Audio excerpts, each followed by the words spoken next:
feeling it.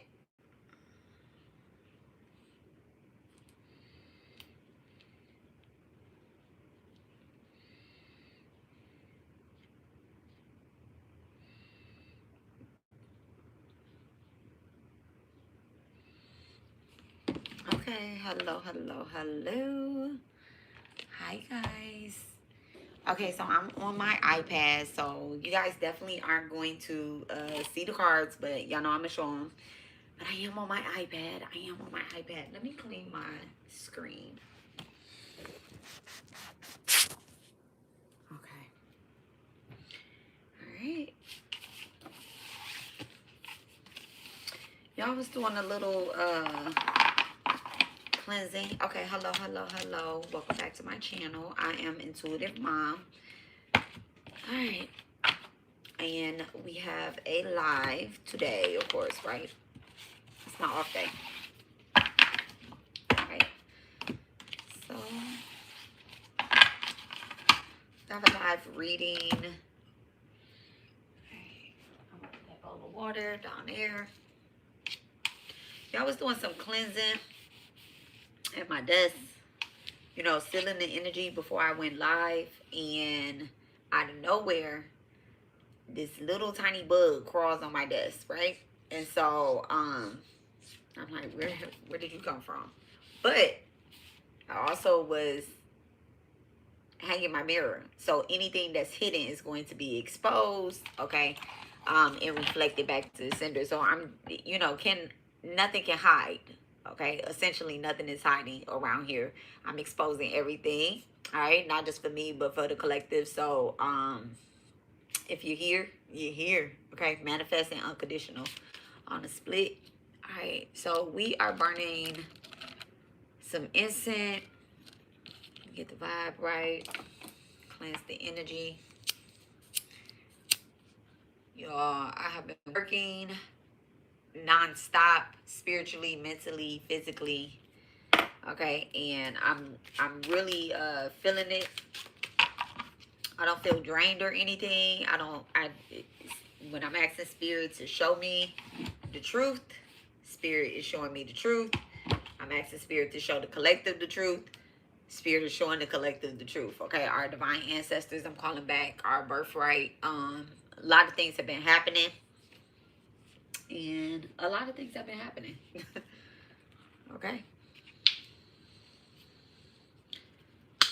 I took a shower. I feel a little dry. Look, I feel a little dry. Okay, I'm going to go ahead and draw the sigil of protection and healing. All right.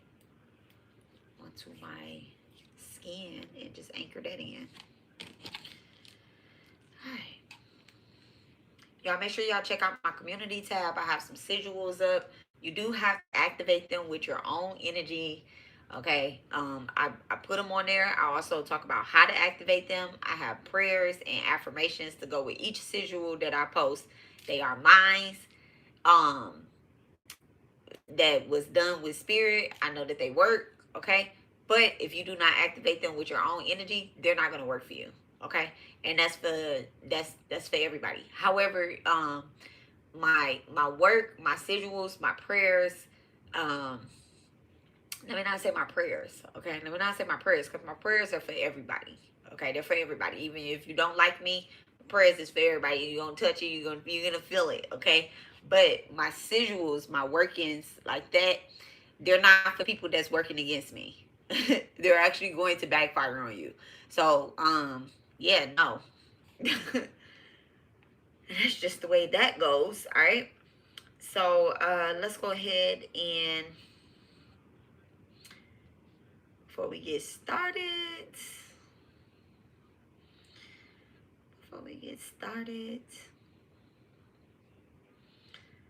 we have some teaching to do, and then I'm going to do the reading. I am not going to be on here long. I have mantras to do.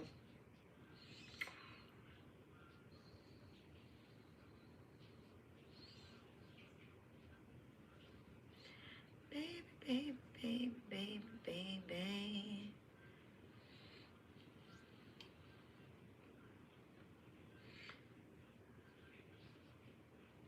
All right, dear divine, please bless and charge me and the collective with the energy to bring a balance to our complete being, physically, emotionally, mentally, spiritually, financially. Everything that is above is below.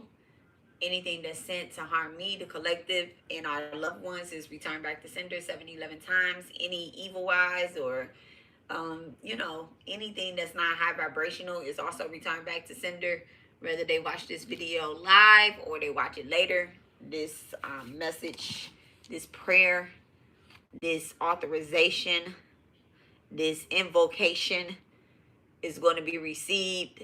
All right, thank you so much, divine. By divine authority in the presence of my ancestors, my collective's ancestors, our guides, and our protectors, this space is sealed in truth and light. Only blessings and clarity and messages may enter here.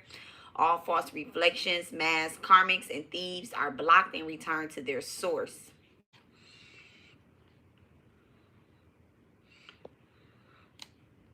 What is not aligned with divine love, justice cannot pass. Mother Mirror, light the truth, and bless this reading and lesson with clarity. Mandurga, fierce protector, guard this space with your power. Mother Mirror, shine your truth, and Mandurga, guard with your power. Only blessings may enter, and all thieves and karmics are turned away. And anything that they are reflecting towards us. All right. Thank you so much, divine. Jamak Ali, Jamal Durga, bow to Sri Sai. May peace be with all of us. Thank you so much, Mother Mirror. All right. Okay. So let's talkity talk. All right. So the title of this video, y'all don't forget to like the video, okay? It helps out the algorithm. You don't know if you like me or not. I'm a Sagittarius, Scorpio, stellium. You may not. I'm very triggering. I'm nice sometimes. I'm very blunt, and yeah, all those other good things. So if you don't like Sagittarius, Scorpios, Pisces, Aries, and all that other good stuff, you might not like this channel, okay? If you don't like to be exposed or triggered, or people, let me not say people, spirits coming into your dreams, showing you and awakening you into the work that you absolutely need to be doing, you might not like this channel, okay? You might not like this channel, and that is perfectly okay, because one thing that I learned about YouTube is there are 999 million other spiritual channels out there, and you just have to find the right one for you, okay? So, in the last live that we did, we talked about karma and we talked about dharma, okay? So karma is a action that is either generational, you're either building karma, you're either clearing karma, and then we talked about dharma, right? It is rightful action, which is your sacred duty, which is something that, my hands is itching, okay? I'm feeling some money. Like, what are you supposed to be doing, right? Now, so many of us are in relationships. We're in relationships. And in the last couple years, if you guys have been following my channel or you know anything about me, I'm in a twin flame union, but I'm not in a twin flame union with my husband, okay? I'm not in a twin flame union with my husband. I'm actually in a twin flame union with a ancestor, with my son that passed away, right? I'm also in a sacred kingdom marriage, okay? Essentially, me and my husband, we have a job to do. We are in our Dharma years, okay? And we have a job to do. We have karmas that we had to burn away in order to come into union separately, and then we have something that we have to do together, right? And our twin flames actually brought us together, because my husband is also in a twin flame union, right? With his twin flame. I won't say who his twin flame is, okay? Because it'll be y'all. Okay, so when it comes to my cat is sleeping so good, okay? He's sleeping so good on the back of my couch. When it comes to like twin flame unions, now, if you guys been following my story, my twin flame union was under attack. My kingdom marriage has been under attack. And my soulmate relationships are still under attack. They come up against, we are all my soulmates, right? All of my soulmates are in twin flame unions. Okay. They are all in twin flame unions, which is crazy. Because it took me a while to realize that, but my soulmates also have a job to do. And if they're not in union, my first job is to make them, not make them, but help them, because I can't make anybody do anything, okay? First that's the first karma that you burn, okay? Is thinking that you can make somebody do something. You can make somebody wake up, and you can make somebody realize, okay? You can't force anybody to do anything, okay? That's when it becomes very toxic, like a toxic. All relationships are karmic, okay? All of them are karmic, okay? And I'm gonna get into it and why I say all relationships are karmic, and I'm gonna explain it, because these words over the years have been used horribly wrong, okay? By me, by other spiritualists. What you looking for, son? Charger. What color is it? Gray. I don't think it's out here. Oh, it is. I didn't bring it to school. Nobody took it out your room?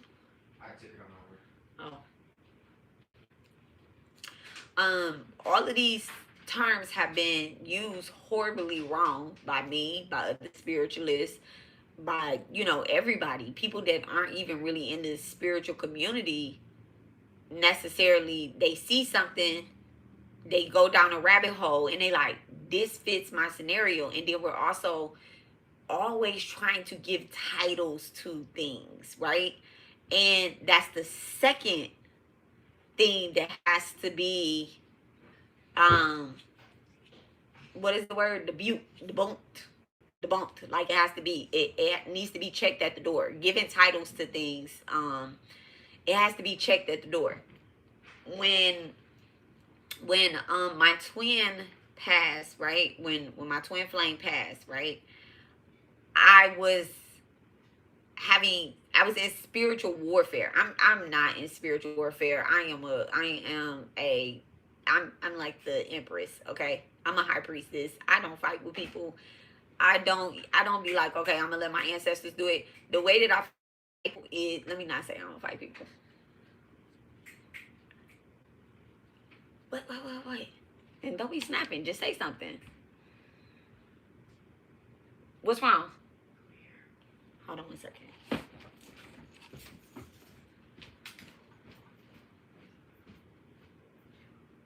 Is something crazy?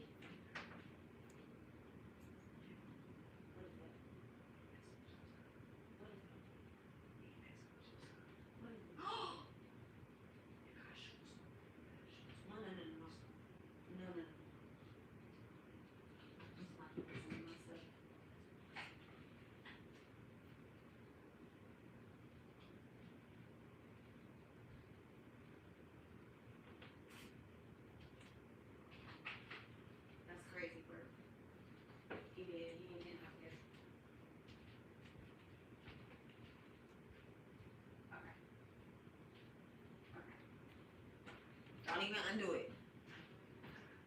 He gonna die.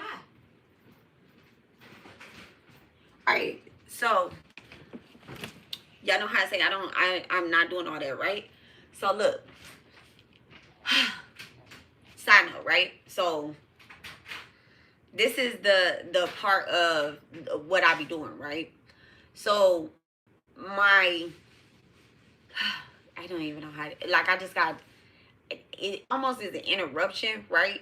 Now, let me tell y'all, I just told y'all, I was sealing my desk up, right? I'm sealing up my desk. I am hanging mirrors around the house and stuff, right? Where you can't see them, and then I'm gonna cover them. But I'm essentially making a portal to trap spirits that think that they can invade, right? So on my desk, right? On my desk. I cannot make this up. As I'm saying the prayer to expose energy and I'm activating the mirrors, a bug crawls out.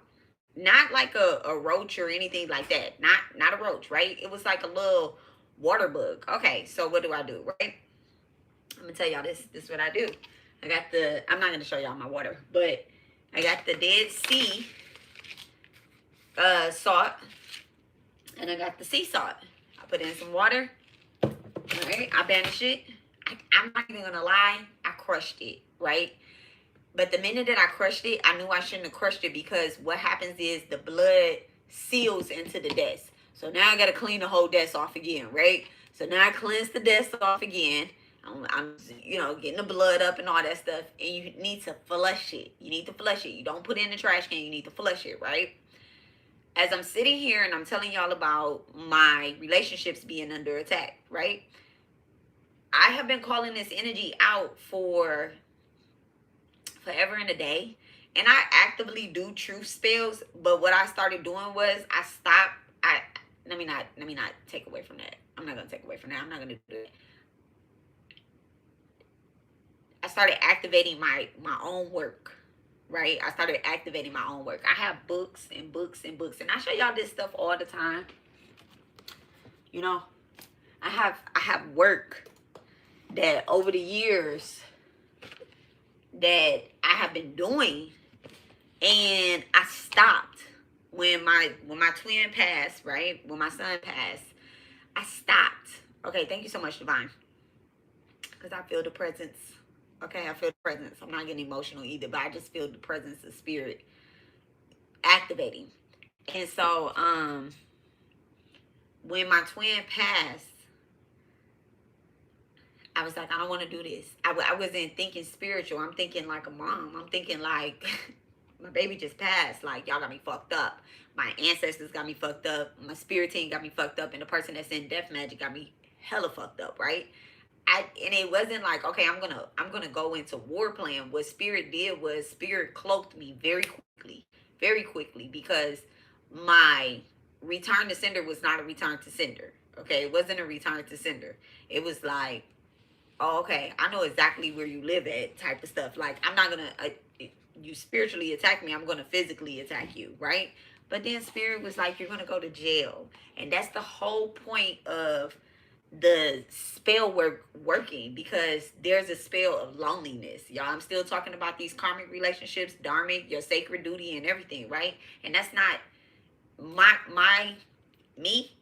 I'm in twin flame relationship. I'm in a kingdom marriage, and I'm in connection with a lot of my soulmates and my destiny helpers, right? Y'all, the collective is my destiny helpers.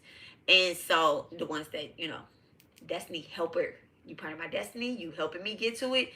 Even the ones that don't want to be a part of it, y'all get exposed, and y'all still part of my destiny and what I'm supposed to be doing, and y'all helping me, and y'all don't know it. Catalyst. Okay, catalyst. So, as I'm sitting here talking about this, right? My son, the Virgo, right? The Virgo gets mommy, come here. Come here. The back door where I took the bug that was on the desk, the back door, right? Actually, I ain't take the bug there, but I took the water that I cleansed with back there, right? And I poured it at my back door.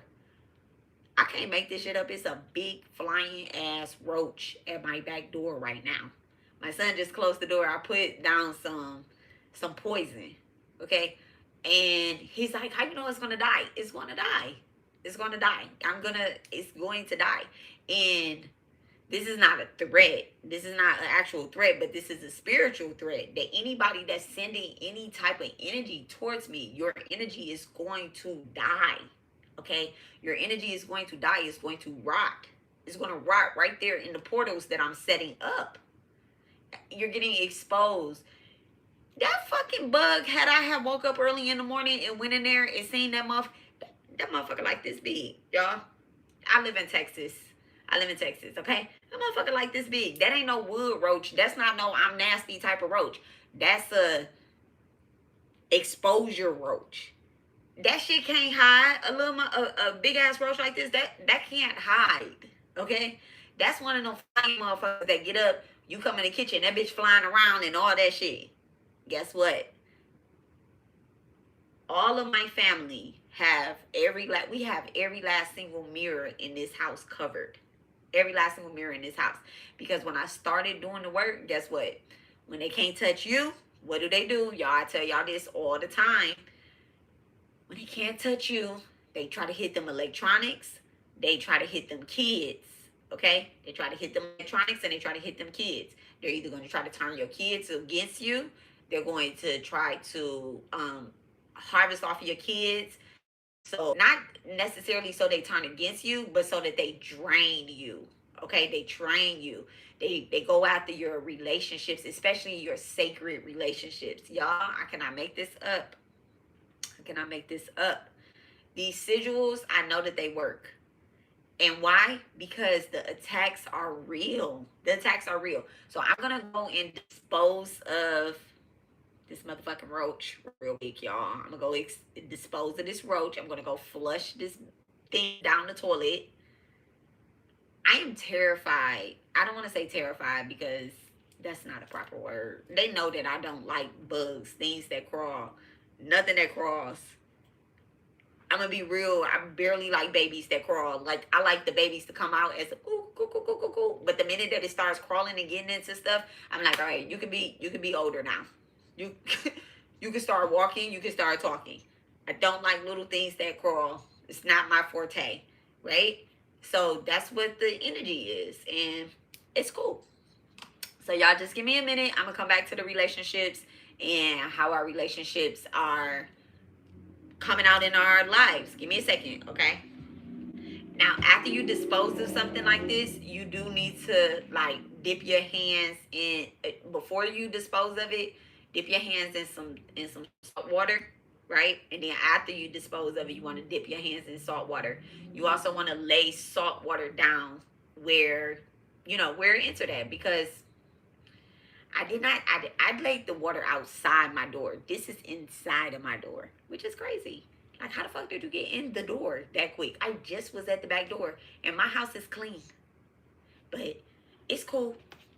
It's cool. You bitches thought y'all was gonna prevent me from doing this live because y'all don't want me to expose them little weird relationships and the lies y'all been telling people.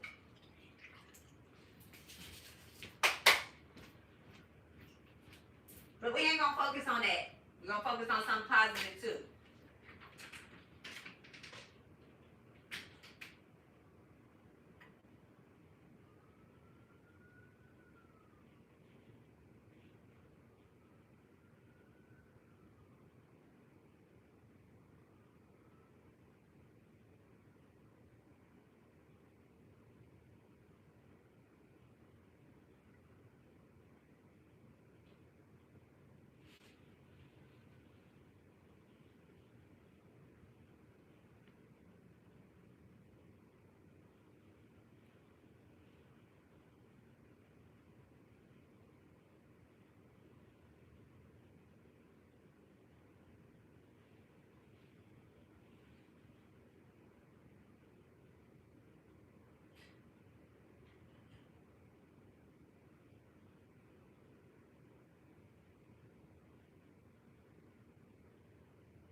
Ghostbusters. Who you gonna call? All right.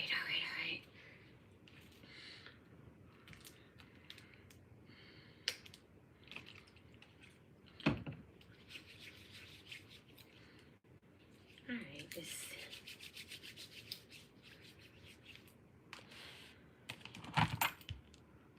I love it. I love it here in my life.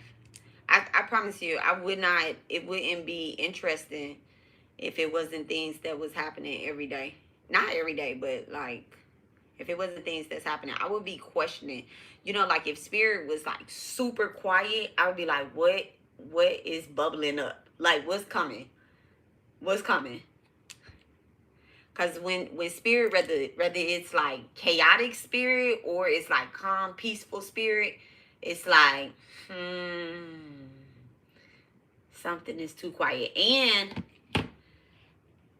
since I did the live when I was ranting, like long, like 7 hours, y'all, in that live, I talked about doppelgangers, right? And we did the doppelganger reading and stuff like that. I promise y'all, I haven't had, because it was exposed. You know, once something is like, it's like, this is the whole truth right here, right? This is the whole truth. It's no point in keep digging for a truth. Like, this is the whole truth right here. So after that live, I took some accountability. I apologized. I took accountability. I apologized to whom I needed to apologize to. For error on my part. You know, my bad. I snapped. Doppelganger was doppelganging. My bad. And I'm not blaming anybody because I am a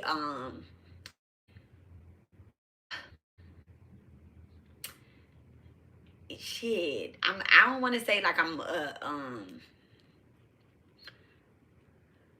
I've been really practicing, like really practicing a long time, and I should just know better than to like snap.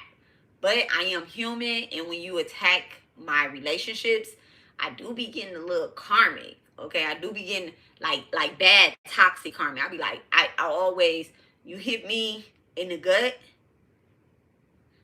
I be like, all right, we're gonna take this to hell. And then I'll come back. You know, I'll bounce back. You know.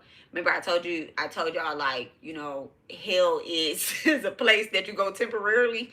So when you be testing my relationships, I do be dragging people. I be like, you know what, I'm gonna drag your ass to hell. And I ask spirit to reveal things, but I don't be asking spirit like you know, let me take that back. I do be asking spirit like, tell me the whole story. And sometimes my spirit guys tell me like, you just gotta let it play out.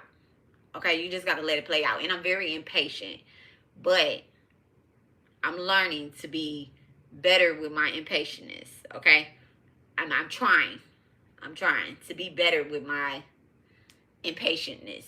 But spirit do be like, you need to let things play out. Even, and I have to realize that when I'm also doing like readings for people and things are coming up. Oh, my ears is ringing. And things are coming up. Sometimes, you know, and y'all will see me doing a reading and I'll be like clear. Sometimes when I say clear, spirit be done said something to me, but it be HIPAA violation. Okay? It be HIPAA violation. That don't be what we talking about.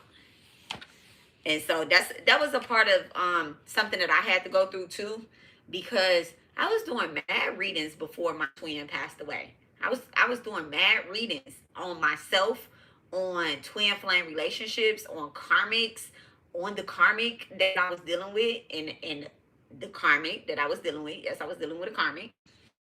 Still dealing with karmic. Still dealing with karmics. And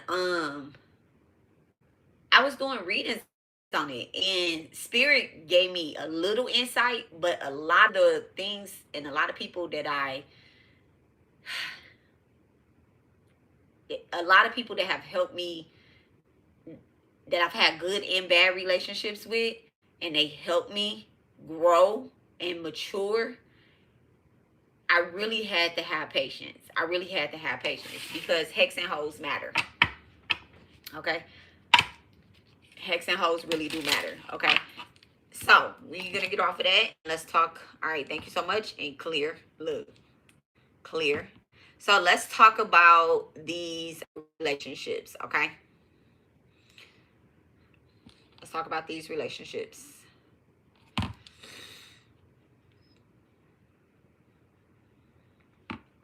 So we talked about past life Dharma, right? And we talked about past life karma and how it plays a role in our current life and finding our purpose and things like that, right? So here we are. Yeah, I take notes. Okay, I take notes. Y'all take notes too. Okay, take notes.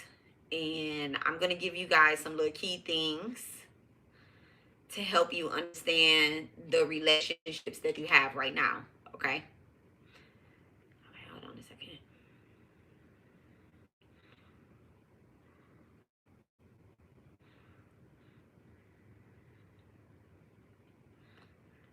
Okay. So, karma is about your past life and the debts that you owe, right? Like, not like some of them are financial, okay? Some of them are financial, but spiritual debt as well too. I know y'all hear people talking about you're just racking up debt and stuff like that. I don't know how many times somebody has told me like you're collecting debt, right? And the more spiritual work that we do, it actually burns a lot of that debt away. Okay, you'll be so surprised at the spiritual debt that you have from a past life. Baby, y'all think these student loans is something? That spiritual debt, it comes from lifetimes and lifetimes and lifetimes. Some of us have caused a wrecking. A wrecking. Okay, and so you come into this life 2025 or whatever year you was born, right? And you come into this life and you're living and you're wondering, why am I attracting the relationships that I'm attracting, right? Why am I hi Abby, hello, and hello Empress, okay, hi honey. So a lot of y'all, you start questioning, why am I attracting the relationships that I'm attracting? Why am I being involved with the people that I am? Now, I'm not talking about just love relationships, right? I'm also talking about like your parents, I'm talking about your children, I'm talking about, all of that put together. Why did, a debt that I think about, but I think about it and then I work on it. I pay it off and I work on it, and it's a generational debt that I'm finding that some of the women in my family have, where they have a karmic debt with their firstborn child. Okay, a major karmic debt with their firstborn child. It shows up. Y'all do not be mad at me when I say this, and trigger warning. Okay, trigger warning. Trigger warning. It shows up mentally, spiritually, financially, and sexually. Okay. These debts, they have to burn. They have to be eliminated. They have to be figured out, sorted out, worked through, and essentially not passed on. Okay? When we die, when we pass, we're out of the body. I don't want to say die because the soul never dies. The soul never dies. I love it. But when we're out of this body, um, our our um our soul still has a debt. Okay, and then we go to this. Y'all, something is getting ready to happen. Hold on a second.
I love you and good night.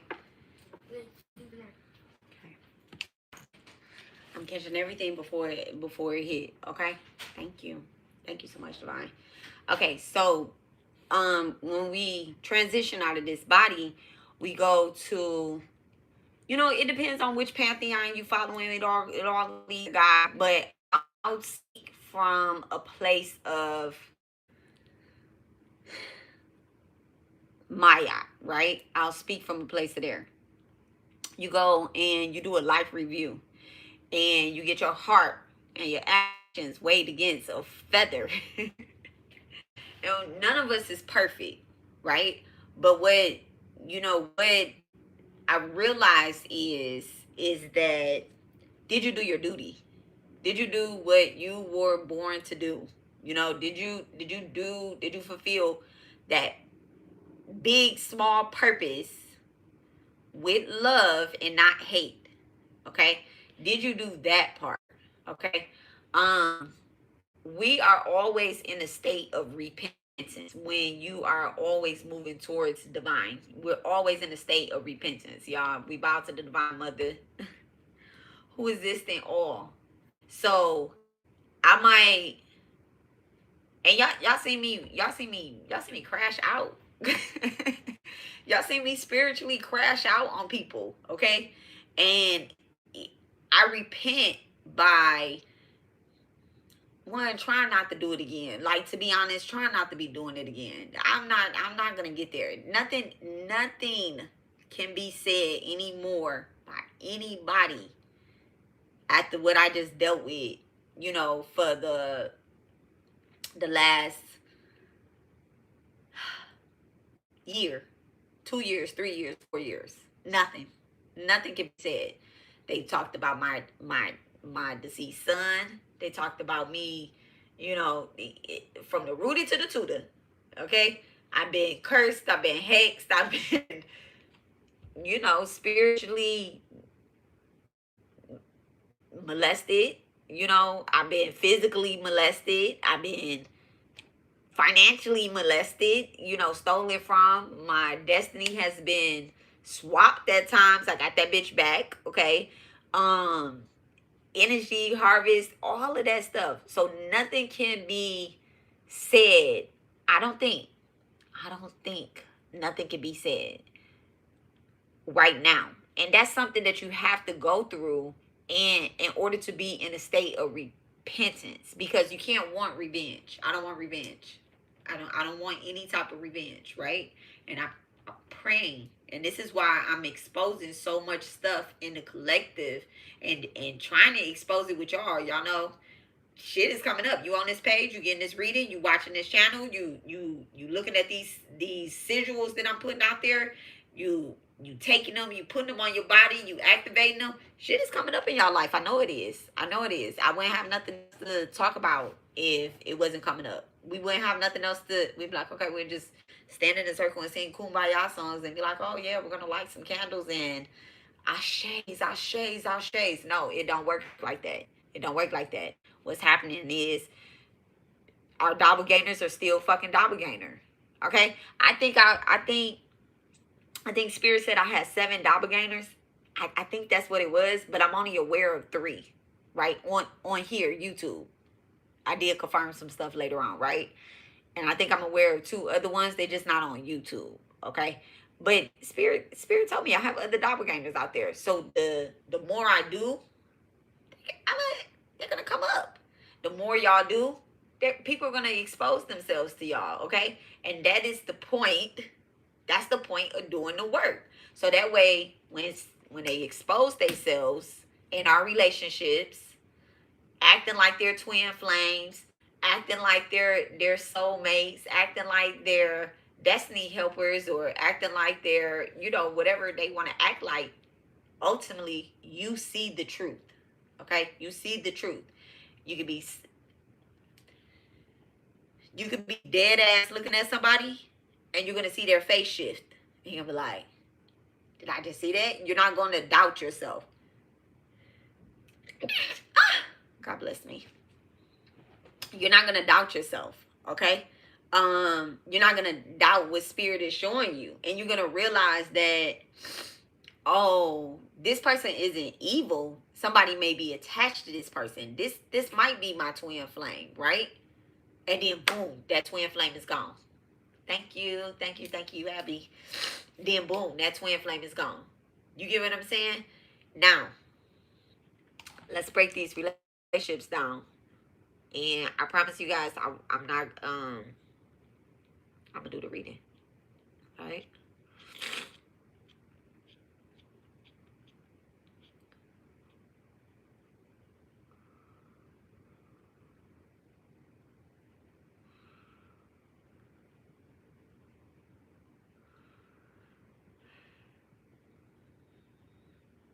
Okay, so karmic relationships.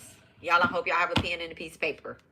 Okay? Karmic relationships, they come to balance old debts. Okay? Remember I told y'all will be so surprised at how much debt you have to somebody. So they come to, and I'm gonna give you guys some examples too. Y'all know I love using y'all don't tell me all y'all problems and stuff. Y'all don't tell me about y'all relationships and stuff for real. I mean, some of y'all do. But all I have is the people that have chose to be examples for y'all that come up on my page and stuff like that. They chose to be an example. Okay, they part of the destiny too. They get mad when I use them as an example, but they shouldn't have never came and exposed themselves as being a karmic relationship, right? For me. Okay, so karmic relationships, they come to balance old debts, expose wounds, and trigger your growth. All right. These cycles are intense. Cycles of pain, pleasure, constant tests, and repeating patterns. Can they be resolved? Yes. Yes. Yes. Yes. You know how, and let me tell y'all how they can be. This is not an example of a karmic relationship, but let me tell y'all how I know that they can be resolved. Because eventually a baby gets potty trained. Eventually you stop pissing and shitting on yourself. Eventually you like, oh, you know what? I can control this bladder. Okay. So the karmic role, they replay unfinished past life contracts or unresolved ancestral patterns. They often mirror back to your shadow. Abandonment, control, fear, self-worth issues. Okay. These shadows right here. There's more shadows than these. Okay. Remember I said mentally, physically, financially, and sexual. Okay. So all of that up in there too. And Dharma, your duty, your sacred duty, your purpose, your soul purpose, right? Their role is temporary. This is how I know that we can break these and we can burn these karmic relationships. We can burn these debts. We can end these debts. We can repay these debts. Okay. So in Dharma, their role is temporary, to teach you a lesson you can't ignore. Once the lesson is integrated, you're meant to release the tie so you don't repeat the cycle. The result is they align you with your soul's purpose indirectly by showing you what blocks you from it. By showing you what blocks you from it. All right, now we're going to use an example. Hold on one second, y'all. Let me blow my nose.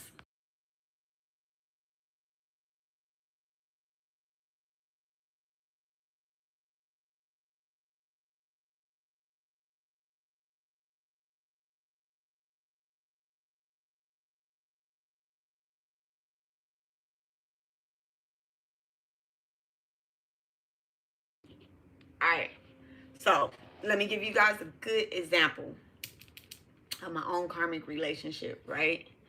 So let's pull out the dog ride. I need to make sure that I'm gonna be okay talking about something. Not I'm gonna always be okay. I'm not gonna be spiritually attacked, but I just want to make sure what. Oh wait. Thank you so much, Divine. Thank you so much. Do I have permission to douse? Thank you. Thank you. Okay. All right. Back to center. Back to center.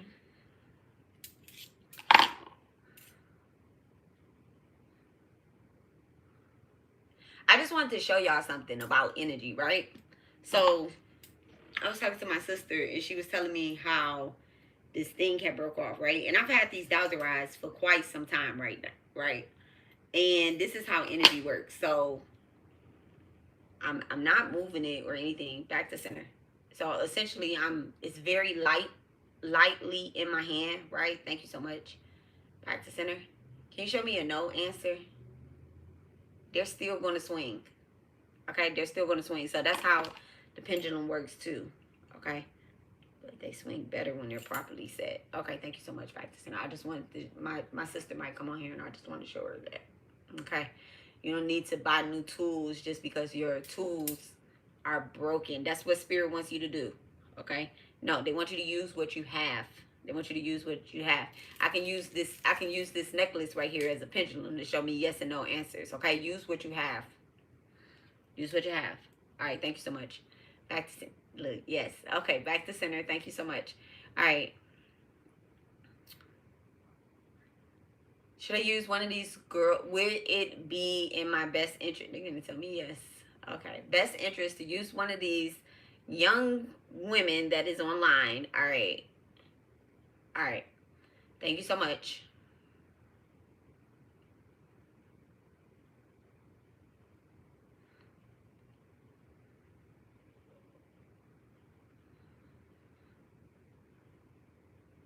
Okay. All right. Crybaby ass.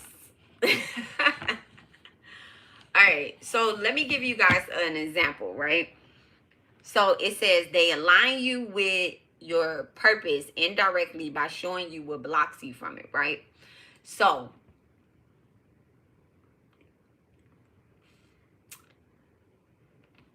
this person that I'm going to use as an example is my twin flame relationship, right? My twin flame relationship. Now,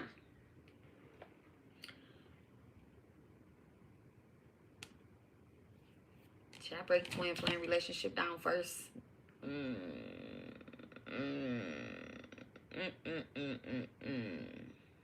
Okay, no, I'm not gonna break twin flame relationship down first. What I'm gonna do is I'm gonna tell you about the karmic, because we're talking about karmic. All right. So I had an indirect relationship with my karmic, Eva. That's my first. That's not my first karmic that I ever experienced, right? Hello, hello, hello. That's not my first karmic that I ever experienced, but that's one of the first ones that you guys have experienced with me. Okay, a lot of y'all know I went through that whole thing of trying to expose her for what she was doing, right? And essentially it interrupted my teaching. It interrupted what my duty is. My duty is to teach. I'm a Sagittarius, okay? Saturn, a Scorpio Saturn, okay? So cycles that are supposed to end and be rebirth, I was not doing my job. I wasn't doing my job. My job isn't to expose people that way. Like, oh, okay, I'm going to come on here and I'm going to expose you and I'm going to show you all of this proof. Because at the end of the day, nobody was listening for real, for real. I mean, people were listening. They were hearing me. But the more that I fed into that energy of trying to expose her just by showing the evidence, it was getting my teaching job, my spiritual teaching job, my spiritual duty as a ghostbuster, it was getting covered up by my emotions, right? And so and I have an Aries Pisces moon, so I was in reverse. My moon energy was in reverse. It was practically retrograding, okay? On top of that, I'm in the year my son passed, I was in my master year, which is a year 11, okay? Which breaks down to 2. So instead of acting like my soul purpose number 11, mastering it, right?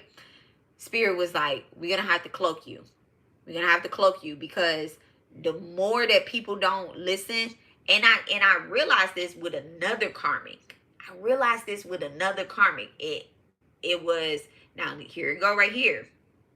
The role is temporary to teach you a lesson you can't ignore. Once the lesson is integrated, you're meant to release the tie so that you don't repeat the cycle, right? And it says they align you with your purpose indirectly by showing you what blocks you from it. Now, so you don't repeat it. So when another karmic came up and they were experiencing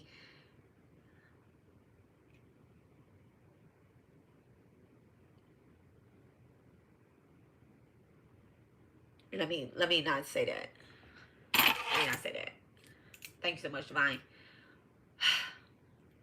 Were they experiencing the same thing I was? Okay, no. All right. So when another person comes up, right? And essentially another karmic comes up and they're supposed to be a student, right? Because this person came on essentially under me as a person that is supposed to learn from me, because I'm supposed to be teaching. That's what I'm doing. That's part of my purpose. That's what I'm doing. I'm supposed to be teaching. So this person comes and I'm supposed to be teaching them how to heal certain cycles, karmic cycles. I'm showing them essentially the wrong way. I'm showing them, oh, you got to expose them. You got to call them out. So this person is picking up on, okay, well, I have to expose this person like this. And that's not how you do that. That's not how you do that. That's not how you do that. That's how you do it. That's how you do it. Y'all can't see what I have over here, but that's how you do it. You get what I'm saying? And you start putting your energy back into yourself. Your purpose is to heal your bloodline. You're going to heal your bloodline. You get what I'm saying? And so my other students, they wasn't getting that from me. So part of my karmics, because everybody has a job. Everybody has a job. So part of Eva's karmic thing, whatever her lesson is, right? I know what her lesson is, but they got to go through their own thing, right? So part of her thing is, and this is ancestral. You know, this is ancestral. In the process of me exposing her and saying all this stuff, y'all, I was doing past life regression readings, not just like strictly on her, but like on myself, on all of that stuff. And I was like, oh, okay, we have a past life together. Karmics, you have a past life together. We have a past life together. And I seen what the problem was. I seen what two problems was. The first problem was, okay, so I seen what two problems was. It's more than two problems, but the first problem was, y'all, my grandmother name is Eva. And she was murdered. Okay, she was murdered. And she was murdered by somebody, Sean Preston, right? Sean Preston. Then in this lifetime, someone named Sean Eva comes and spiritually attack me. Like, this shit don't be a coincidence. It don't be a coincidence. And it's not, this is public knowledge, okay? And instead of me like, oh, this is an ancestral karmic tie debt, it's a debt that I have to pay off and burn and eliminate. I'm like, nah, everybody gonna hate her. Everybody gonna hate her because of what she's done. But, yeah, in the past life, I've done worse. So, I'm just, look, y'all, at the bottom of the day, it's strength. Okay? So, I just had to, you know, once I realized what it was, I was like, oh, okay, let me help myself, and then let me help her as well, too. Okay? So, it looked like I'm repentance. Okay, repentance. All right. So this role is temporary to teach you a lesson that you can't ignore. I couldn't ignore that. I couldn't ignore it. It started off attacking a twin flame relationship. And to her, because we both have lessons in this, right? To her lesson is a twin flame relationship. And y'all, this is only part of the lesson, okay? A twin flame relationship that she think is a love relationship. So when you attack my twin flame, you think that I'm in a twin flame relationship with a man, In reality, I'm in a twin flame relationship with my child. This is a hex of loneliness. This is a hex of loneliness. Because in a past life, that's what the hex was. That's the hex that my grandma put on Sean Preston, that my great grandmother put on Sean Preston when he murdered her firstborn child. Woo! It's deep. It's deep. You have to, and you know, we get this ego complex where we want a certain result. And so now this is where another karmic comes into play. Another karmic kept saying, oh, you evil, you egotistical, or you got a big, you got a God complex, or whatever the case is. And I don't have a God complex, because if I had a God complex, I would have struck more than one person or more than one karmic down with lightning if I had a God complex. Okay, I'd be over here doing, and it is spell work that you can do to manipulate the energy in the skies and stuff like that. I'm a firm believer in that. If you pray hard enough, you have anything that you want. You want it to rain, you want it to rain. When it's raining and I don't need to be in the rain, I always say, rain, rain, go away. And guess what? Come back another day. And it comes back another day. Comes back another day, extra strong. But I believe in the power of my prayers, right? So me saying I need a thunderstorm to hit over there, it's nothing. But I didn't want to do that. I didn't want to do that. You know, Spirit warned me very early into this karmic debt was, if you unalive anybody this lifetime, I won't have to pay for it again. And I don't want to go through that. And I don't wish that on nobody. You know, I'm going to have to go through that again. Because in the past life, I've unalived motherfuckers. Okay? And I don't want to go through that. I mean, I'm here 2025. I really just want to repent for some of my debt. All right? My ears is ringing. All right? So, it says the role is temporary to teach you a lesson that you can't ignore. Once this lesson is integrated, you're meant to release the tie so that you don't repeat the cycle. Ancestral debt burned. That karmic, that cycle essentially is ended. You know, anything that she does now, or anything that she does now, it's not, there's nothing sucking or draining this energy. You get what I'm saying? It's not touching me. So ultimately it's reflected back. And that's what I had to learn too, was to let the spirits in the mirror handle anything that is sent. And that's what we have to learn when it comes to our karmic relationships. Can't be sitting up here fighting them. We can't be sitting up here fighting them physically, because it drains us and it distracts us from our duty, our Dharma, our sacred duty. Okay? And I'm one to talk. I am. Y'all can call me a hypocrite or whatever. Y'all, when I said my duty is to be doing mantras, is to be helping the collective move in a certain energy, and also to install deities upon this earth. That's a part of my life. I read that. I'm supposed to be doing hair. I'm supposed to be cooking food. I'm going to constantly cut my hair when I'm under spiritual attack, which is never going to happen again. It's never going to happen again. It's never going to happen again. I've already, big spiritual attack. I'm going to be I was cutting my hair. Let me not say I'm going to be cutting my hair. Okay? No. It's never going to happen again. Never. Bitch, going to have to be. Yeah, I ain't even going to say that, because then they're going to be like, you know what, bitch? You want that? No. Okay?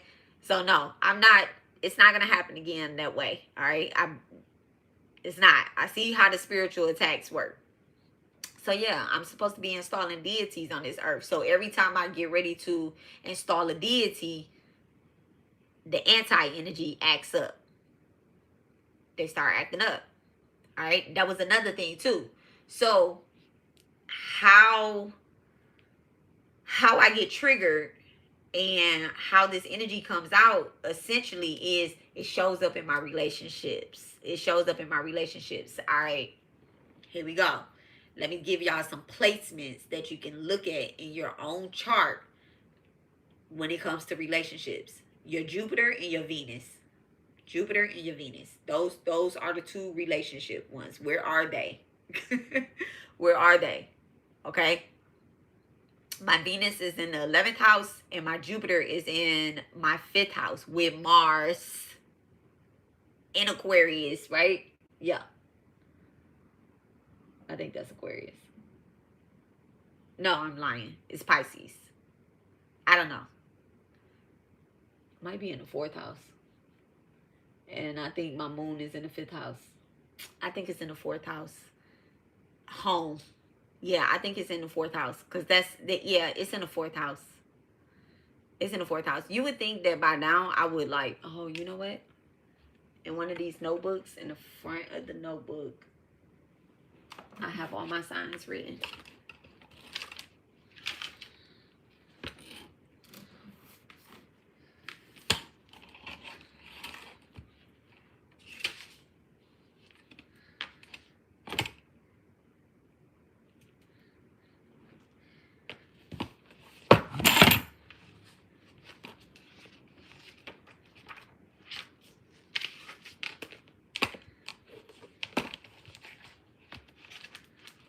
Damn. Okay, 4th house. Mars and Jupiter. Thank you. Thank you, Spirit. All right, Mars and Jupiter. Now, my other relationship house, y'all's other relationship house is wherever you have Venus at, right? So my Venus is in my Venus is in Libra. My Venus is in Libra in the 11th house. In the 12th house. Scorpio. Yeah, Scorpio's in the 1st house. It's in the 12th house. So these relationships are hitting my subconscious, okay? My karmic relationship is hitting the subconscious. If you have Venus or you have Jupiter in the 12th house, it's going to hit your relationships are going to affect your subconscious. It's going to affect your sleep as well too, your sleep patterns and how you show up in any of these relationships. Twin flame, a sacred relationship, a divine relationship, a karmic relationship, they're all going to hit where do y'all have these placements, you know? So check and see where you have these placements there. All right? Especially because we're getting ready to do the reading. Not yet, but we're getting ready to do a reading. Okay? Now, true union. I'm going to give y'all examples on all of this stuff. True union. Okay? So a sacred union, a true union, a Dharma relationship, sacred purpose, a relationship where you have a purpose, right? They're helping you fulfill your contract. You were born for this person, to be in alignment with this person. This does not have to be a love relationship. Right here, I feel that I'm in sacred union with some of the people that I come across on YouTube, that I come across in my real life that I work with. I'm talking about my real life. Y'all in my real life too. Okay, y'all all in my business. So y'all all in my real life too. I'm in y'all's too. Okay.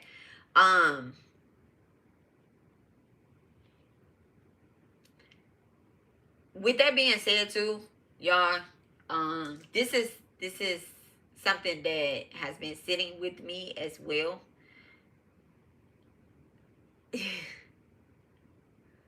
I am not going to be charging for any, not right now, okay? We'll cross these bridges when we get there, but I'm not going to charge anybody for a reading right now, okay? Like a twin flame reading, a sacred union reading, a karmic reading, anything like that. I'm not going to be charging anybody for a one-on-one reading, all right? I want to help you guys. And so anybody that's ever had a reading with me, they run long. I give homework because I'm not one of those people that, you know, you just gonna get a reading from me and I'm gonna be all in your business. I try not to violate. I don't think I do.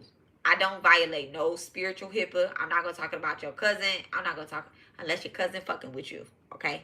It is showing up in your reading. I'm not going to talk about none of your family or anything like that. You can't ask me questions about whether your sister, your cousin, your uncle is supposed to be doing this, and that, unless it directly ties into you, and spirit want me to do that. This is not a mediumship. Mediumships, they have to be paid because spirits, whatever I do. Oh, my ears is ringing. All right, somebody's ancestor is telling y'all something. They want y'all to hear something loud and live at 5. Okay, live at 5. They're live at 5. Okay. 1975 could be significant too, or 1957. I don't know. But anywho, I know my hand is throbbing. Clear. So yeah, I'm not gonna charge for any readings. I just want us to do this work. All right. So true union and sacred union. They align with your dharma, your soul mission, and your sacred duty, and they amplify it. Okay? They amplify it. They don't make it harder, but spirit knows what you can handle. You know, God never gives you more than you can handle. Ain't that the same? It's true. Okay? Signs. These are signs that you are in union with like true union or sacred union, a deep peace beneath a lot of passion. Okay, I'm not talking about sexual passion, but I'm talking about, it could be creative passion. It could just be like,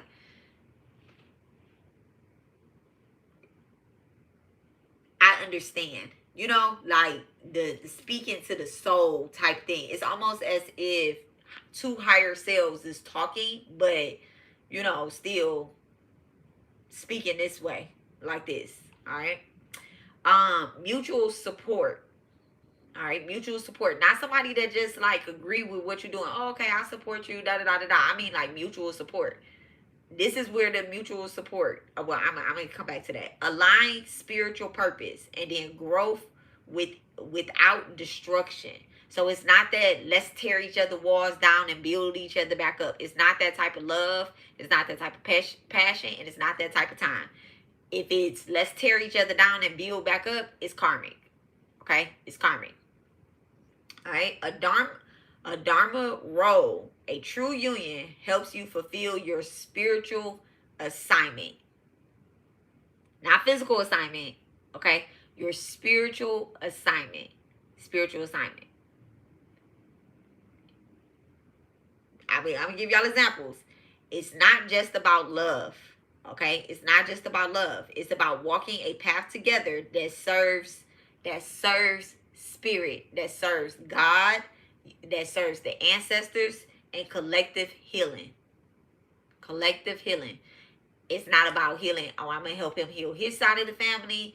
I'm gonna help her heal this side of the family. It's collective healing. I know that, you know, some of us are in a sacred union because it's stuff that come up for y'all, and I sit back. Here it is. I'm doing a reading for y'all. I sit back and I be like, let me play that back. Let me play that back. Okay, I get that. That's me. That's okay. I'm bringing it out of them, and I'm y'all say stuff in the chat, and y'all be like, yeah, this is this, this is that. Somebody just text me about a reading that I did, and at the same time that they text me, I was on a part that they was talking about. They didn't know that. Like, y'all don't know when I rewatch my readings and stuff like that. But Spirit was giving me a sign like, hey, we here. Don't this person, because I'm very, I be like, I don't want another fake friend that just sit in the cut, don't say nothing, you know, try to just call when they need something or something. Like, I don't need nobody like that. I don't need nobody like that. Okay. I don't want nobody like that. All right. So in karma, right? In karma, true unions may still have karmic threads, but they are harmonizing rather than binding. I got a great example with that one. The connection of lifts instead of drains. Okay. The connection uplifts instead of drains. The result, you move in rhythm with divine. The union itself becomes a living altar for your sacred duty. All right. So let me give y'all. I'm gonna give y'all two examples of this. Right. I start calling in my destiny helpers. I pray about it. I do a Psalms prayer. right? I do a Psalms prayer, and I start calling in my destiny helpers. Well, my destiny helpers also got doppelgangers too. So when I start calling in my destiny helpers, their doppelgangers are showing up as well too. So I might get 2 people at the same time that come, right? I might get 3 people at the same time, all right? It don't always have to come in 2s or 3s or 4s. It doesn't have to be like that, right? And the misconception of doppelgangers is they don't always look alike, okay? Me and my doppelganger don't look nothing alike. Nothing alike. Nothing. Nothing. None of them. The people that I thought was my doppelganger at some point in the last 38 years that I've been here, they not. I would just be like, oh, they cute. I'm cute. They cute. Okay. But they don't be nothing like me. You know, they don't try to harvest my energy. It's just like, oh, cuteness, recognize cuteness, and they go on about their life, and I go on about my life. All right. So, anywho, let me give y'all an example. I'm gonna give y'all 2 examples of a true union and a sacred union, right? So I'll start with the easiest. I don't want to say the easiest one, but one that I least expected, right? So Amazing Grace, right? Amazing Grace. And she's not here right now, but she's someone that comes in. She's one of my moderators, right? She's someone that comes in, and at the time that I was calling my destiny helpers, I was in the spiritual Avengers, and so she was very quiet on my page. I did not. I mean, when I say quiet, I mean she was leaving comments. I would, see her and stuff like that. I would respond. She actually came in during a time that I was doing a whole Eva thing, right? I was doing a whole Eva thing, and it's just I never read on her energy. Like I never did. I don't violate like that. I don't violate like that. Now I said if I work with somebody or something like that, like close like this, I am gonna read on the energy, right? So when this these other characters start coming up, she was one of the first ones. Not one of the first ones. She was the only one. It's 2. It's 2, right? It's 2. But her, she said something, right? She said something, and she seen it. She seen something I didn't see, and I was getting ready to make a mistake and overlook someone's pure evilness. I was getting ready to overlook someone's pure evilness. And she didn't say this person was evil. She still was like, nah, like, no. This is what's happening, because she seen something. And when she did that at the time,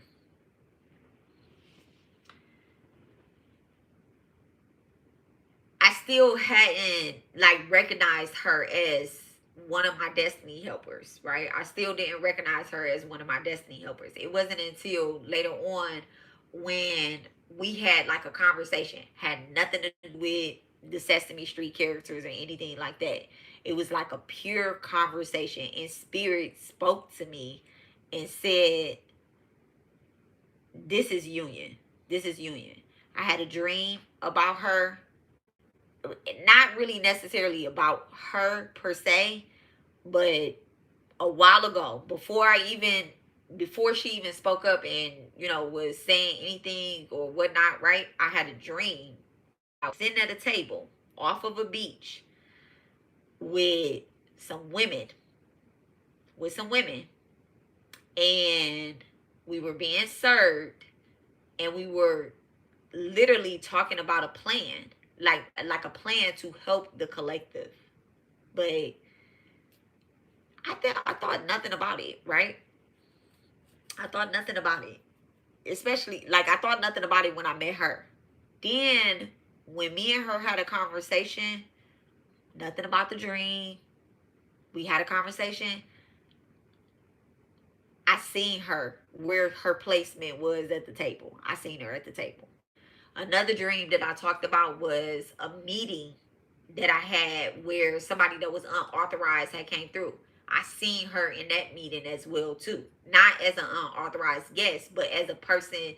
Y'all know I dream about people at the university. I dream about people in meetings. And it was a meeting that Spirit was having with me and a whole bunch of other people that are here on this earth right now. And I seen her at the meeting. And she was there, and I told y'all they was passing out Tupac and Left Eye t-shirts and the ear ringing. And I seen her at the meeting. Lori is also another person that is part of my sacred union as well too. And her meet up in the Astros all the time. All the time. And I may not say it to her physically, and then boom, she drop a dream on me and she be like, hey, here go 4, 5, 6, 7 dreams. She be like, I'm supposed to give this to you. And that's a part of the union. Right? Now, off the internet. Now, other people have shown up too. Other people have shown up too. And some of them have been unauthorized. You know, Spirit is saying this is not a sacred union. This is somebody that, you know, Spirit is in the room, is amongst the room. When people are talking about you and they dogging you out and stuff like that behind your back, Spirit's in the room. So when Spirit get the moving relationships around that you have, you're not supposed to question it. You're not supposed to question it. When you get that eerie feeling, or you're getting sick, or you know, you just feel drained after talking to certain people. They're trying to read your aura. They're trying to tap into your aura. They're trying to crack your protection mirrors that you have put up and stuff like that. No. And listen, y'all, and listen. Oh, my ears is ringing. So when Amazing Grace came up, when she came in, other people were exposed. Other people were exposed. And this is what happens when you're in sacred union. Now, let me talk about my love relationship, right? My husband. All right. So, this is a true union. This is a kingdom marriage, right? Now, everybody, I'm wishing marriage on all y'all. Y'all don't want to be married. Y'all got to get out of here. Y'all got to get out of here. I want to come into union. I want y'all to come into union. Okay? So, if y'all don't want to be married, I don't know, because I'm wishing that up on all y'all. I don't care. I think that you can get married at 75 years old, so y'all be mad at me. All right? So, all right. Now, that serves spirit, ancestors, and collective healing, right? Now, those other two relationships that I talked about, they all been in contact with my ancestors. I've been in contact with their ancestors. All of us are serving spirit, right? Now, my husband, my baby, right? My baby, I love him. I really do love him. Now, mutual support, aligned spiritual purpose, and growth without destruction. Growth without destruction. At no point did any of these problems that I have here with anybody or anything, at no point did I ever feel like dropping a nuclear bomb on him. I didn't feel like that. I felt like I had to call on spirit. You know, like he was like, let's pray about it.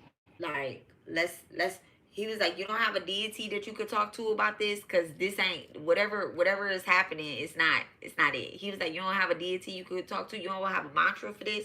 And I'm like, you know what? Actually I do. Actually I do. He reminded me of what my purpose was.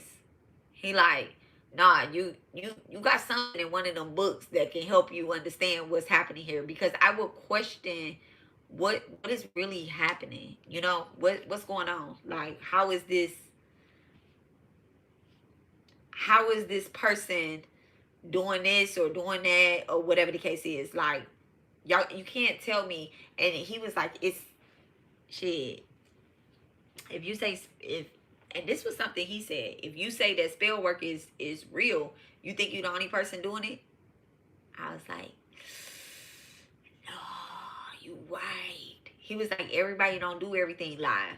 Everybody don't just turn on their camera and just start doing their rituals live. He was like, you won't never show these altars. I was like, you're right. You're right. He had me sinking in my seat, like humbling me, spiritually, like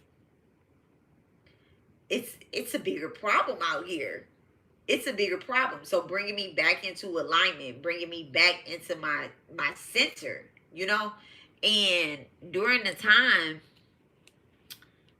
it just can't all be about love, because the way that I was talking and handling stuff, I wasn't dropping nuclear bombs, but I was dropping F-bombs. I curse, I mean, look, I curse, but I use profanity too. My sister always be like, I'm not cursing. I use profanity, okay? So it says true unions may have karmic threads, all right? So, so one of our karmic threads, right? One of the threads that tie us together is ancestral. It's ancestral.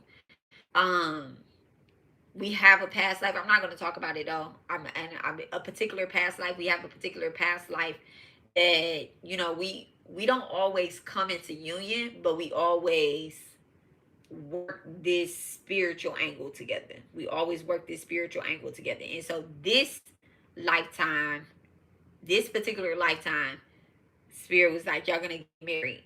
Y'all gonna be in this type of thing, because we had a child to create. Children are blessings, and children are our karma. You're your mom's karma or your dad's karma. So don't think just because don't think you're your child's karma. I mean that they're just your karma. Y'all know what I'm saying?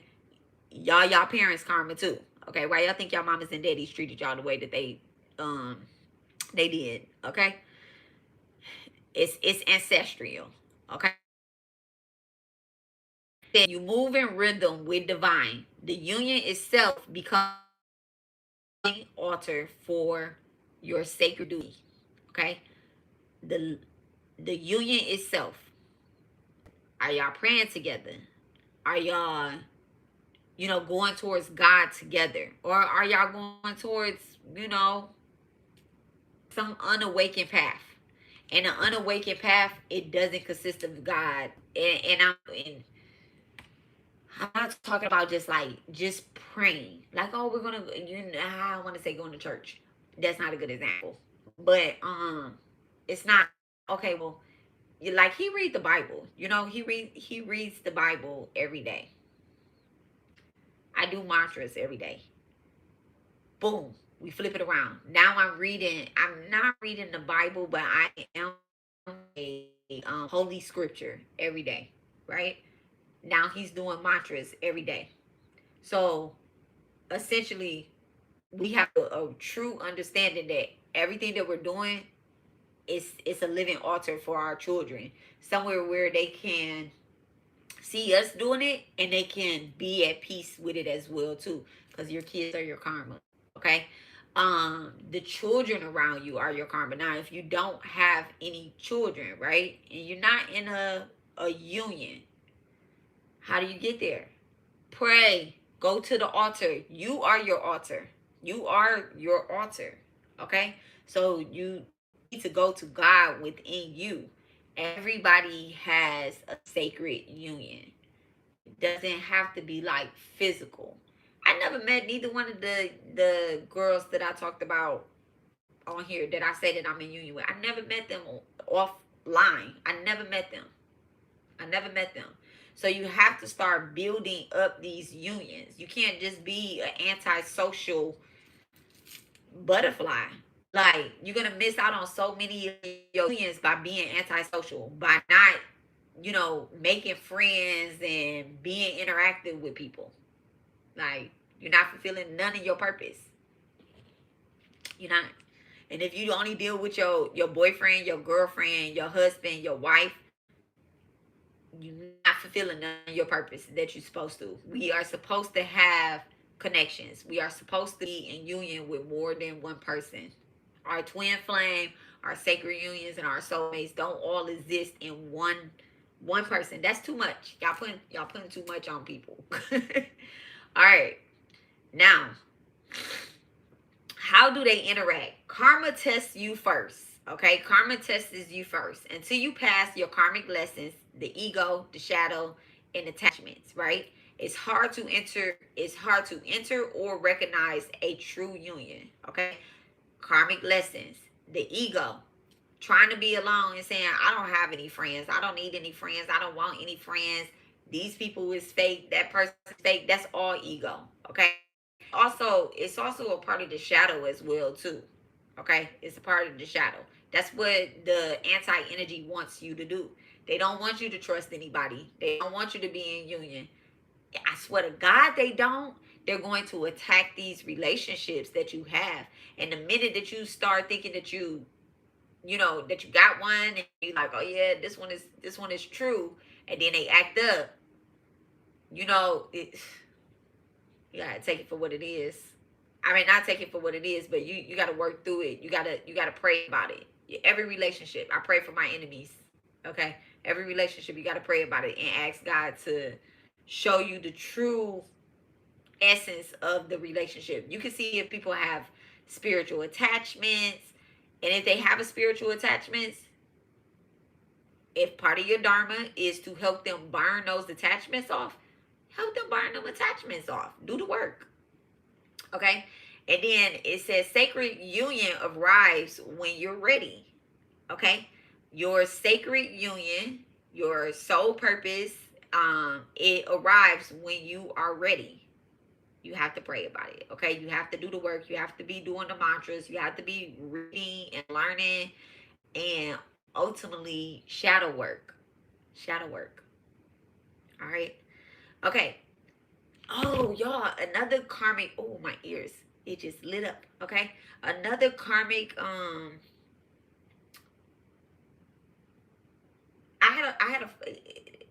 said karmic, but look. Yeah, it was karmic. I had a first marriage. And when I was in my first marriage, after that ended, I was like, I'm never gonna get married again. I'm never gonna get married again. I don't want to be in that type of contract, right? I want to be in that type of contract. But the more I said that I don't want to be in that type of contract, the more I got bust over my head and was like, you need to make right with God about unions. You need to. You and again, my husband brought me to surface. He was like, you don't have a deity you could talk to. And the minute that I was like, no, I was talking to my deity. I was talking to a deity. And when a deity, it's a shut up deity. It's the divine mother. Look, she was like, be quiet and listen to what I'm telling you. And I was like, I don't want to be in a relationship where I'm going to question it. She was like, why are you questioning it? Why are you questioning it? This person is not going anywhere. You have this issue where you want this person to go somewhere and you want everybody to be perfect. You don't want any karmic cycles. You don't want to do the work. And I was like, I don't have a problem with doing the work. It was like, yes, you do. Because you have a problem with teaching because you want essentially to expose somebody the way that you want to expose them. And if you just teach what you're supposed to teach, they're gonna expose themselves. And then you're gonna be good. And I'm like, but am I? Like, how come I can't just expose them this way? And me and my partner, we already didn't call this person out. That's not how it's supposed to go. You have to actually be moving in your purpose. And spirit is going to call this energy out. So I had to release control, attachment, control, fear. I had to trust. Okay? All right. Spirit's order. Clear your karma. Align with your soul purpose. A sacred union will manifest. That's the order it goes in. Clear your karma. Align with your soul's purpose, your Dharma, and a sacred union will manifest. Okay? All right. So,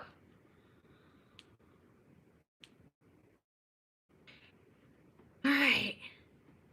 Now, a question that I want to answer slightly, right? Slightly.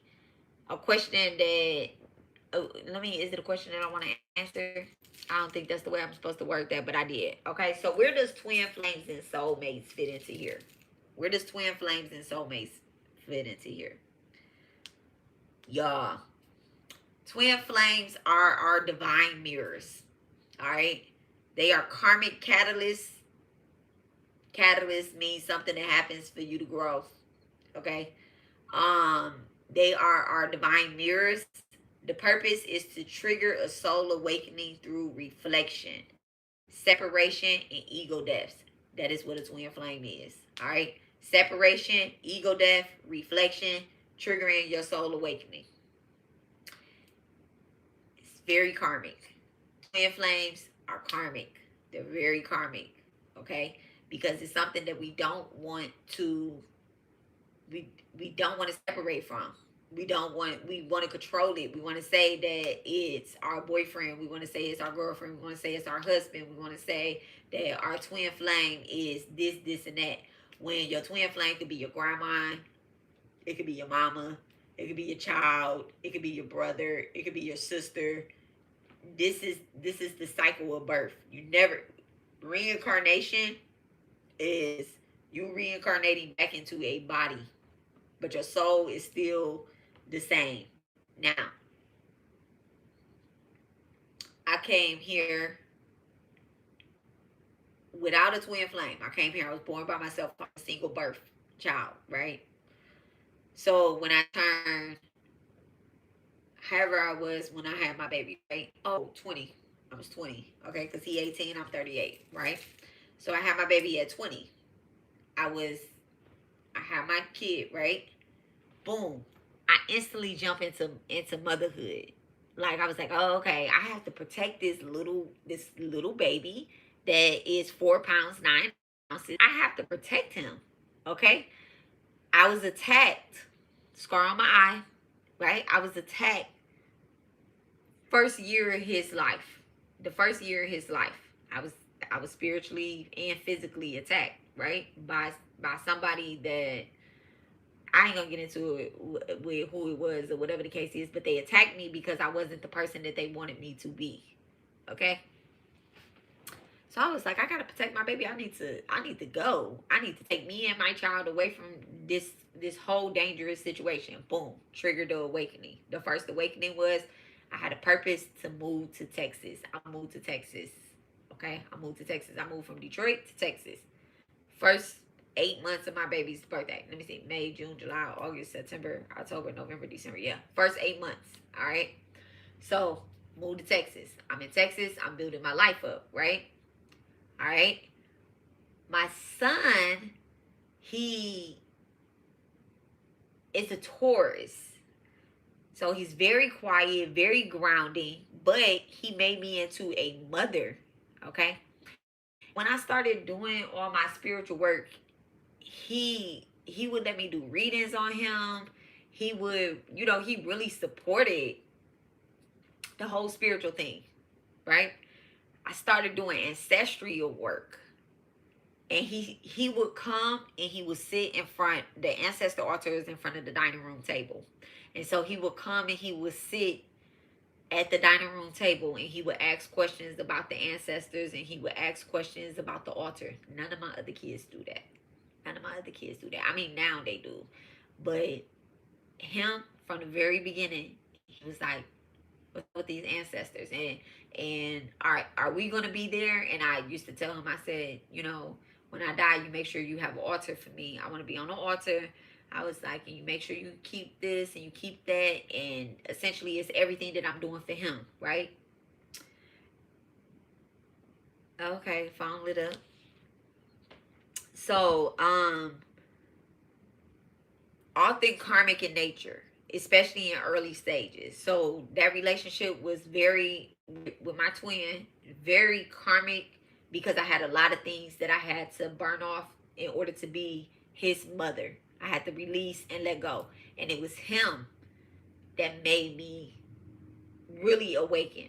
Now, separation, ego death, all of that happened when he left. All of that happened. We are totally, we're physically separated, but I had to have an ego death, right? Taurus, Scorpio. He a Taurus, I'm a Scorpio. I had to have an ego death and awakening in order to be in union with my twin. I had to let something go, and I had to let go of drinking. I had to let go of smoking weed. I had to, all these things. And these are things that he told me in the physical as well too. You know, he told me in the physical, I would be thinking I'm getting away with smoking weed outside and stuff, right? Go outside, come back. He'd be like, that's what he do. Like, what? And y'all, I didn't even start smoking until I was 30. Never before. But these are things that had to happen before he passed. I had to go through these certain cycles, okay? So that I could know what I needed to release. All right. And then he told me too, after he passed, he told me, he was like, if I keep smoking, he came back to me. He passed in July. He came back to me in August. He was like, if you smoke, you can't hear me. I was like, I can hear you just fine. And I'm high as hell right now. He was like, you're not going to be able to hear me. And that is so true. That's so true. It's like a radio static. I can hear little frequency things, but I hear a whole lot of other stuff too. So your girl can't smoke. Okay? So it says it mirrors your wounds so that you're forced to grow. It mirrors your wounds so you're forced to grow. The union cannot be sustained unless both are in a it cannot be sustained unless both are in alignment with the purpose. So, twin flame union, they cannot be sustained unless you are aligned with your Dharma, what your soul purpose is. It's not different.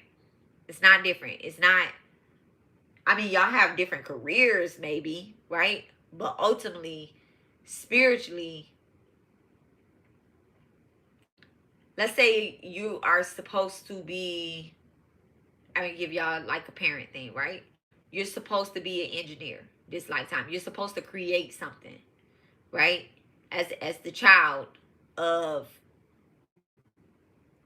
I don't know why the name Elijah came up, right?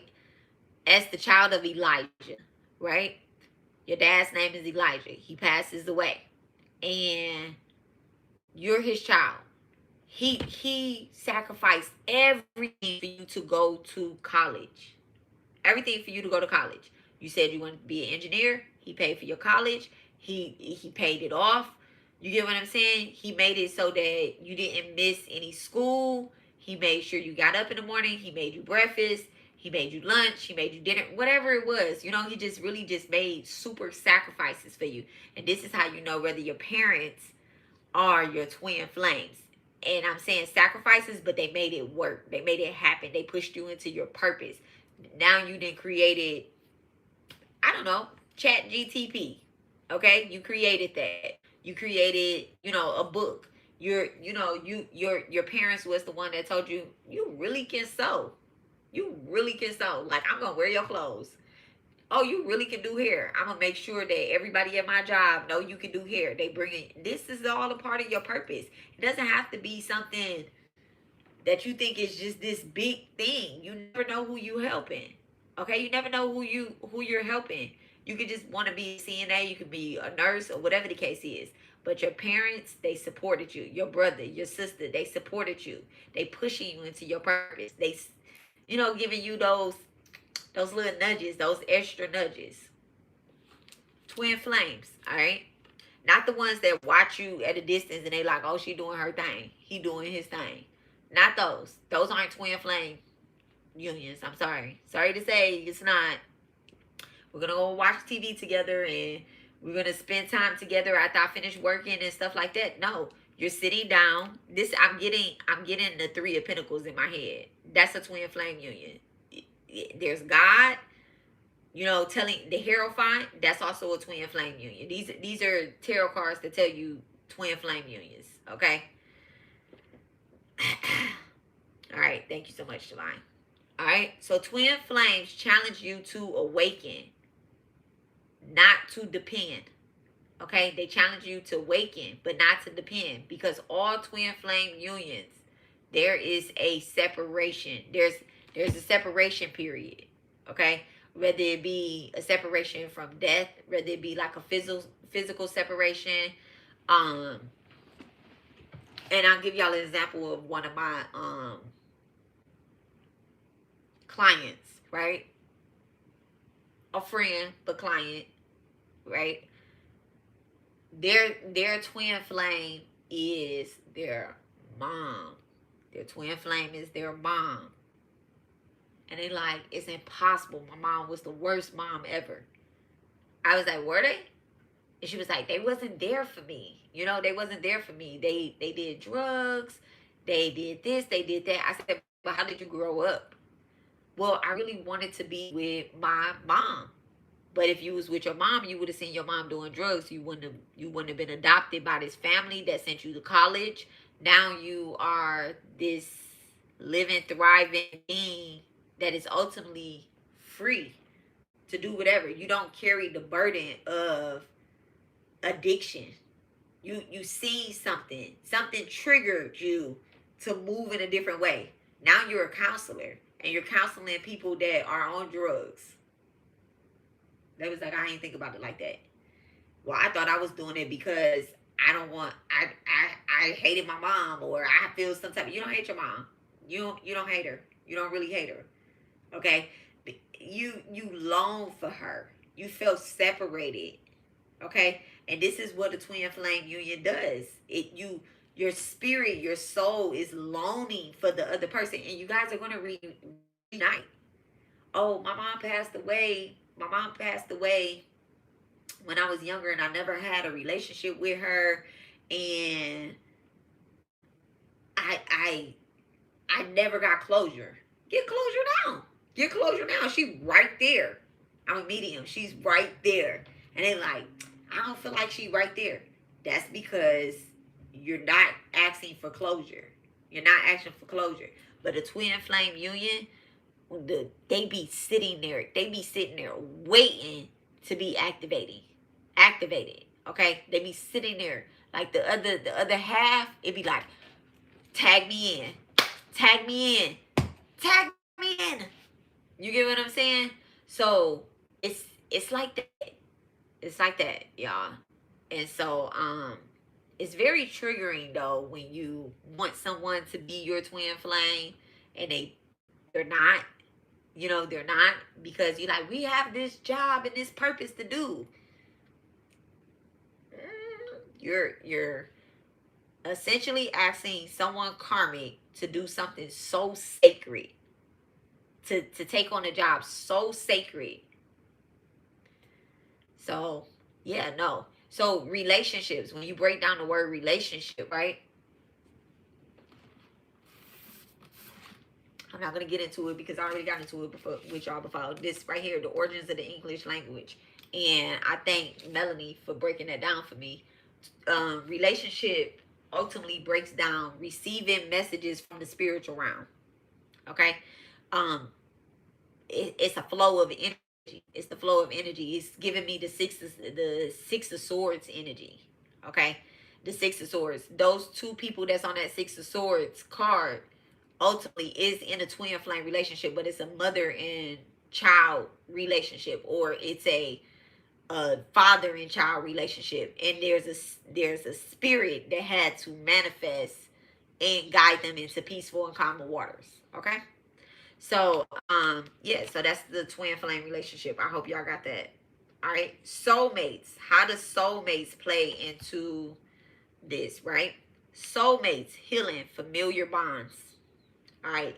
So soulmates are deep emotional connections rooted in comfort, shared growth, and past life um familiar energy, right? Past life familiar energy. A lot of we have a lot of soulmates out here. A lot. A lot. How many soulmates you got? A lot. All right. Your best friend from third grade is one of your soulmates. Okay. Like that person that you was like, I'm that's my boo. I'm always be friends with that person. If I see them, I'm gonna run up, I'm gonna miss them, I'm gonna hug them and all that. But we kind of go in our separate ways. We live our life separately. But you know, Brandon will always be one of my soulmates. Okay, it is what it is. But there's no some soulmates are karmic to balance and resolve old patterns. So the old pattern is, you know, sometimes you just gotta let your soulmate go. You have to let your soulmate go and live their life and do what they have to do. A soulmate is not, I don't want to say what it's not. It's easier to say what it is. Because soulmates do show up.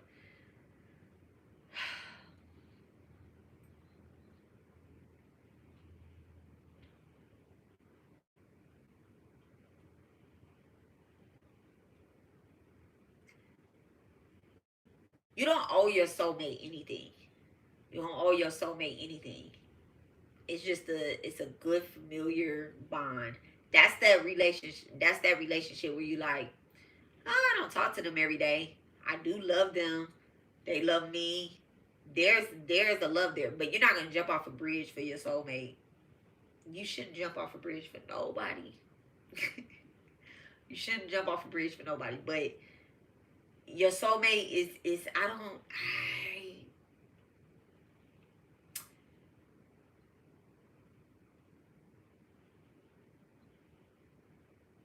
my best friend from third grade is one of my soulmates. I can say that. Okay, I can say that. I see them on Facebook. There's no hate. They person don't mind me. I don't mind them. They come up in the timeline. They come up in the timeline. But third, fourth, fifth, sixth, seventh, actually all the way into I moved to Texas, we really had like a relationship. Like, you know, like we had a good friendship and all that stuff. It's so crazy. Y'all, listen. I went to go get my tongue pierced. Let me tell y'all a story real quick. I went to go get my tongue pierced when I was maybe like 18. And I'm like, Brandon, come with me, right? And my dumb ass, y'all, my dumb ass ate some French fries before I went to go get my tongue pierced. So when they pierced my tongue, my shit started burning. I'm like, damn, it's salty ass McDonald's fries. And I spit. I ain't spit. I was drooling. And when he was like, ugh, you about to spit. And he put his hand out and caught my spit. That's a soulmate. All right. That's somebody that it's like that. He also taught me how to drive. Like, I didn't have a lot of, you know, at that time, I didn't have a lot of money like that. So I was like, I'm not going to take driver's training. I'm going to wait till I'm 18. I'm going to take the test. And I'm going to pull up in a car. I'm going to buy me a car. He was like, you got to know how to drive first. Ran his car into Popeyes. He like, back up, back up. Back up. We never talked about it again. He was like, I'm going to take, his dad worked for GM. So it worked out. His car wasn't messed up for too long.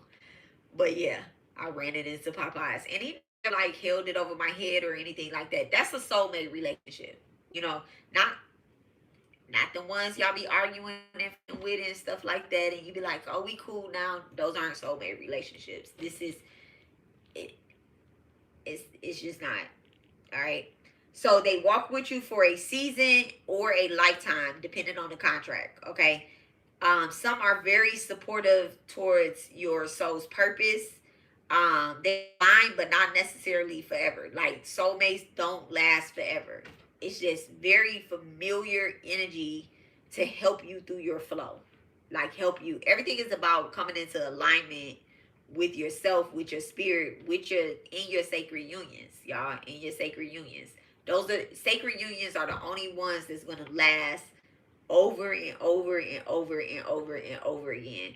Twin flames, yeah, but you might have a lifetime where you're not physically with your twin flame. Like I think if I'm heard the message correctly, because my son didn't have any children, I don't think he's gonna be, reincarnated as like that. I think part of his soul purpose was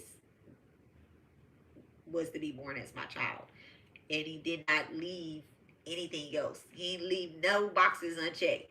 You get what I'm saying? He didn't have any kids, so there's only person that's out here missing. And to be honest, I ain't gonna say that.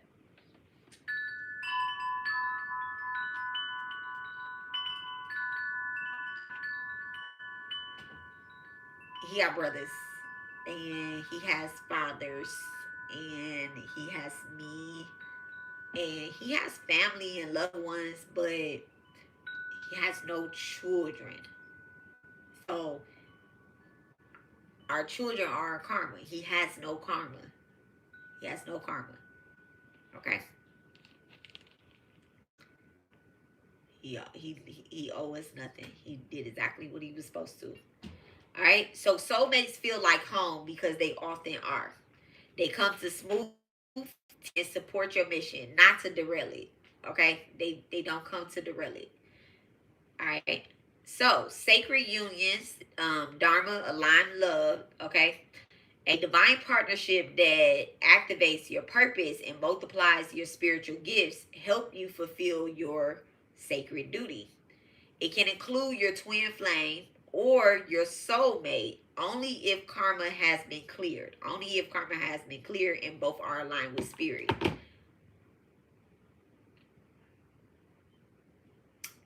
So something that I know that I taught my karmics, right? That I taught my karmics about twin flame. You want to be in my lap bad. So one thing that I know that I had taught, especially like Eva, I had to tell her, like, somebody else's husband is not your twin flame. That's so karmic-y. That's so karmic-y. And that was one of the things that, when I was exposing her, that I kept saying, like, it's not a catalyst twin. It's not a twin that, it's no type of twin. There's no type of twin there, sis. Even with, let's put the business out there, even with the other people that she said was her twin flame after him, right? I'm gonna read the energy. You taking somebody else's person. You taking. They're all karmic relationships. Okay. I ain't gonna talk about her relationship she in right now because it ain't my business right now.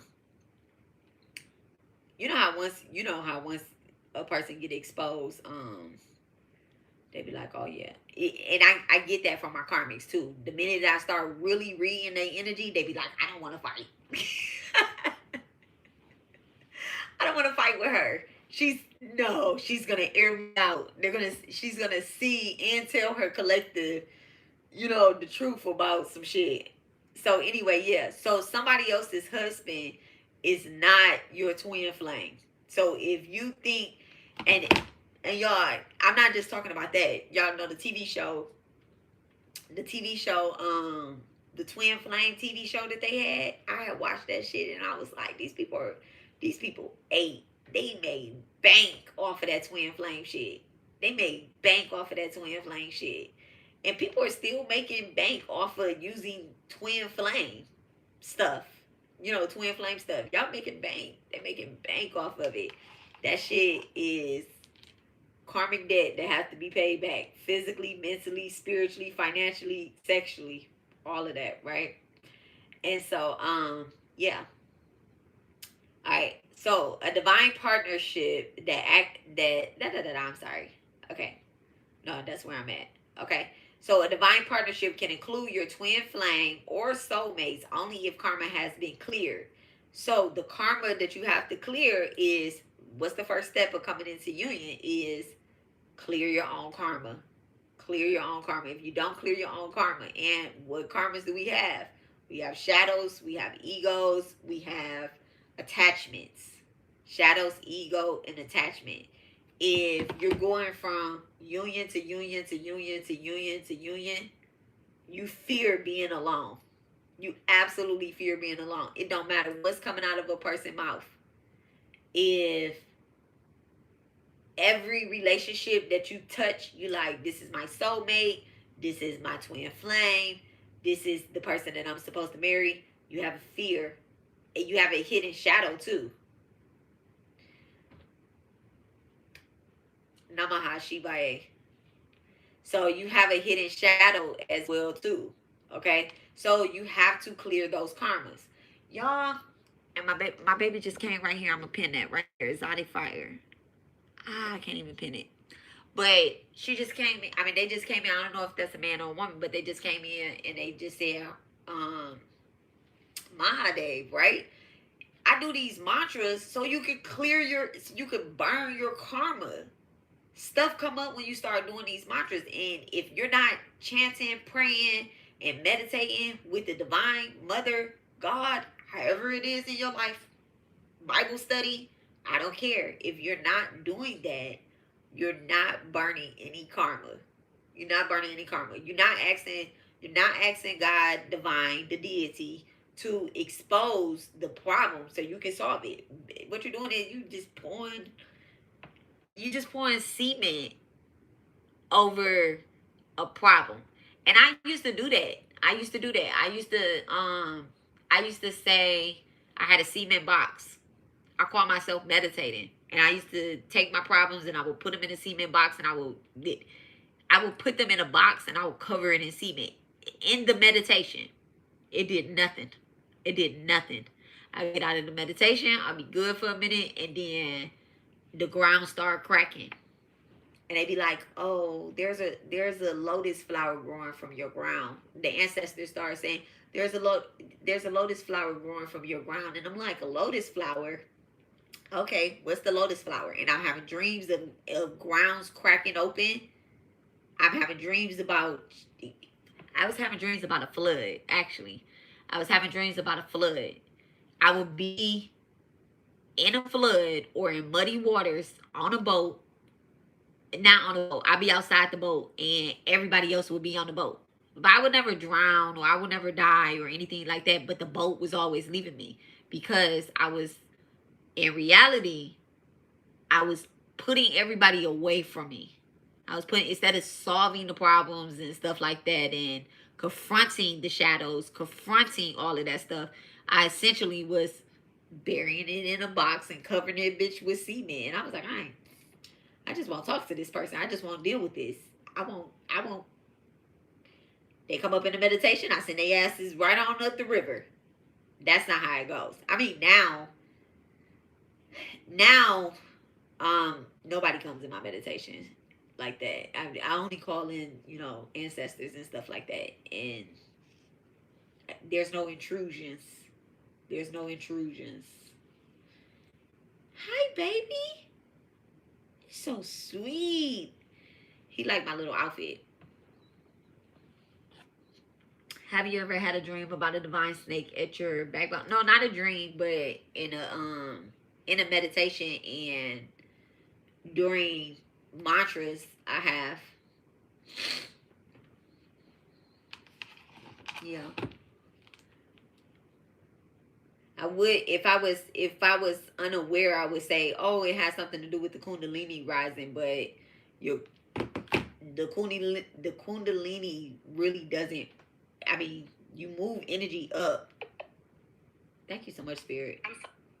You move. Look, they're gonna say, I'm sorry. You move energy up to the crown, but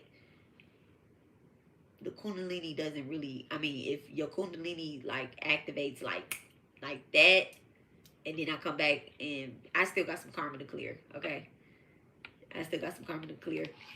I'll get that Kundalini rising once I transition up out of this body.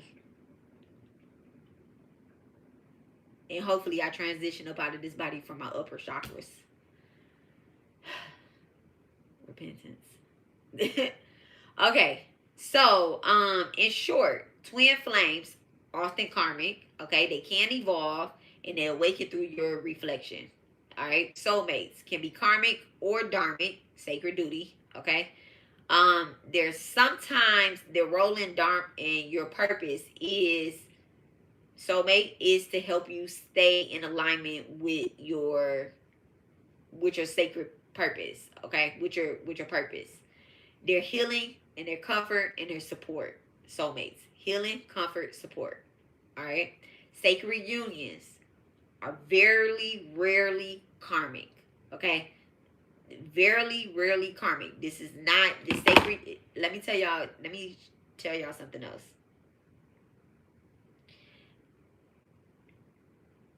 This is gonna be a boozy right here. This is gonna be a boozy. Let's say that your sacred union, right? No, I'm not reading the Kundalini right now. So let's say that your sacred union, right? Clear. Let me burn some incense too. You know you're in a sacred union with someone, and this is a love thing right here. Let's say this person has children with somebody else, right? Let's say that they have children with somebody else.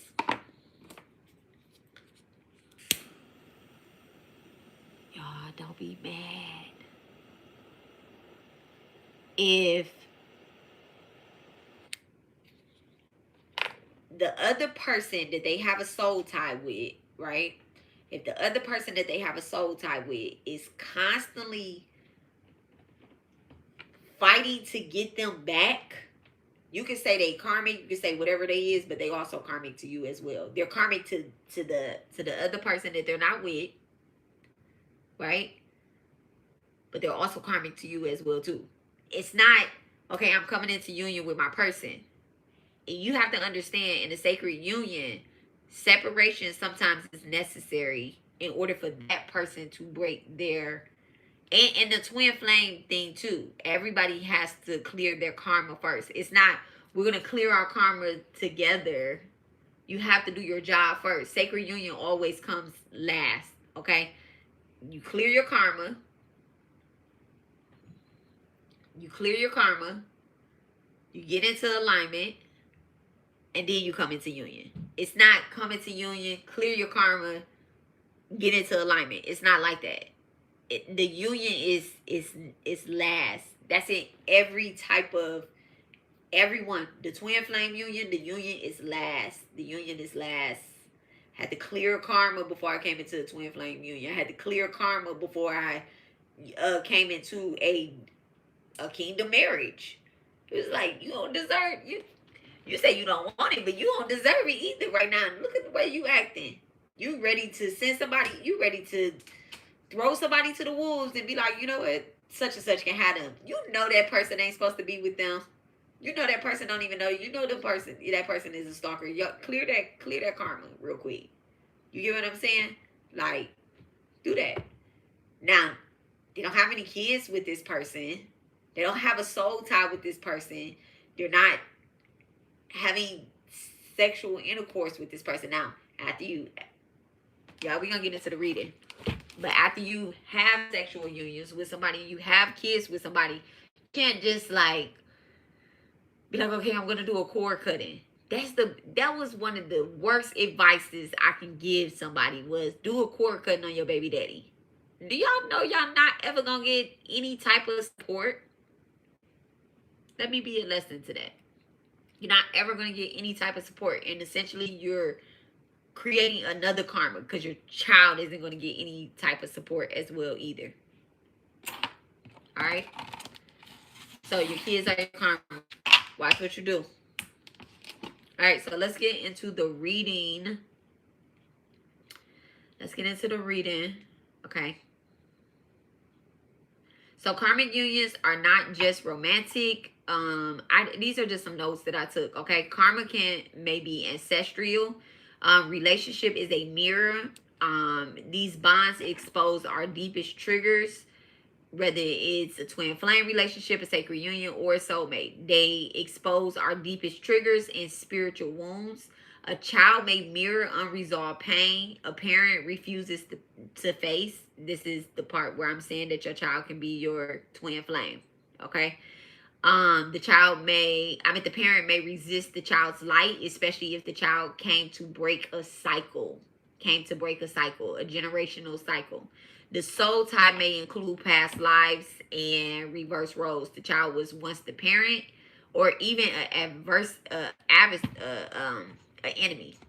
Okay, even an enemy. Your child could be it could be an enemy, and then they come here as your child, so that y'all can break that cycle. And you, I hope you look, but y'all know it's people out there that really don't like their kids. It's people out there that don't like their kids, and that was something that came up before. Where, damn, where I came across a karmic of mine, right? Not anybody that's on YouTube, but I came across a karmic of mine, and this is when Spirit gave me the download of don't send anything towards them, because it's going to hit their child, which is essentially being born for them, right? To break some type of cycle. And this person, this karmic, was talking so bad about me and my kid, that had passed away, was talking bad. And I told y'all it's triggering. That's why I was like, nobody can say anything. And this was all on Twitter and stuff. And this bitch was saying all types of stuff. Excuse my language, Spirit. She was saying all types of low down, dirty shit. And something that crossed my mind unintentionally, I was like, I was getting ready to say, everything you saying, you're going to feel it. You're going to feel it. I was getting ready to say that. And Spirit was like, do not send that energy back, because it's going to hit her child. And one thing about her is she don't like her child. She want her child to die. Why? So she can collect some money and she don't have to be a mom.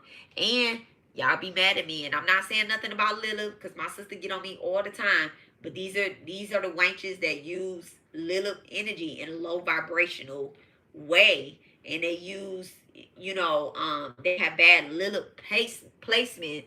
They may have Lilith in the 4th house in Cancer retrograding or something like that. And they want to take it back to the 3rd house, where they treat their children like dogs and animals, as opposed to like their actual child and shit. Like they're grooming their children to be bad. Like, I don't want to just say bad, but bad. Y'all see parents like that commit crimes with their children, and you like, how could you want your child to go to jail with you? These are people, it's people like that. And it's people like that in our everyday world. And so Spirit showed me, like, yeah, we're not gonna send anything back to her. And when something was sent towards me, they didn't know that, they sent it towards me and my twin flame union, but they didn't know that my twin flame union was with my kid. So it hit my kid. And that's where my purpose kicked in at, because it's like, oh, this is the separation on that twin flame union. Physical separation, but the souls are never separated. Alright. Okay. So this is the relationship that mirrors, okay? Alright. You were born into this contract, not to carry it, but to end it. Okay? That's the karmic contracts. When you come across the karmics and stuff like that, those karmic relationships, you were born into it, but not to carry it, not to keep carrying this karma for generation and generation and generation. Okay?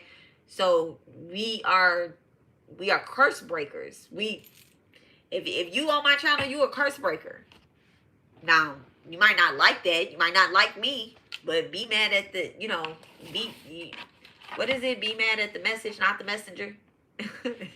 Let the message trigger you. Not that, like I said it. It's that's what it is, right? I can't help it. Spirit gave it to me to say. I said it. All right. Okay. Signs of karmic purification is happening. Okay. Signs that a karmic purification is happening. You feel guilt. You feel obligation or fear when setting boundaries. You like, I'm not, I ain't, all right. You inherit emotional burdens that were never yours. This is karmic purifications. Okay? You start thinking about shit that your grandma did. It start triggering that. And another example, my grandma name is Eva. The person that attacked my twin flame union, right? Sean Eva. My grandma was killed by Sean Preston. It all starts triggering you, like, oh, okay, I see you, spirit. I see what you did there. Okay, you inherit the emotional burden that was never yours. That wasn't mine. I didn't do that. That wasn't me. I didn't hex her. That was my great grandma. I mean, I ain't hex him, you know. And then he reincarnate here. Okay, if he reincarnate, he attached. You experience intense spiritual growth and awakening through pain. Okay, that's how you know that the work is working. That's how you know. You like, why am I going through this? Because you're awakening, and it's burning. It's working. The work is working, bitch. Okay. So how to purify these karmic contracts? Okay, you have to first acknowledge. You have to acknowledge the soul contract. Okay, I acknowledge the karmic lesson between me and such and such. I release what no longer serves my Dharma, my soul's purpose. I release that. You get what I'm saying? You have to say that. You have to take accountability and acknowledge. I don't want to say accountability, but yeah, okay. You return not yours. Like I just said, I ain't do that. Here you go. That's not mine. No, you use mirror work. Right there. I know when I lean like this, y'all can see the sigil. Okay? You use mirror work. You do cord cuttings or ancestral fire rituals, okay? To return pain, shame, and expectations projected onto you. We take on roles that our ancestors we are our ancestors, and we start taking on roles, and we be like, oh, I'm gonna fuck that motherfucker up. No, I'm not doing that. I'm not doing that. I'm not gonna do that. I don't want to be born with these people no more. Give me a second, y'all. My phone is gonna die. I mean, my iPad is gonna die. So let's plug it up.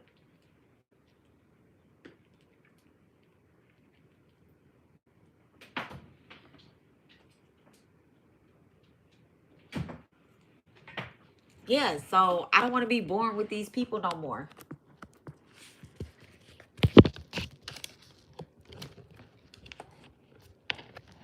Like, they're all weird and they not doing the work. And it's, hold on a second, y'all. Hold on.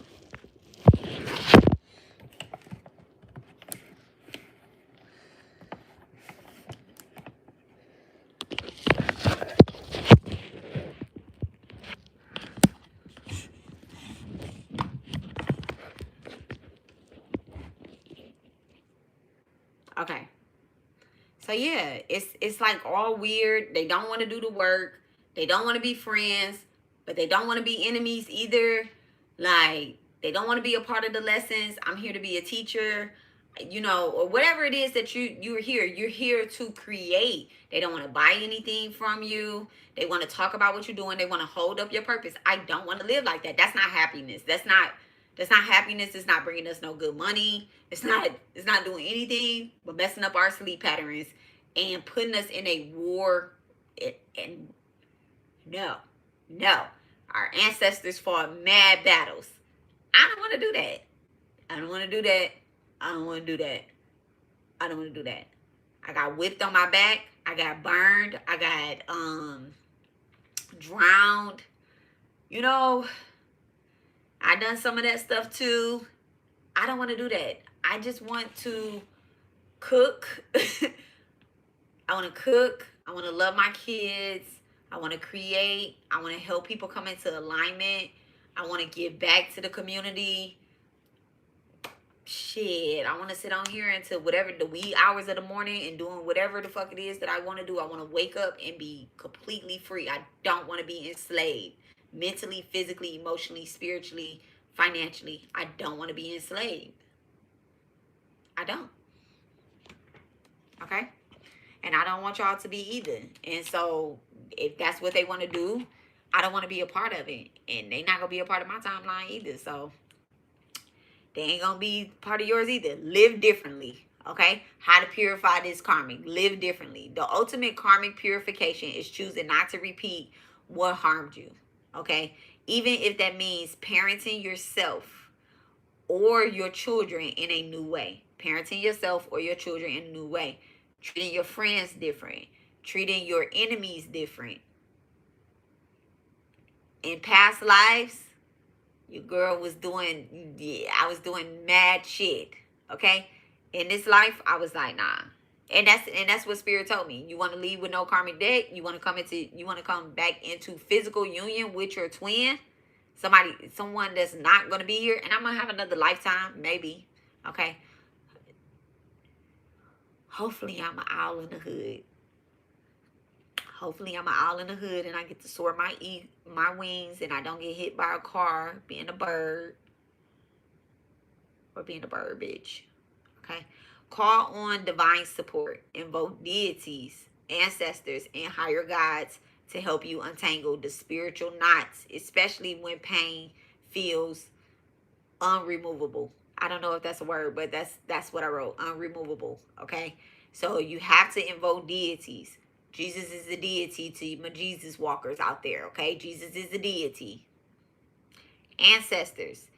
Every single pantheon invokes their ancestors. I don't care what religion you are. Every last single one of them calls on their ancestors. They call on the original ancestors. Okay? The original ancestors that we had. Higher guides, okay? Calling on your higher self, calling on your spirit guides, calling on, Archangel Michael and Archangel Raphael when these karmic cycles show up as like, sickness or something like that. Calling on the deities, okay? And calling on the divine avatar. So Mother Mirror, Dashin, right? Mother Mirror. Okay. My baby right here. Okay, Mother Mirror. So she does Dashin every day.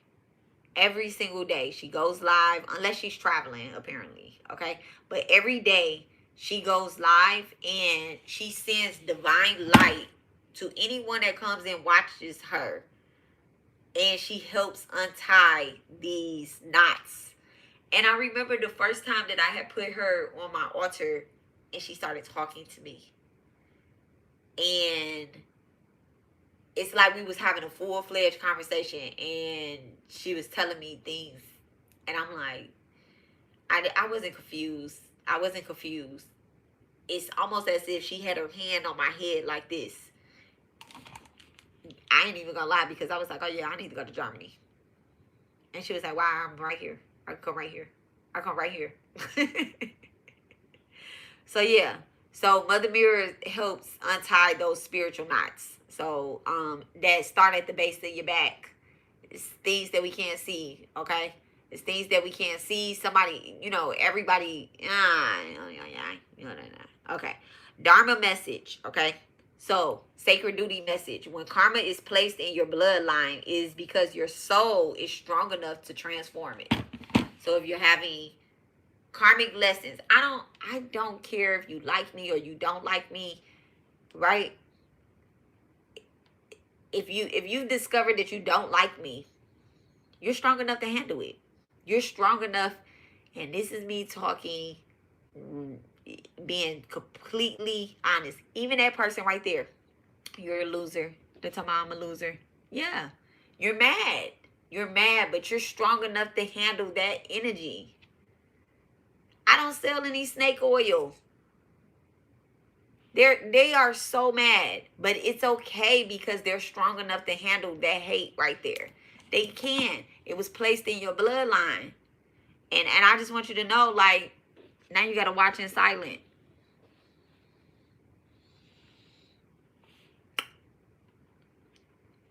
So anyway. Oh, I love it. I love it. I love it. I love it. Okay, so they popped up at the right time to say that I was a loser. I love it. It says when karma is placed in your bloodline, right? It's because you're so. I love your comebacks. I don't know. Listen. When karma is placed in your bloodline, it's because your soul is strong enough to transform it. You were born to be. You were born to be the cycle breaker, not the karmic continuer. Is continuous. Okay, I just be making up words. Okay, so not the karmic continuous. You're strong. You can do it. I believe in you. Okay, I believe that y'all can break these karmic ties. Okay, so I won't get too far deep into the rest of the notes that I have, but even if the karmic tie, the soulmate, the twin flame, the sacred union, even if another person passes away, right? The soul never dies. You still need to do your job. You still need to do your job. Okay? When I thought that I was going to quit my job, okay, when I thought that I was going to quit my spiritual job, when I tell y'all I had a gang of spirits in my house that was like, it was, and I thought I was going to quit my job and hand it over to somebody else. I thought that I could use money to have someone communicate with me and give me something, like give me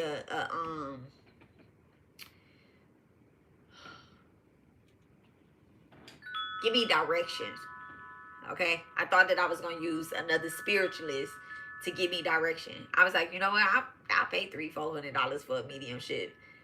And the minute that the circle was sealed, and it was sealed, my spirit team said, oh, now you listening. We're going to let you waste your money. I was like, damn it. Damn. Y'all found me. How y'all find me? How y'all find me in this? They was like, you sealed the circle. You sealed the circle. And when I sealed the circle, all the chaos, clutter, all of the anti-energy that was telling me like, yeah, bitch, quit. Yeah, you lost. You lost your child. You lost this game. You lost this. You lost this war. You need to drop out. You need to stop. You need not to teach. You need to just throw your malas away. You need to break down all your altars. You need to go on about your life and do something different. Yeah, I thought that was going to be okay. But the spiritualist that I had went to, I always, if I'm gonna have somebody tap into my energy, I could be ignorant all I want, but I ain't that ignorant. I'm like, bitch, I'm gonna put myself in a protective circle still. So I put myself in a protective circle, and that I know how to do, that I know works for me when I tap in with my clients and I put us in this circle of protection. They was like, okay, now listen here. You about to get this lady $300-$400 and we not about to talk to her. And the first thing that lady came on and said was, I know that you have questions, but your ancestors said that I'm going to tell you this first. And it wasn't my ancestors. It wasn't my ancestor that was telling her anything. My ancestors didn't tell her to tell me to break down my altars, didn't tell me to throw out my stuff or anything like that. They didn't. That's what she was telling me to do. But that's not what my ancestors was telling me. My ancestors was saying, take time, clean up the house, empty the house out, pack up Sakai's stuff, okay? Keep what you want, but this is all physical. He's okay. We got him. He'll be back. He'll be gone to November. He'll be gone to November, but basically he'll be gone to November. You good. Y'all not missing a beat. And I was like, oh no, okay, whatever. I'm gonna listen to this. I'm gonna listen to what this lady's saying. She was like, yeah, you need to break down your altars, and then you need to get into voodoo, like straight up into voodoo. I was like, oh, okay. I didn't listen to that part. I did break down my altars. But then I met with Mumbo, and she was like, I've never seen nothing like this. When I met with her, and I was talking to her spiritually about what I need to do next. She was like, I never seen nothing like this. She was like, yeah, you good. You good. She was like, you have a very close relationship with a lot of deceased spirits. They're all around you. I'm like, I can't, they're not going anywhere. How do I send them away? She was like, you can't. You have a contract that you have to fulfill. I'm like, that's dumb. That's dumb. I don't want to fulfill. I don't want to help anybody. I don't want to help anybody because at the end of the day, who helped me? You know, but they did help me. I was ignorant. King of Swords. All right. So let's get into the reading about the closest relationships. 1, 2, 3 on the clock. Okay. 12:03. Somebody's birthday, December the 3rd. So let's get into the closest relationships that you have. So what I want y'all to do is I want y'all to ground yourself, ground the energy. And this is not going to be a all over reading, right? So I don't want y'all to be thinking about multiple people here. Well, let me not say multiple people. Multiple people are going to come up, but I don't want y'all to be thinking about, your neighbor, your boyfriend, your girlfriend, or anything. Let it flow naturally, okay? So let's ground the energy. Let's clear the space. Let's clear our minds, right? And we are asking divine and spirit to show us the true nature of our relationships that we have, okay? Whether it be sacred union, whether it be karmic contracts, whether it be soulmates. Show us the true nature in this reading, all right?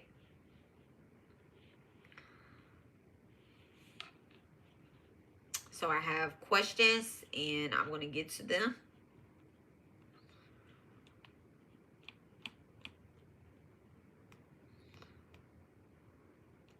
As soon as I get to them, I have questions.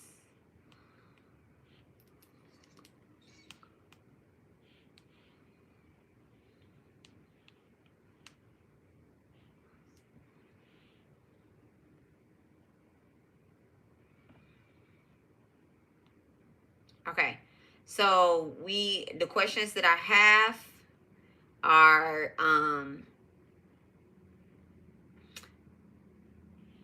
okay, so the soul contract. I have a question about the soul contract, right? Whether it's karmic or divine agreement that brought you, the collective, not me, but you in whatever union that comes up, right? Their role in your cycle, right? Are they here to awaken you? Are they here to test you or teach you? Okay. Their role on your path. Okay. How are you tied to them? Is it karma? Is it sacred duty? Or is it healing? Kind of go with the second question, but I guess I put it as 3. Okay. And then karmic blocks. Okay. Repeating cycles. What patterns are we stuck in that are right in front of us, or that's from a past life? Like, are we stuck in a karmic cycle that really stems from a past life that we're supposed to clear out? Or is this something that is supposed to bring us into divine union or anything like that, right? Spiritual purpose of this connection. Is this union meant to heal, release, or unite? Okay. The truth of the bond. Is it a karmic, a soulmate, a twin flame energy? Okay. And then guidance from spirit. Now, I don't know how this is. I'm not going to do it like as a spread. I'm going to do it just as a reading. But these are going to be questions that's going to come up. Might be some more questions or whatever. It says, guidance from spirits. What must we accept? You know, and then is it the end, or do we embrace something now that, you know, is meant to evolve, okay, into something so beautiful, all right? Not nothing karmic. We're here to burn these karmic cycles. And so if it come up as it being karmic, you got to know that it's time to end it, okay? The bottom, no, okay? Yeah. So, and then also, what are we avoiding? All right, thank you so much, Divine. These aren't the cards I want to start with. I actually want to start with this one. What's the name of these cards? It's called Whisper. These cards are called When My Soul Whispered. They were just like peeking out. Okay, they got the little bumblebee on them. Okay, and then I did just shuffle them, and the strength card is at the bottom of the deck again. So whatever it is, you definitely can work through it.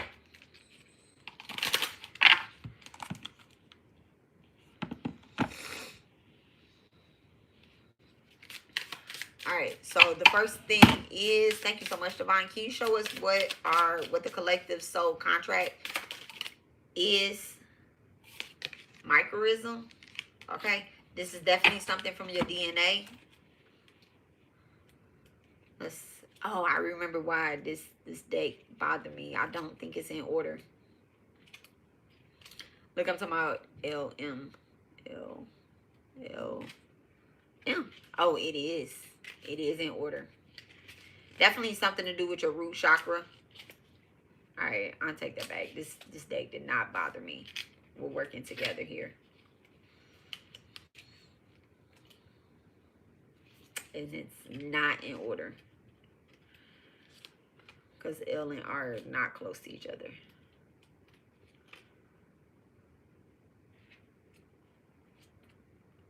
Oh, okay. It's in order according to the chakra. So it definitely has something to do with your root chakra, because this card has red splashed all over it. And maybe there's a guide at the top, at the beginning of the deck. I mean, at the beginning of this book. But let's just see. Maybe it's not. That's the crown. Found it. So it says, to see the world in a grain of sand, heaven is a wildflower. Hold infinity in the palm of your hand, and eternity in an hour. Every human is the embodiment of the universe in a mature form. It is time to recognize It's time to recognize the dynamic relationship existing between yourself and all those that surround you. Like a butterfly effect, every action, every word, movement is reflected and magnified as it reverberates into time and space it surrounds. Many people underestimate their ability to affect change on a wider scale and become stuck. Realize that you can be a catalyst for great change right now, simply by making changes in your own interactions with the world around you.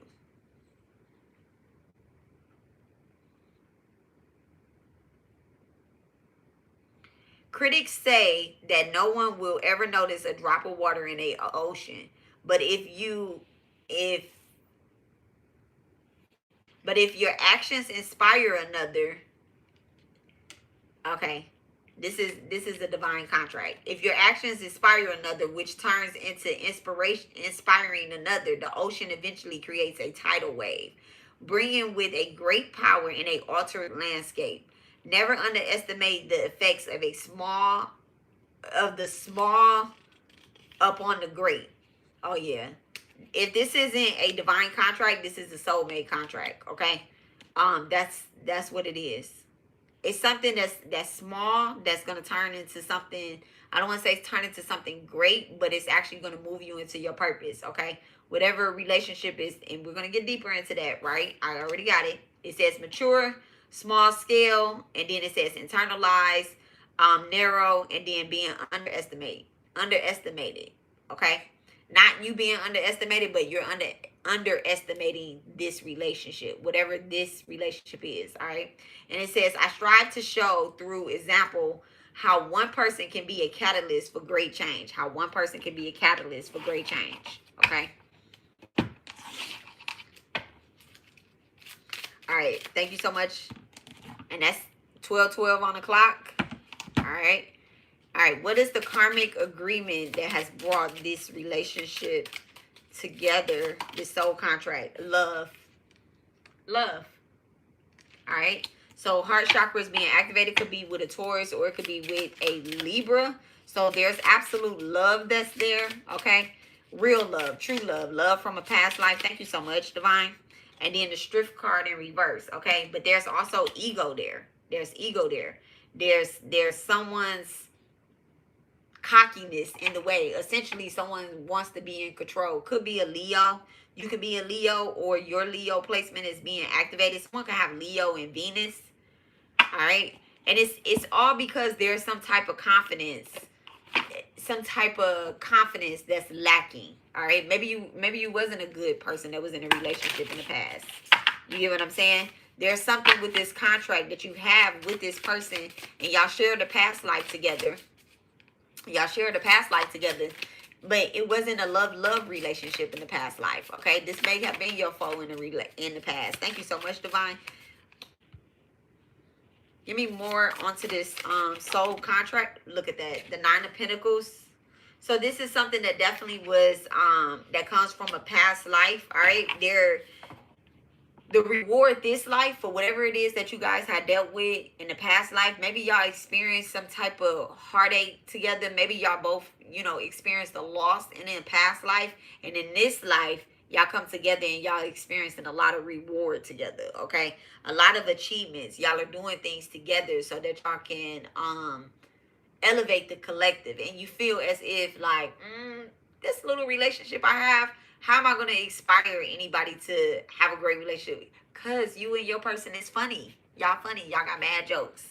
When y'all show up in a group and y'all showing up, amongst y'all friends and collective, y'all like bouncing ideas off each other. Y'all brightening people's lives up. I don't know. Y'all having like a party. This is somebody like that, okay? This is a friend. This is somebody that's very close. You might share a DNA with them, all right? With the root chakra coming up. The 5 of Wands in reverse. It's almost as if y'all are ending spiritual wars together, okay?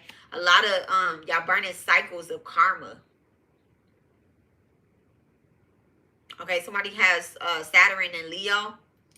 So that's what it is. Somebody can have Saturn and Leo in the first house, and you also have a Leo rising. Okay, so you show up as a person that wants to be in control of certain things, and Spirit is saying you're not in control of this. I put this union together. Okay, and that's how you know it's being spiritually led, because you tried to fight it off. You're like, I don't know. No, they're not gonna steal my time. No, I'm not giving this person my time. I'm not even gonna call them back. And this person keeps showing up where you are. You like, dang girl, how you get this job too? They like, I don't know. I just feel it out. You think that they're following you. You ain't even talk about it to nobody. I'm just saying, okay? Y'all both share a same passion. Y'all have yeah, someone may have a passion to heal or something, to I don't know. There's somebody that you're coming across too. All right, thank you so much, Spirit. That's showing up in the same room as you. I keep saying coming across, but showing up in the same room as you. Y'all can cross paths at a store, and you're like, dang, I always see this person in the store. They could be the person behind the counter. All right, the 9 of Pentacles definitely could be the person behind the counter. Could be somebody at your bank.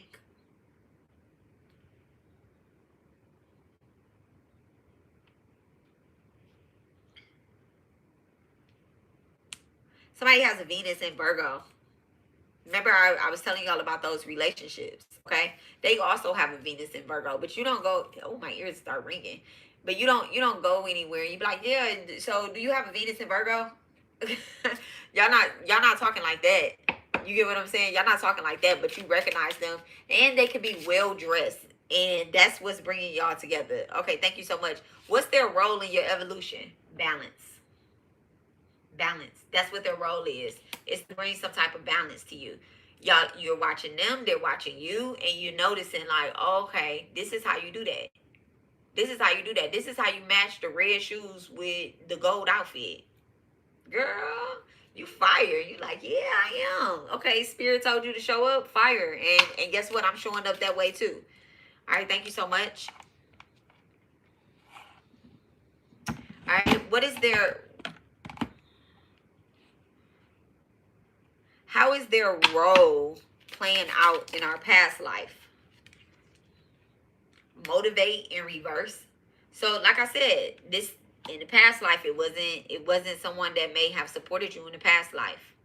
All right. And you know, somebody want to say that somebody did something to you in the past life or whatever the case is. Y'all remember I told y'all if I found out that my husband allowed me in the past life, it's up.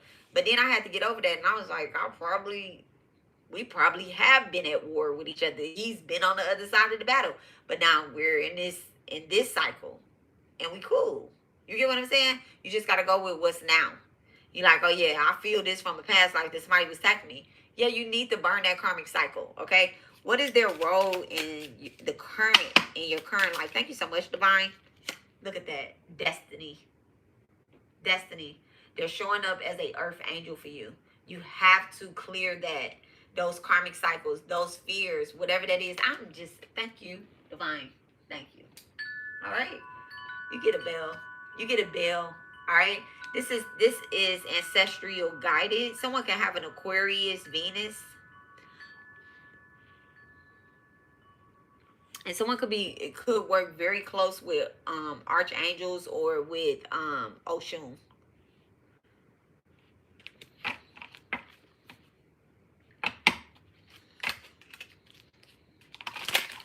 So let me see what balance is.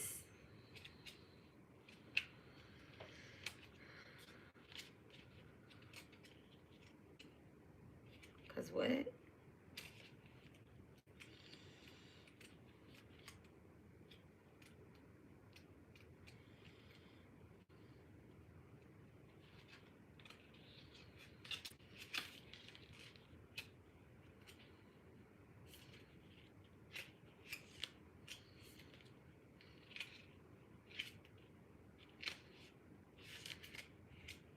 Yeah, the book definitely isn't in order. In no way. Like they didn't even. I guess they gave me a little blank page back there. I'm gonna have to sit and go through this. Patience.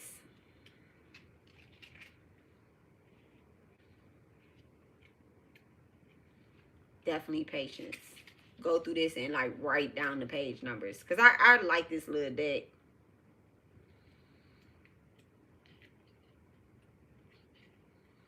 Or I could sit and like actually learn what each one means.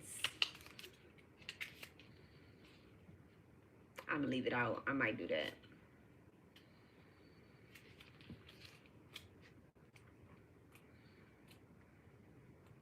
Cause baby, what? Or I'm gonna put little tabs. I might put little tabs. Y'all forgive me.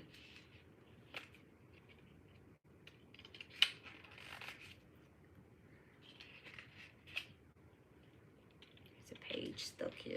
91. Okay, there's not a page stuck here.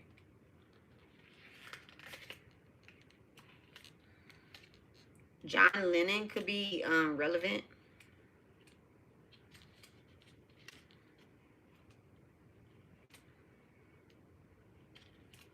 I'm about to say skip it.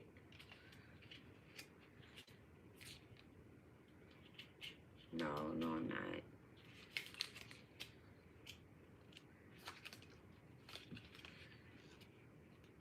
They know they wrong. They so wrong. Baby, when I say they so wrong, they so wrong. Balance. Page 30. It says balance is not something you find, it's something that you create. Now is the time to address any area of imbalance in your life. It is easy to find yourself overly engaged in one aspect of the human experience at the expense of another. Okay?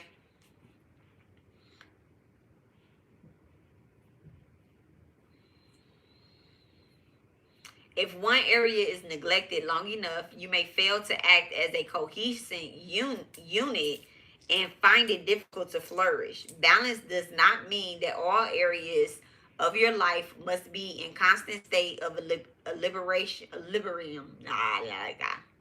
okay, of balance, okay? I guess they didn't want to use the word balance again, but equal give and take. That's what it is. It is more likely that you will experience the natural ebb and flow between personal priority areas throughout your life. Remember, not to veer too far into any one direction. So a physical, a balance, a financial, all that is about bringing some type of balance into this relationship. You don't want to give your all. I don't want to say not give your all. That's not good. Let me not say that. That's not good advice. Because give your all, right? But you don't want to neglect.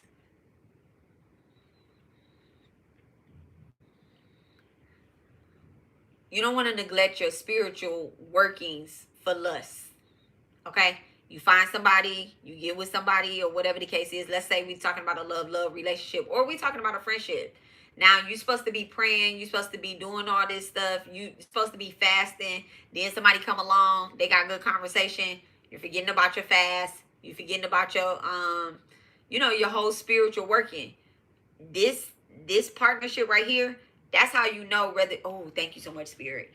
That's how you know whether or not which partnership I'm talking about, okay? Is there balance in this partnership? The partnership that you're supposed to be giving into, there's balance in that. But if somebody just show up and they trying to distract you, that's a karmic relationship. That's a karmic relationship. But there's a sacred relationship here. That relationship that doesn't bring any type of balance right here, that the past life, there's two relationships that's showing up here. There's multiple relationships. Let me not say two. There's multiple relationships.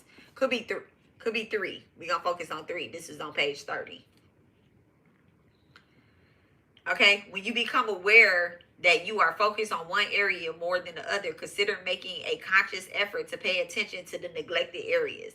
Remember that to truly thrive, you must ensure that you are not neglecting any aspect of your core self, okay? Stability, pose, and consistency.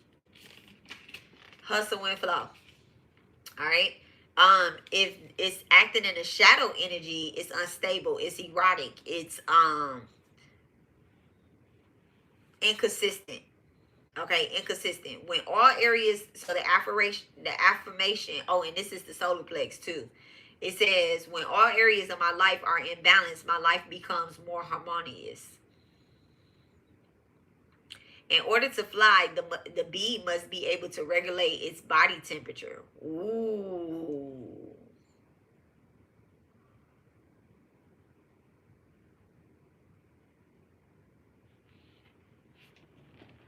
So being able to control your body temperature, being able to control something.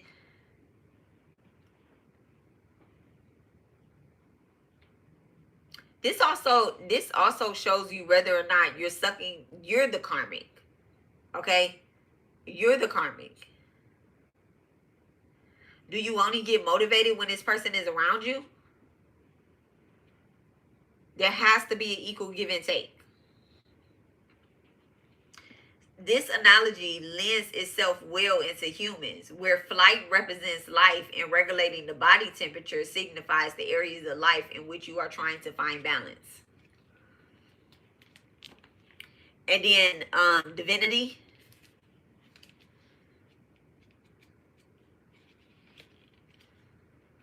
Oh, I'm not going to read that. Okay, divinity. So this is, okay, kindness. Spirit is reminding me of kindness. Okay, thank you so much, Divine. Look in the strength card. This is about a sacred contract. The relationship that is coming forth is about a sacred contract, about a sacred union. All right, thank you so much. Like coming into balance with a sacred union. All right, thank you so much. Can you show me what balance is? The death card in reverse. So the fear of change and repeating negative patterns.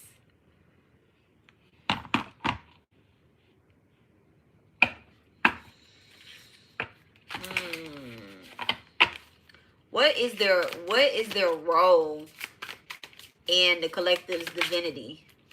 The Ten of Pentacles. So you have to release, in order to have this sacred union, okay, in order for this relationship to come into an absolute sacred union, you have to release. You have to release some type of fear, some type of repeating negative pattern.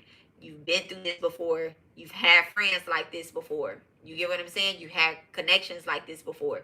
You have to release those things, those shadow things, those, and then you have to recognize the decoy that's sent in first before the real thing arrives, before, you know, the one that's familiar, the family, the soulmate. You have to recognize that the decoys that are sent to play a role in your life. Thank you so much, Divine. All right, what's motivate?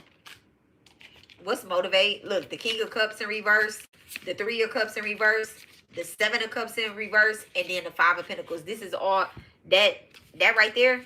This motivate in reverse, whoever this is, whatever this is karmic. This is all karmic. I'm not about to keep none of these cards. All four of them came out. This is the lot, Spirit. Thank you so much. Okay, I'm just reading the energy, and I'm gonna let y'all know. Whoever this is that's not motivating you, that's putting you in a cycle of fear, change, but it's familiar. It's familiar. It's karmic. You gotta burn that. You gotta burn that energy. Okay, that right there, that could be an unhinged Scorpio or somebody that's very low vibrational or whatever the case is. They're here to throw your sacral chakra off. So it could be someone that you're having sacral chakra 3 times out here with the root. This is somebody you having sex with. Or this could be someone that has a baby with someone else. And they want you to take care of that baby. Could be a Scorpio. Okay, they can have Mercury in Cancer. Okay, they communicate very emotionally. And they're always trying to put their emotional baggage off on you. All right, thank you so much, Spirit. All right, show me what this cycle is with this motivation in reverse. Thank you so much. I can't make it up. Look, 4 more cards. 4 more cards. 4 more toxic energy. I guess Spirit is like, I'm gonna give you 4 every time because it has something to do with your root. It has something to do with your foundation. It has something to do with your home. It's a distraction. There's no balance in your home when you're dealing with these karmic energies. There's no 10 of Pentacles. There's brokenness. There's no inheritance when you're dealing with this 10 of Pentacles. I mean, I'm sorry, not the 10 of Pentacles. Oh, it could be somebody with a Mercury Virgo. Okay, so I guess we're gonna have to read this energy. This is somebody that's causing confusion, chaos, that walks away. Okay, they're not stable. You get what I'm saying? They're not stable. With that death in reverse, they're not stable. They have negative patterns, and it's just on repeat. This is showing up in more than one person too. This is an energy that has already walked away from you, right? With this 8 of Cups, abandon you, let you go, right? Said that I gotta go find out what the true meaning of my life is. They don't wanna figure it out with you. That's not balance. That's not balance. This is somebody that walked away from you and then just came back. 3 of Swords. They came back with a problem. They came back with attachments. Okay? They came back. They left you while you were heartbroken. I mean, okay. Now, this could be someone that you've called your twin flame. They could be someone that you said, oh, this is my soulmate. This was my soulmate because they came back. No, they're getting ready to leave again. They're getting ready to leave again. All right? The Queen of Swords energy. Gemini, Libra, Aquarius.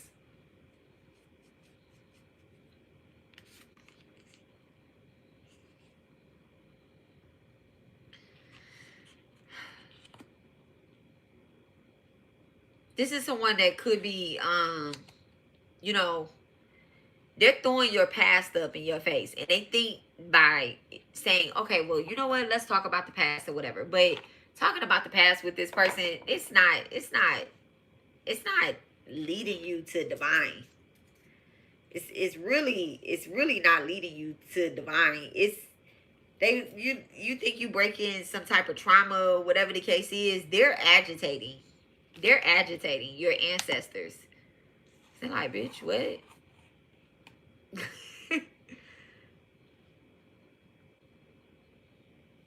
This person has some type of insecurity, and that's why they keep throwing the past up. All right, the Four of Pentacles in reverse. They have some type of insecurity.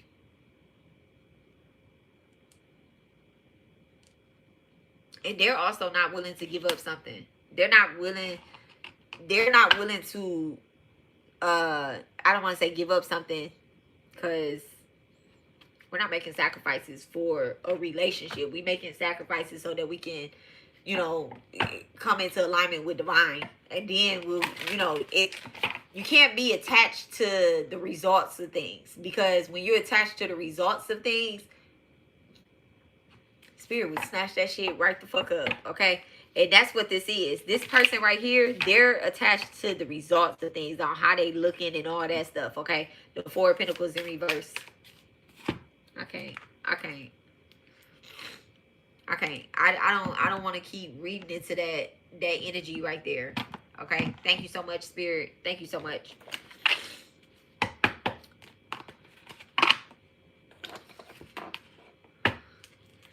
Thank you so much, Divine. Show us our karmic blocks and cycles that are continually repeating. Acceptance.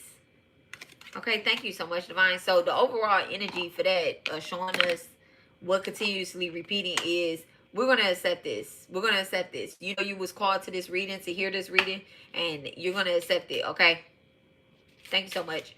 Show us what our blocks, our karmic blocks is. 1, 2, 3, 4 on the clock.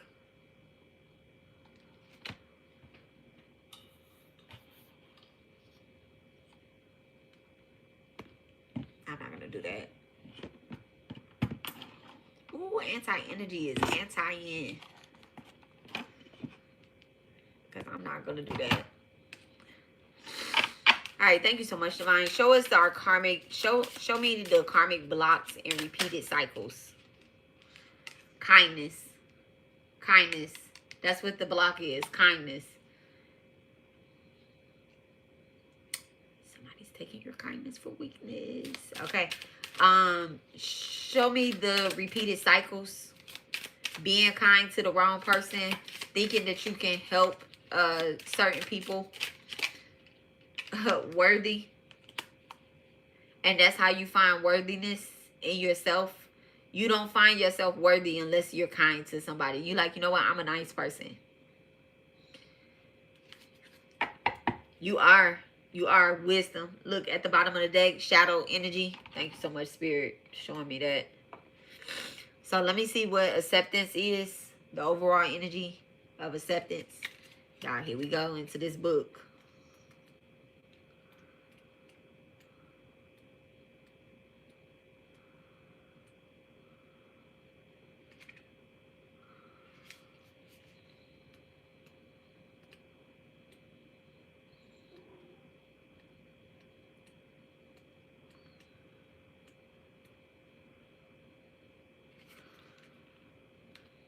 You shouldn't have to give up on your dreams in order to like find some type of acceptance either.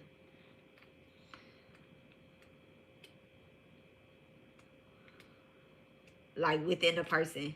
Like maybe somebody is telling you like, oh, you too nice and this and that, or whatever the case is, right? So we cannot change the cards we are dealt and how we played the hand. That's what acceptance is. And it says, the acceptance of the cherry blossom. Interesting. One of my ancestors loved the smell of cherry blossom. Like, it's so weird. What's the, let me see what chakra is this? The heart chakra. Interesting. The appearance of the cherry blossom signifies the end of one season and the beginning of another. The blooms bring an important reminder to appreciate each moment you are in, understanding that nothing lasts forever. Bam, nothing lasts forever. Okay? Every moment is a new opportunity to make changes, to commit to a certain course of action, and to hold love in your heart for all that is. Reside deep in the moment and drink it all in. The feeling, the smell, the taste, the sound. each cycle draws to a close. Rest assured in the knowledge that you made the most of every opportunity. Yes. Yes. So this right here, this is what divine wants us to see about this karmic cycle ending. And it being like, okay, I know that this person knows my worth, but they don't see it. And I can no longer be kind to this person like that. And kindness don't mean you're mean to them. Okay? It just means that you're setting firm boundaries. That's be kind to yourself and set some motherfucking boundaries. And you don't have to go off on anybody to say these are my boundaries and you're gonna follow them. No, you just implement them and you just go with it. You just implement it, and that's how you know you worthy of this cycle. What did I tell y'all? What was the last thing? If before that person told me I was a loser, they told I was telling them, and I'm telling y'all, like, if spirit gave you this karmic lesson, you can handle it. So they know that you can accept cutting these karmic cords so that you can really come into your sacred unions with your soulmates, with your twin flames, with your divine partners. Okay? Karmic cycles last for a season. Not generation to generation to generation. That's why we're born, so that we can cord cut that shit. Snippity snip. Snippity snip. What do they do when you have what shit? Yeah, I ain't bad advice. Bad spiritual advice. Don't get snippity snip. You need to be careful. Out here making whole bunch of karmic kids and shit. Just going from house to house to house to house. Like, why would you make a baby with somebody? Why would you be sitting up here trying to make a baby with somebody that just had a baby with somebody else? Oh, they lied to you? Like, no. Read into the energy. Read into the energy. Why? Okay? I don't know where this is. I don't know where that came from, but that's where that came from. Okay? And that's the part right there. They're taking your kindness. They want you to think that you're not worthy.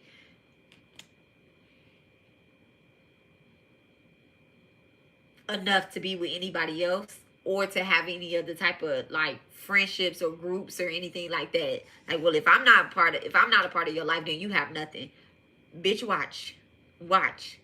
Just watch me at a distance. I have it all. I have it all. Why? Because divine told me that I'm worthy of this karmic contract. I'm worthy of this divine union. I'm worthy of this alignment. Watch me. Okay? As the cycle draws to a close, rest assured that the knowledge that you have made the most of every opportunity.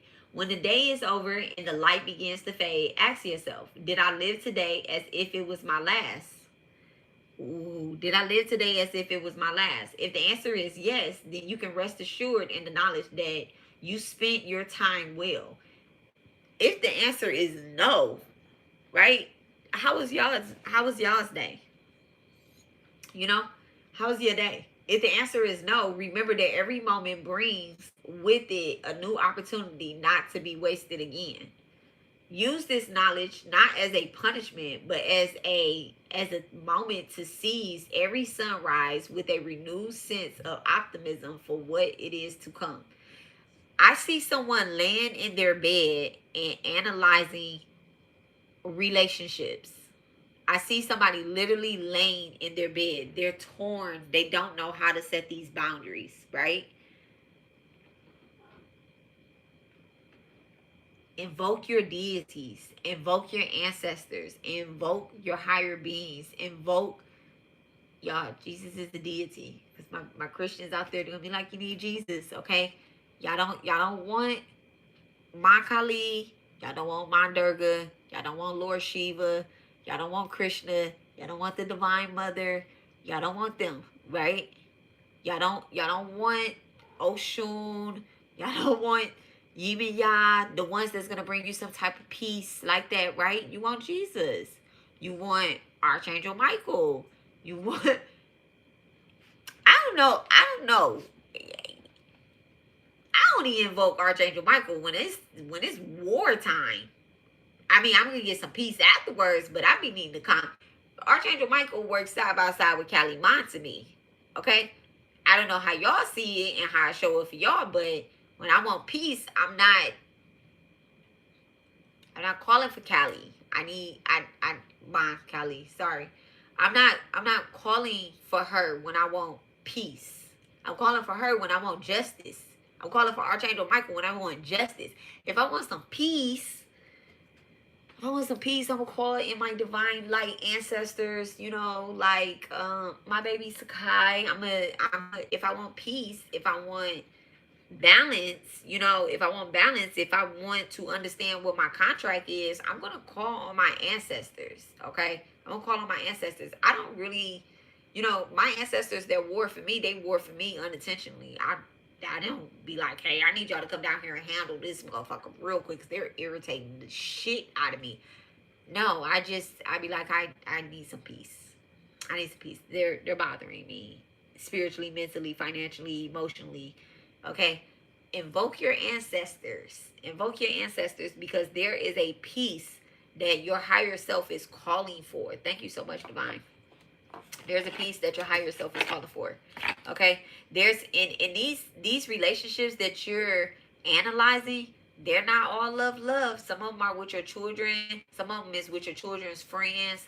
Some of them is with your co-workers, your boss, people that like that. I'm not seeing it all being love. Look, the Nine of Cups. I'm definitely not seeing it being all love and love. I'm seeing it also be something where this relationship is with alcohol. This relationship is with a something that keeps you isolated off of your path. Okay, thank you so much. It's something that you get pleasure with. This relationship, ooh, this is a lust relationship. This is something where a different type of spirit takes over your body. That's the only way you feel worthiness. Thank you so much, Clear. That's the only way you feel worthiness, is if you feel like you're possessed.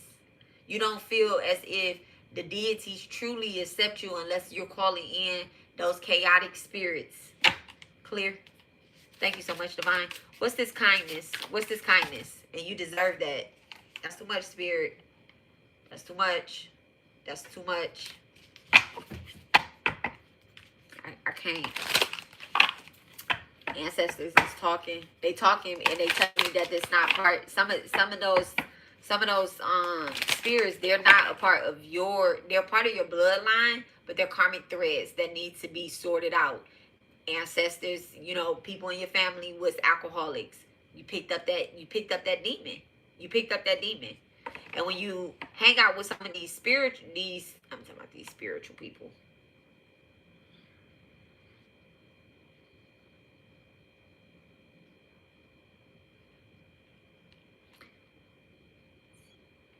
I ain't gonna clear that. All right, what's this kindness with the Nine of Cups? What's the kindness with the Nine of Cups? Jupiter and Pisces. All right, I'm gonna go ahead and say it. Thank you.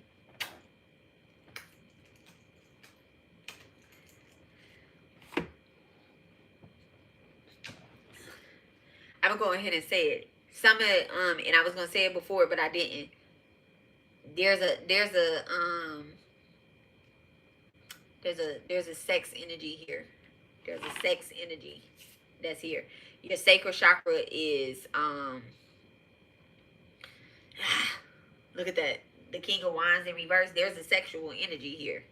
The only way you feel worthy is if you're presenting yourself in a sexual way or you're having sex with someone. You feel small too afterwards. You feel very small. Thank you so much. What is kindness with the Nine of Cups? What's kindness with the Nine of Cups, Divine? The Ten of Cups.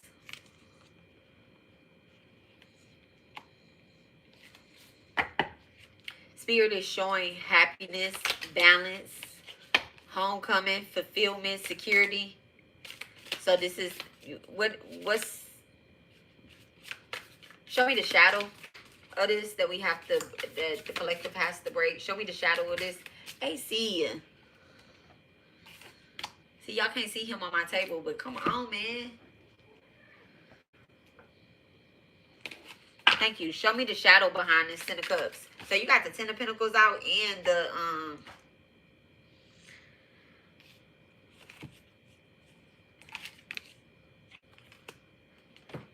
All right, two things. One, the first thing is someone is unfaithful and you know it. They're unfaithful spiritually, mentally, physically, emotionally, financially. They're unfaithful. Okay, that's the other thing. But you have a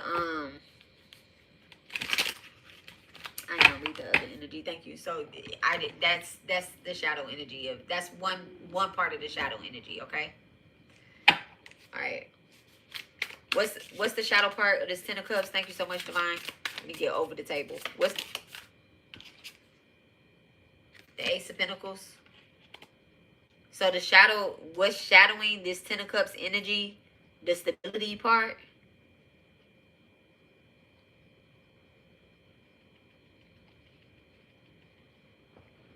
Taurus, Virgo, Capricorn, right? There, you could be dealing with a Taurus, Virgo, Capricorn.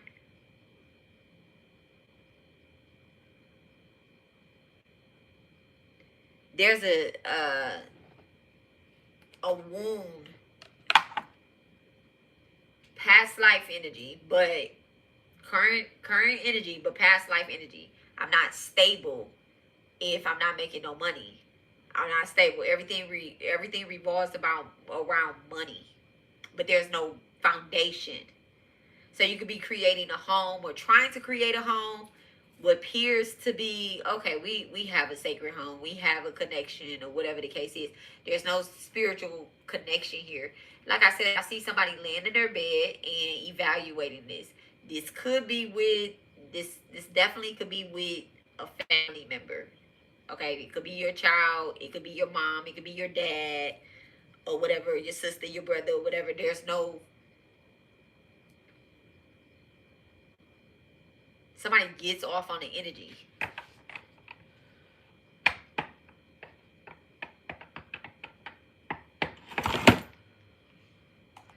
Somebody definitely gets off on the energy. All right, what's in front of this Ten of Cups energy? What is being brought to light that Spirit wants to bring, that Spirit is going to bring to light? All right, that we have to accept. What's in front of this? The Seven of Swords, they're not going to let this go on. The Seven of Swords in reverse with the King of Wands. They're not going to let this continue on like that. They're not going to let this continue on. If you leave this person, if you cut this contract, and I'm not just saying leave this person like that, but I'm talking about like cutting this contract, leaving this contract, and essentially cutting the cycle off, right? Because this is something that your mama had a problem with. The World card in reverse, this is something in the shadows. This is something that your grandma had a problem with. This is something that your daddy had a problem with. Having fake relationships. You know how like your parents, my parents wasn't together, but they always had sex with each other. He gave her money, but he had a whole bunch of bitches everywhere else. Or she had men that gave her money, but when my daddy came around, that was her person. Like what? What? That's what's this Ten of Cups. This looked like a happy family. This looked like something, but it really was just accepting some bullshit. Karmic ties, trauma. My hands is itching. You get what I'm saying? It's all because of money. It's all because of money. So it's a karmic debt that essentially now you don't have any money, but you have spiritual abundance. You got spirit knowledge, and spirit showed you. So you really rich in spirit. But you don't have, you might not have the means and the money. You got somebody that you attract, people that have the means and the money. You get what I'm saying? That's what that Seven of Swords in reverse is with this worthiness. The Seven of Swords in reverse with the King of Wands. This person just show up to deliver some stuff. You get what I'm saying? Like they just show up to deliver the package. They want control over you. Yup, they reincarnated just for you. All right. How does one truly get to this worthiness, this balance? The Lovers, equal give and take. Somebody has a Gemini Chiron. All right. Joint finances.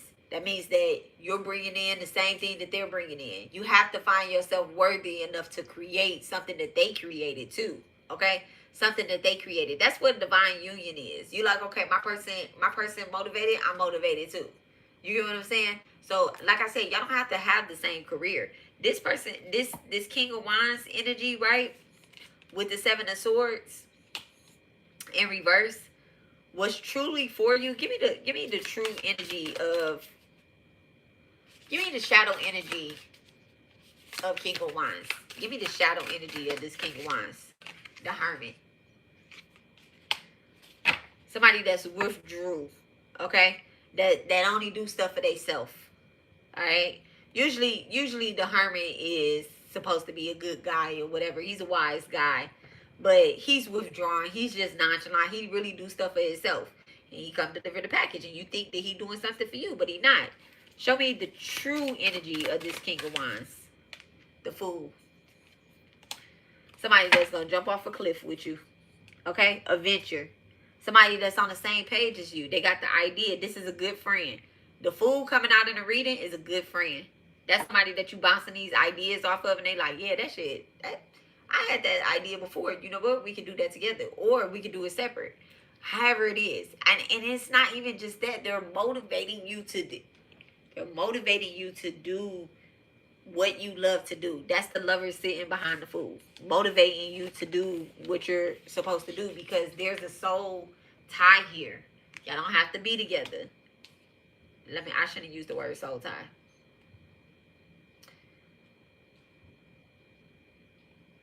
I shouldn't use the word soul tie. I should have used a different word. There's not a soul tie here. But there's a soul imprinting. That's better. Thank you so much, Spirit.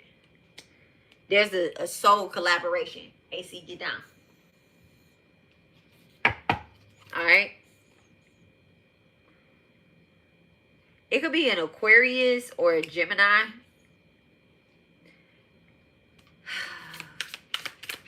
What's preventing this? What's preventing? The Eight of Wands and the Star in reverse. Okay? There's energy that's dimming your light, and then there's no spiritual connection. That's what's preventing this. There's no spiritual connection. You're missing something spiritually on your end, because you have to break the karmic cycle. You have to break the karmic cycle, but you feel as if you can't. That's anti-energy being sent towards you. With the Eight of Wands, this I would say is spell work. If you know, this is lust. This spell work. This is somebody using your addictions. Alright? Using your addictions. Oh, you like having sex with that person? Guess what? They're doing spell work on you. Oh, you like drinking with them? Guess what? They're doing spell work on you. Oh, you like smoking and drinking with them and gossiping with them? Guess what? They're doing spell work on you. And you allowing it. You allowing it, because at the end of the day, you're not stepping into your star energy. Because you lack faith in yourself. But Spirit is saying you're going to look at these relationships and you're going to see it. So I'm going to just trust in Spirit. Okay, I'm trusting in Spirit. Okay. Alright, what is the soul purpose? This is right here. This is why I'm trusting the Spirit. What is the soul purpose of these connections? What is the sole purpose of these connections? Are they meant to heal, release, or unite? Empathy. Empathy. So that you can understand. That's the soul. That's the overall energy of the soul purpose. What is the soul purpose? What is the spiritual purpose? What is the spiritual purpose, the soul purpose of these connections? Passion in reverse. Passion in reverse. So you can unblock your sacral chakra, unblock your, and it's a slow burn. It's a slow burn. Because these are repeated cycles. They're not just showing up in one person, they're showing up in multiple people. All right, thank you so much. What is the soul purpose? What is the spiritual purpose of these relationships? What is the soul purpose and the spiritual purpose? Ooh, communicate. And then it's an elephant. How ancestral is that? So you can come in alignment with your ancestors, with the ones that came before you, so you could break their karmic cycle. Slow burn. All right, so I'm gonna look up empathy. Here we go with the book. Ooh. Okay, let's find empathy. Why couldn't it just be right there?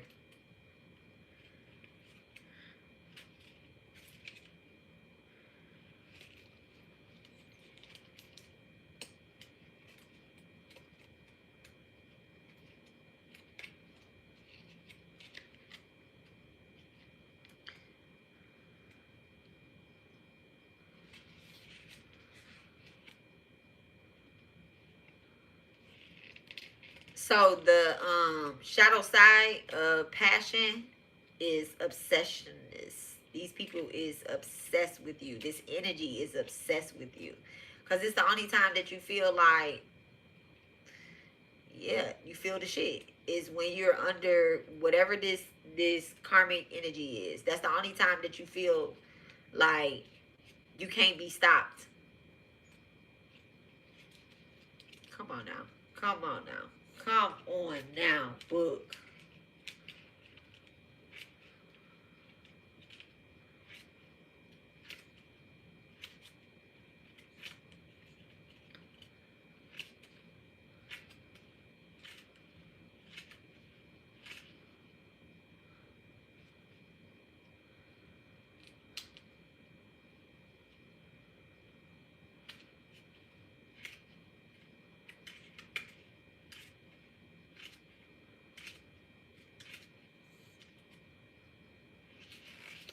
Oh, me.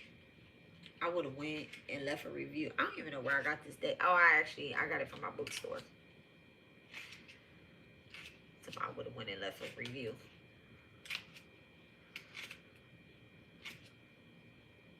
Amazon took my ability to leave a review on people's stuff a long time ago. I can't leave. I buy stuff off of there. I can't even leave a review.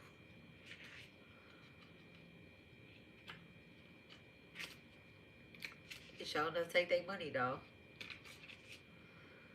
I started to open up a new Amazon account, but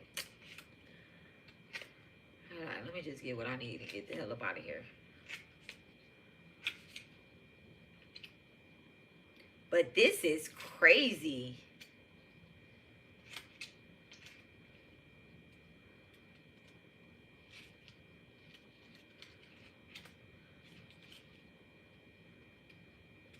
I really am flipping through every last single page, and I'm not seeing the page with the turtle on it.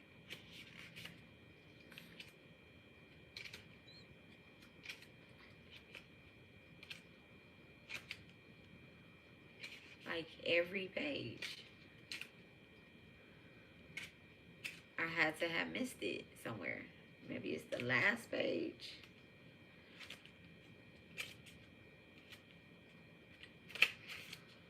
New. So I had to have missed it. My goodness.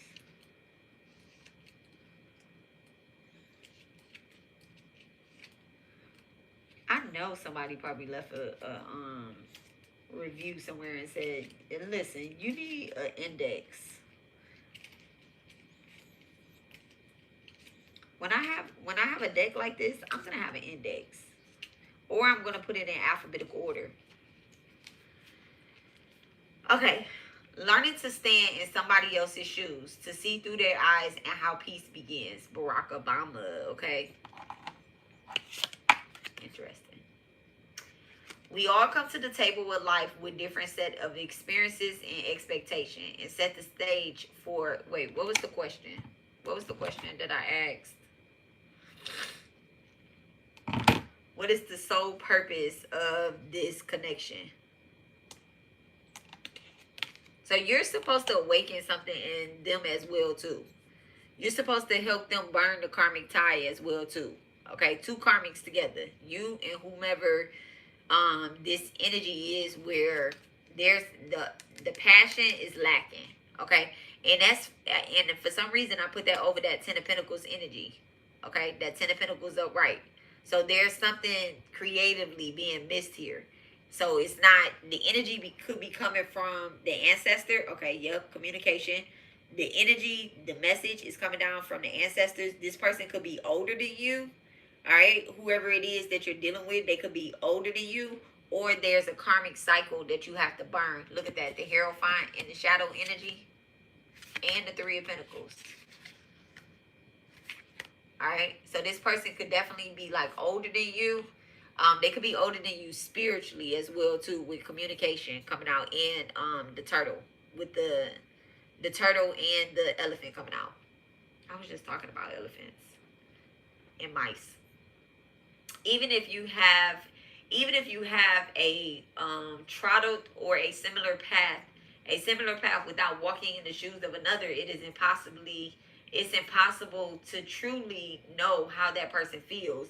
And with this in mind, allow yourself to listen to others as they tell their story, and as something just came to me. And as you feel their experience as though their burdens are your own. That part right there. Listening to someone and not taking on their story. Okay? You're here, it's two things. No, one thing. So you're here to help them burn a karma, but not add to it. Not add to it. Embrace the experiences of another. It enables you to see the world through their lens and cultivate an understanding of their actions. Allow your own experience to struggle to provide you with the springboard by which to understand and develop a sense of empathy for others. All right. So understand, relate, feel, and compassion. All right. So this right here, what is showing up with the turtle energy, right? This is something you're realizing, that you were supposed to help awaken somebody, put them in communication with their ancestors spiritually, and not get stuck there. Okay, I'm not saying that you are stuck there, but Spirit is giving a warning that you are getting stuck there. Okay, there's you're falling off on something spiritually. You made a promise, you said you was gonna do something, and you didn't come through with it. Okay, with the Hierophant and the shadow energy at the bottom of the deck. You told Spirit before you, that's why I said this person is older than you. We take on contracts. We know what the contract is. And it's like, okay, this person is significantly older than you. This could be a parent. This could be a parent. And someone could have felt abandoned by their parent. All right, thank you so much, Divine. All right, clear. All right, communicate. What's this communicate energy? How are we healing this communication? Not taking on the load. You know what? Not by doing the same thing. All right, Saturn and Sagittarius. Not by doing the same thing. Okay, not by abandoning you know, if you have a friend, a karmic friend, right, and they abandon their children, your abandonment is different from their abandonment. How are you abandoning your children as well by hanging out with this person? Or, you know, yeah, I'm just sitting, I'm listening to them and da-da-da-da-da. Right, yeah, go do something else. Go do something else. You already gave that person advice. Thank you so much, Spirit. You already gave that person advice. Go do something else. Don't try to solve their problems. Don't try to take on their load and be like, well, I just need to help them do this and I need to help them do that. No, you don't. No, you don't. Their ancestors is guiding them. Okay, empathy, sympathy, two different things.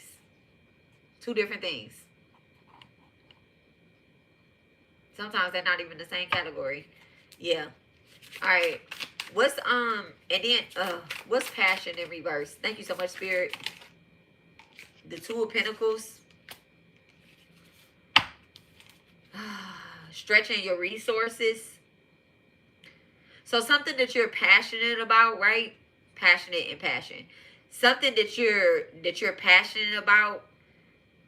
You're trying to give me the Two of Pentacles. What is it that they're trying to balance or stretch out here? Look, the Ace of Swords. You're trying to find some type of truth.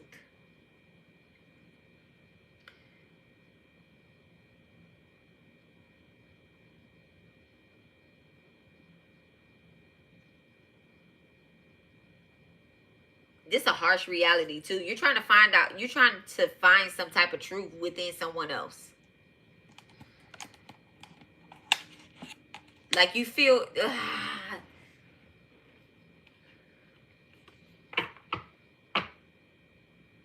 you're taking accountability for somebody else's shit. Like, it's too much talking.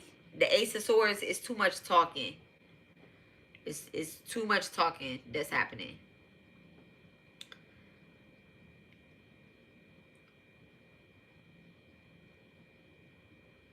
It's like you telling somebody to do something, right?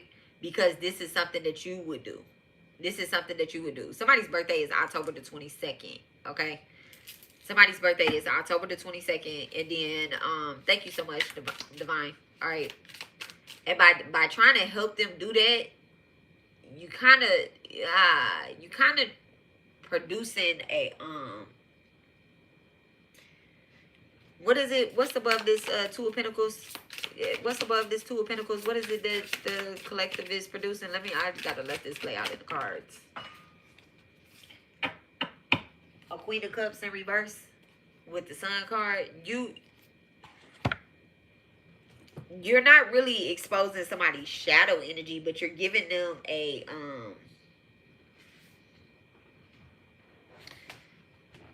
you're giving them a way into your energy. You're giving them a way into your energy to be you. I don't know how, what, when, why that's coming out like that, but like this Queen of Cups energy. So let's say that, and this is just an example, but let's just say that you're trying to give your child advice, right? You're a woman, you want to give your child advice, right? And you want to say, well, I wasn't the best mom that I could be, and I just want you to be like this, and da do, right? Okay. Well, this child is not you. Okay, they're not you, and they don't even look at you like you was a horrible mom, but you're saying that, right? You are potentially spelling yourself. Yeah. So the Queen of Cups is more of a like you feel so insecure, and you gotta clean this shit up. This is too much talking. It's too much talking. The communication is not with spirit, it's with another human. The neediness. It's almost like you gotta sacrifice yourself, taking on somebody else's karma. That's what this energy is right here. All right, thank you so much. Okay. So that's the purpose of this energy. That's the purpose of this energy. It's not a good purpose. That's not a part of your contract. Okay? How do we heal this? How do we heal this and release it? Thank you so much, Spirit. How do we heal? They don't want me to tell y'all that. Look at that, the Empress.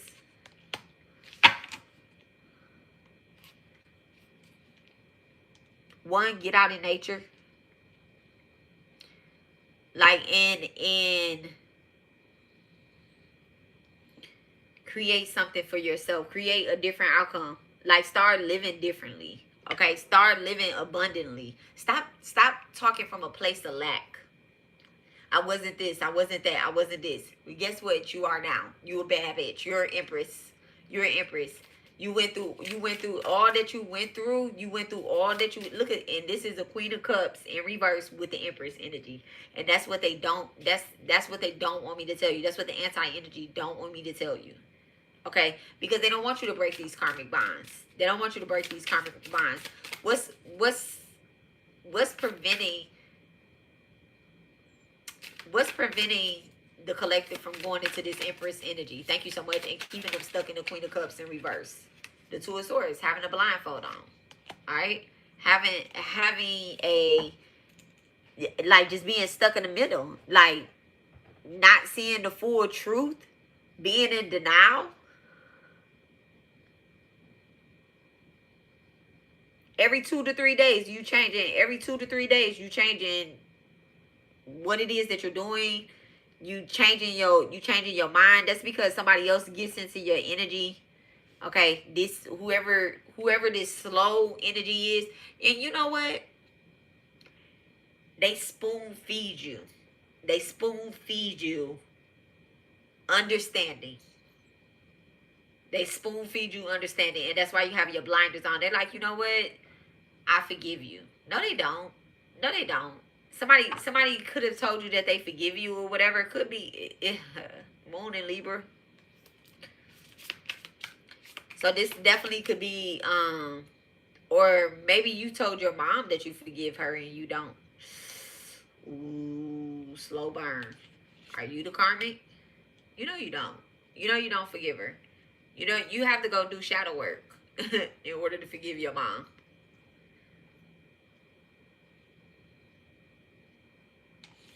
I gave y'all the example earlier about someone saying, well, my mom was this, my mom was that, da da da da da, and there's counsel here. There's counsel that needs to happen. What's in front of the Empress in order to, okay, communication. Somebody could be going to therapy. Thank you so much. Somebody needs therapy. Someone definitely needs to go to therapy. You don't need to go to therapy with other people either. You need to go, you need to go by yourself. You need to go by yourself. You came in this world by yourself. You need to go by yourself. Stop trying to drag everybody else into therapy with you. Look at that. The Ten of Swords in reverse. Stop trying to drag everybody into therapy with you. The healing is going to happen when you realize that you survived. Not everybody survived. You survived. Okay? You survived. Those people is putting knives in your back little by little by little, like by little. These karmic relationships, they're knives in your back. Okay? How does one come into union with this Empress energy? How does one come into union with their self? The Temperance in reverse. By stop trying to balance everything else. And stop handling things with a hot head. And being reckless. And always ready to throw some shit out. That's how you come into union with yourself. You like, I'm gonna overpour into this and this and this and this and this.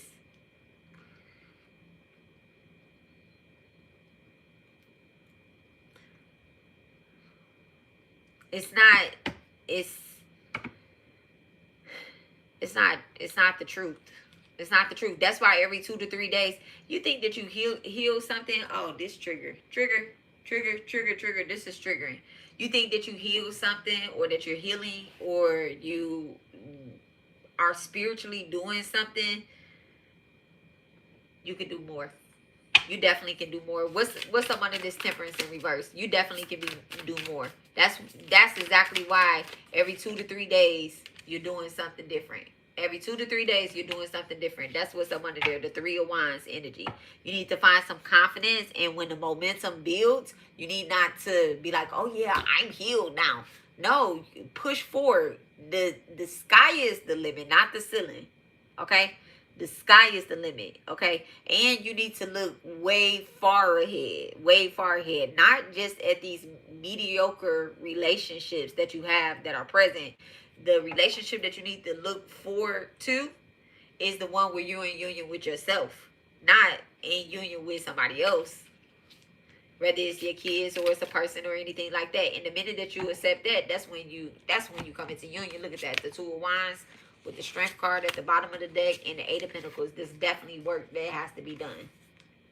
There's definitely work that has to be done. There's a conflict with yourself.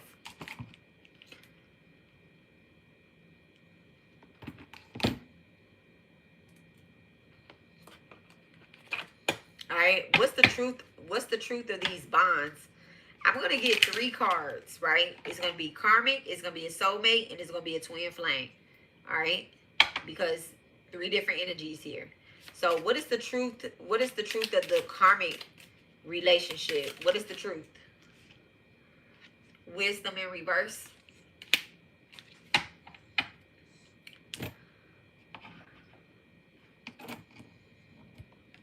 So you're definitely not wise if you continue on that relationship. And what's the difference of wise? Stupid. what's the truth of the ones that we think is our soulmate? Look, determination, foxy energy, okay? Foxy energy. It's crazy. Me and my sister was talking about the nine-tailed fox. The show, the little Asian show that we be watching. My ears are ringing so bad that it's like tingling. Okay, so determination. So your soulmate is determined to see you win. They're sending you positive energy. You might not, some of your soulmates, right? Not some of your soulmates, all your soulmates send you positive energy. They're determined to see you win, but there's a energy that I'm gonna pull further into it, but there's a distant.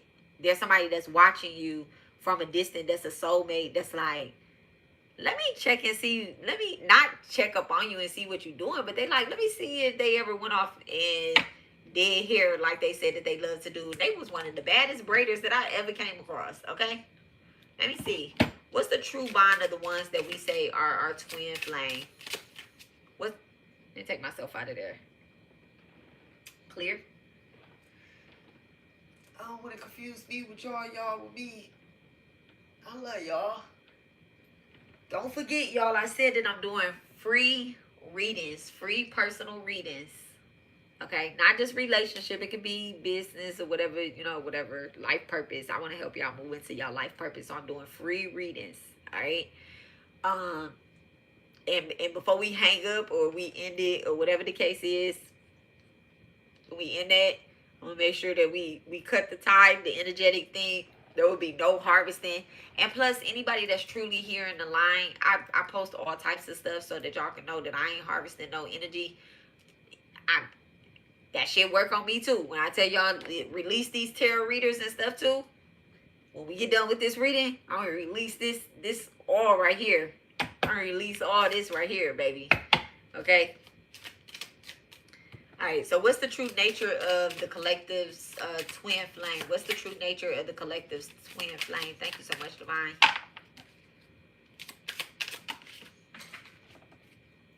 It didn't even fall so I can see it and tell y'all. Look at that.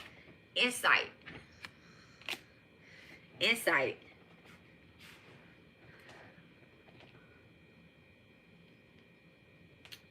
And I'm not sure if that was going to come out of right or in reverse based off the way that I picked it up. I didn't even pay attention.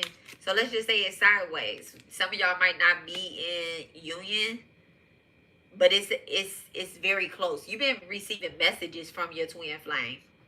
Y'all could be finding feathers on y'all path, or you're going to find feathers on your path.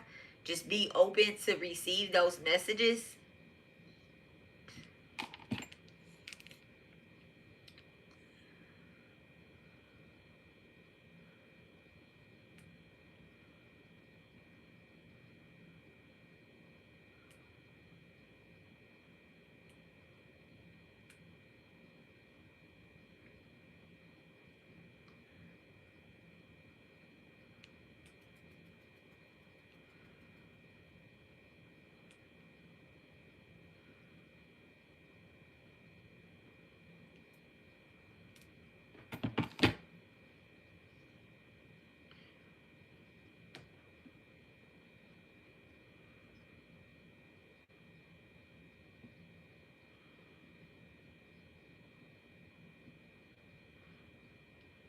Hold on, y'all. I'm looking up the meaning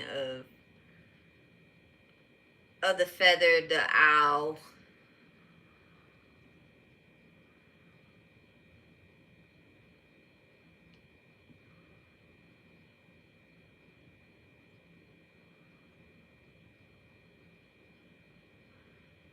And the fox. Okay. Let's see.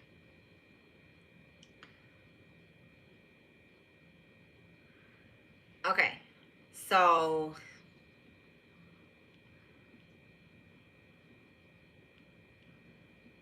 the karmic energy, right? The karmic energy, the owl in reverse, signifies a bond may appear wise or destined, but is rooted in spiritual illusion and karmic confusion. Okay? Karmic soul ties, where one feels like it could be a twin flame and they're triggering your shadow work, but it's not a sacred union. Okay. Manipulation, insight, or a failure to see things clearly. All right. Spirit is warning you know, but you're ignoring the knowing. All right. Whatever karmic relation is. Okay. So that just signifies what I said. And it says, don't trust the surface. You're romanticizing a lesson. Karmic. Romanticizing a lesson. Karmic. The determination. So this soulmate, all right, it represents someone connected with high intelligence. Okay, high intelligence, using charm, illusion, or avoidance to stay in control. So you or someone could be using this energy to stay in control. Okay, this also could be with soulmates. This could be a survivor bonding. So this could be someone where y'all survived the same thing or whatever the case is, same type of trauma or whatnot. But it's not really like this is emotional transparency. Okay. This may be a soul contract, but be wise. Don't mistake manipulation for misery. Manipulation. Don't mistake manipulation for misery. All right. So on the twin flame, right? The feather coming out sideways. I said it was sideways. Okay. It says the feather is lying sideways signifies that spirit is speaking, but you're not fully listening. I said that. Okay. That, you know, your twin flame could be sending you messages and you completely, you're not even looking. You're not even looking. All right. You're in between a karmic lesson and a divine opportunity. So that breaks all that down right there too. You're in between a karmic lesson and a divine opportunity. So you, like I said, I see someone laying in their bed and really thinking about their relationships. Like sitting back, like what, not like what the fuck is this, but you evaluating, you know, you doing a pros and cons list. Don't make an actual pros and cons list because that could turn into an argument. Do it spiritually. Okay, so it says you're in between a karmic lesson and a divine opportunity. The truth depends on your alignment and your awareness. The sideways position means that free will is at play. All right, someone, you know, somebody be like, I don't even. Okay, that's coming over a 3 of Wands. You may be trying to take, someone could be trying to, not trying, but you could be putting a travel opportunity in front of a union. Free will. It's up to you. It's not fated unless you keep choosing it. Okay? It's not fated unless you keep choosing it. Could be karmic and it could be a soul lesson depending on your choice. You're at a crossroad. Someone is definitely at a crossroad.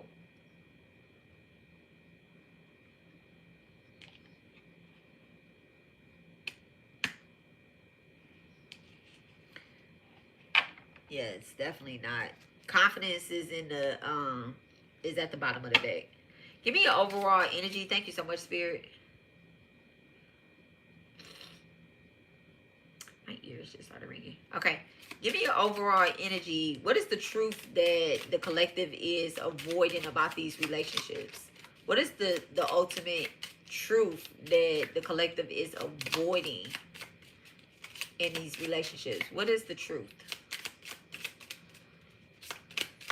It's hard to get that out. Yeah, look, they gave me 3 cards. So, okay. All right, so in the karmic energy, receptivity, the truth you're avoiding is that, you know, you actually deserve something that is not dressed up. It's not shit dressed up in a suit, okay? And then the soulmate, all right, is truth in reverse. Truth in reverse. So you could be categorizing somebody as your soulmate and they're not. And then when it comes to twin flame, remember I told y'all twin flames is here to awaken you or whatever the case is in vibration. Okay? And this, the enhancement eye, this right here, this is all spiritual communication. This is all spiritual communication. Your deities absolutely wants to trigger the shit out of you so that you can awaken into your highest vibrational self. Okay? Boundaries in reverse in the shadows. I'm going to dig deeper into this.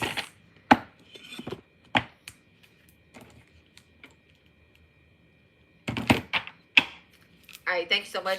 Give me the true nature of this karmic relationship with wisdom and receptivity in reverse. Give me the true nature. Give me the truth behind this. The Knight of Swords. So somebody that's playing in that wants to play like a warrior or whatever the case is, but really they're arrogant. They're a bully. They're forceful. Your karmics are bullies. Of course they are. Mines are. They're rude as fuck too. And arrogant. And they'll do anything to stop a motherfucker from trying to heal. Anything. They'll sell their soul to fucking stop you from trying to heal. Okay? If they could. If it meant keeping you in a cycle of karmic energy so that they can feed off of you and you not break these generational karmic bonds and cycles and debts, and you repay your loans and you pay off your student loans and you take your ass back to school and come into that 10 of Pentacles, come into that 10 of Cups energy, if it means keeping you in that cycle, yeah, they're going to do anything. They're going to do anything. Gemini, Libra, and Aquarius energy, okay?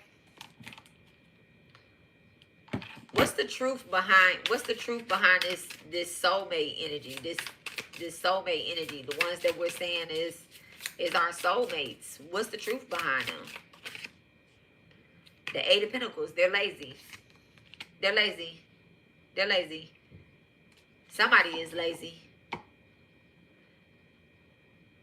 Okay? Sun and Virgo.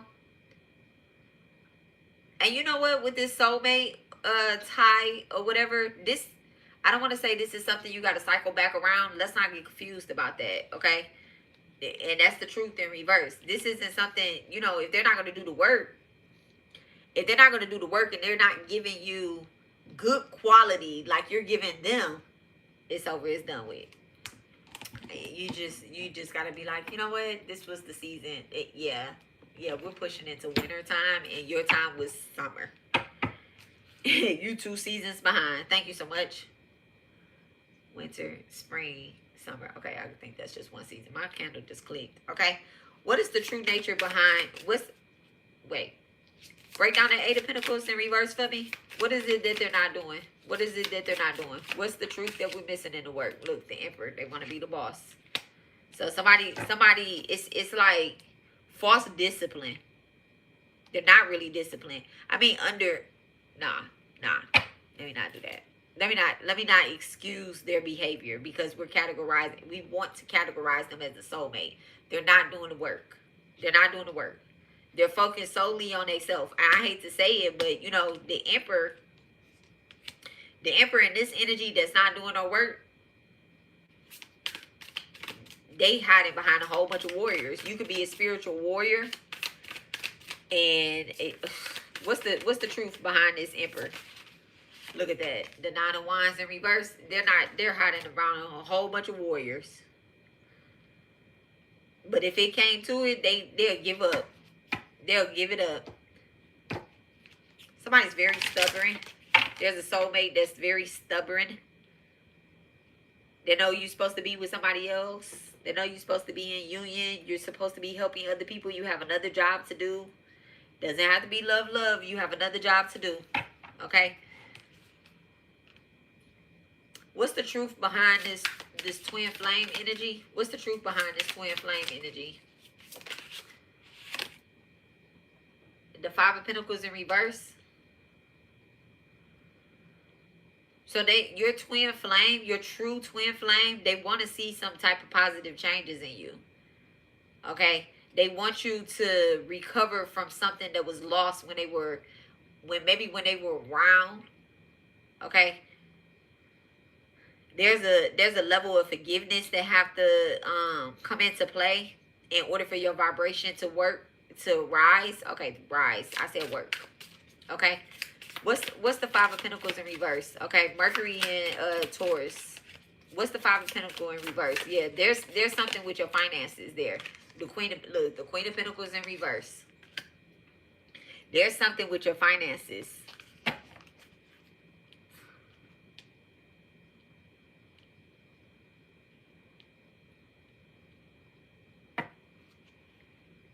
Damn, Virgo. So this twin knows that I don't want to say like they owe you something, but this twin knows that you deserve something and they want to help you move into that. Your root chakra, something with your home.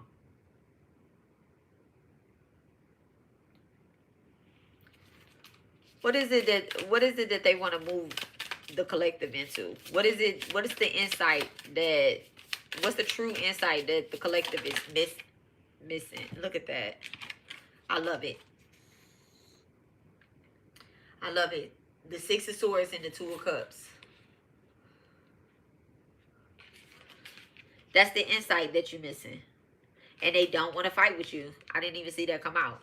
They don't want to fight with you. They want to come into union with you.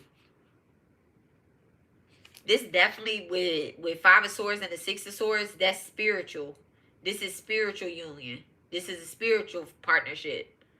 That twin flame, this is triggering an awakening, a spiritual awakening. It's like, this motherfucker owe me some money. They owe me a house. They owe me money. They owe me some peace. They owe me an actual relationship. No, they don't owe you that stuff. They don't owe you that stuff. Remember, you coming into union with yourself. Physical union with yourself. But partnership with your twin. And partnership with your real true soulmates and stuff. And that's where the communication is coming in at. They don't like seeing people stealing from you. This right here, this vibration right here, they know that somebody is stealing from you. They know somebody is stealing for you. This right here is opening up Saturn's energy. They know ancestors have taken from you. And they like, you know what? I can't take from you too. There may have been, okay, clear. There may have been some something that was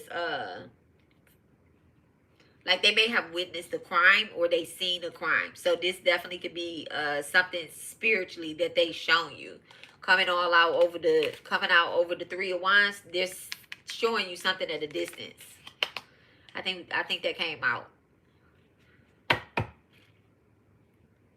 Sun and Aries.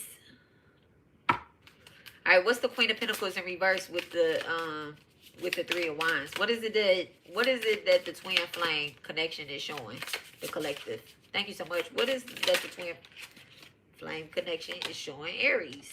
The Ace of Cups. What was the emotional imbalance? And what was taken? You block creativity. The feeling of being unloved. And that's the triggering part right there. You like, nobody ever loved me like this. Nobody ever will either. Like that's the shit right there. That's the acceptance part.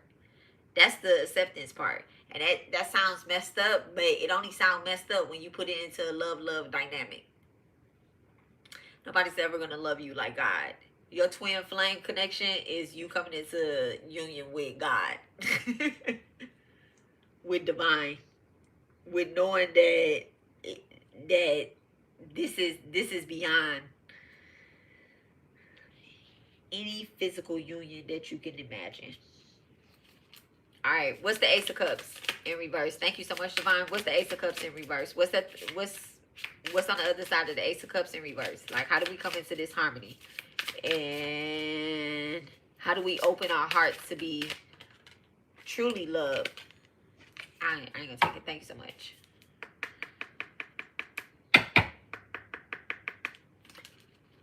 What's the Ace of Cups in reverse? How do we open the heart? The Hangman in reverse. The Hangman in reverse. Stop stalling. Stop acting like you ain't interesting. And stop standing still. Stop standing still. Stop saying that I'm just letting divine handle it. Like, bitch, go to work. Go to work. Go do the work. Go do the mantras. Go do the praying. Go go build the altar within yourself.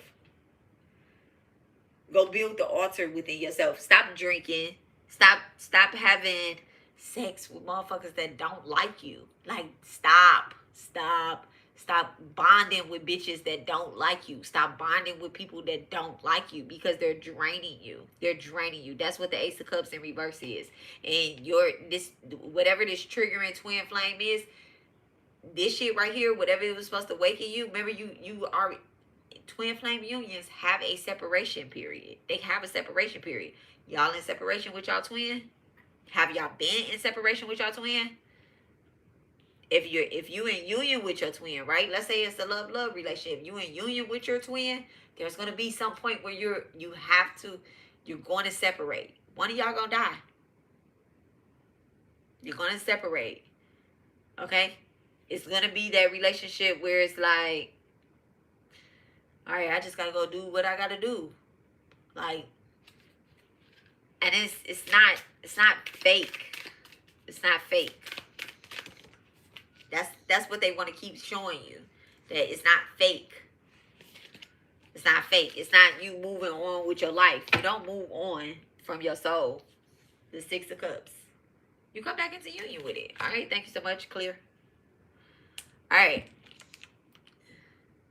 Alrighty.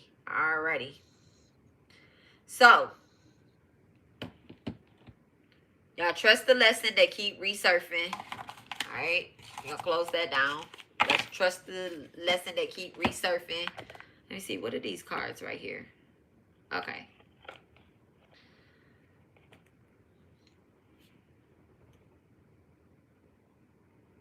If I can find a book to these cards, I'm going to read one of these cards. But let me see if I have the book. Nope.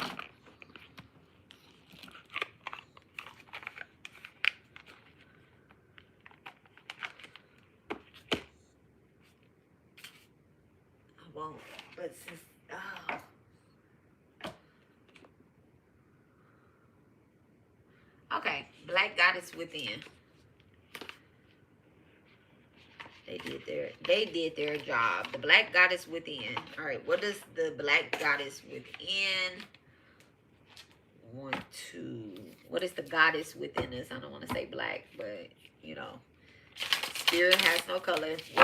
My hands just started itching. They saying you're abundant in more ways than not.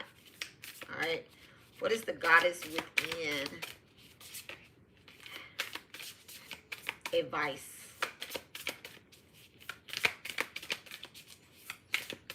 There's so much divine. What is the goddess within? Advice.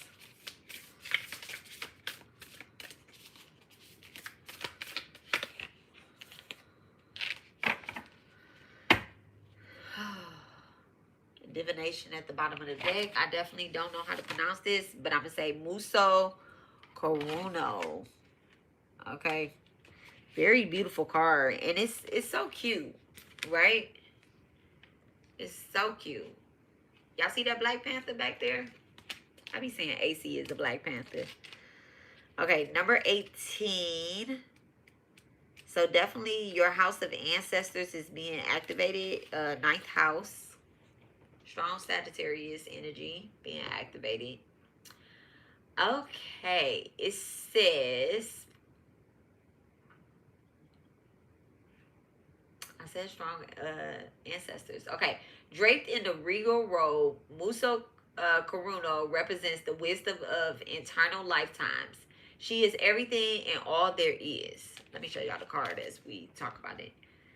She is everything and all that is, traveling through dimensions. Muso Karuno rejects subjugation by conjuring the elemental potential of air and fire. Gathering to her ability to annihilate and destroy. Muso Kuruno is the elder goddess champion for freedom and dispenser of knowledge and secrets of the cosmic apothecary. She blows the dust of intuition and invites you to honesty and cosmic vision. You are pulling this card. The ancestors want you to understand that the cosmos is your playground. Let yourself move past the limits that you have placed on yourself and play in the stars. Amen. So the invitation is release that which restricts your flow. Dissolve all barriers, and flow is your birthright. Amen, amen, amen. Let me get three more. Let me get three more. Give me advice on this, on the karmic communication. Communication keep coming out, okay? And everything. 7th house is being activated. Venus, Libra energy. Or you just have, you could be a Libra rising, or Libra Mercury. Thank you so much, Divine. All right, give me a card for the soulmate energy. Give me a card or advice for the soulmate energy. Because why? Soulmate. These soulmates, the ones y'all call y'all soulmates, they trying to do, they might be doing spell work. There ain't no soulmate. Soulmate ain't gonna trick you. Grief in reverse. Yes. 10th house being activated, but let's not even say in reverse, but it's coming out. 10th house is being activated. A soulmate is there for a season, but it's not tricky energy. I told y'all, somebody, you might just, based off this reading right here, you probably like, okay, well, that's not my twin flame. Okay, she didn't told me some shit. That's not my twin flame, but that is my soulmate. No, bitch, that's your karmic. Categorize these people correctly in your life, so that way you can stop trauma bonding. Stop trauma bonding. Like, let's put them where they really belong. And the sad part is that grief comes, it don't just come from like somebody actually dying, but like when relationships end, when cycles end, you grieve that. You need time to grieve.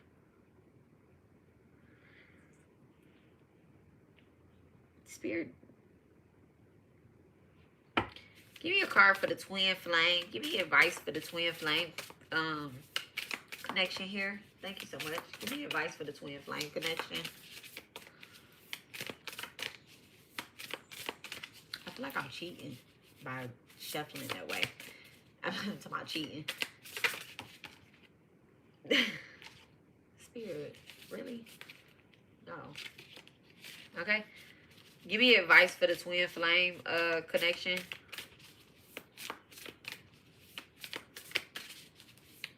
Take your time.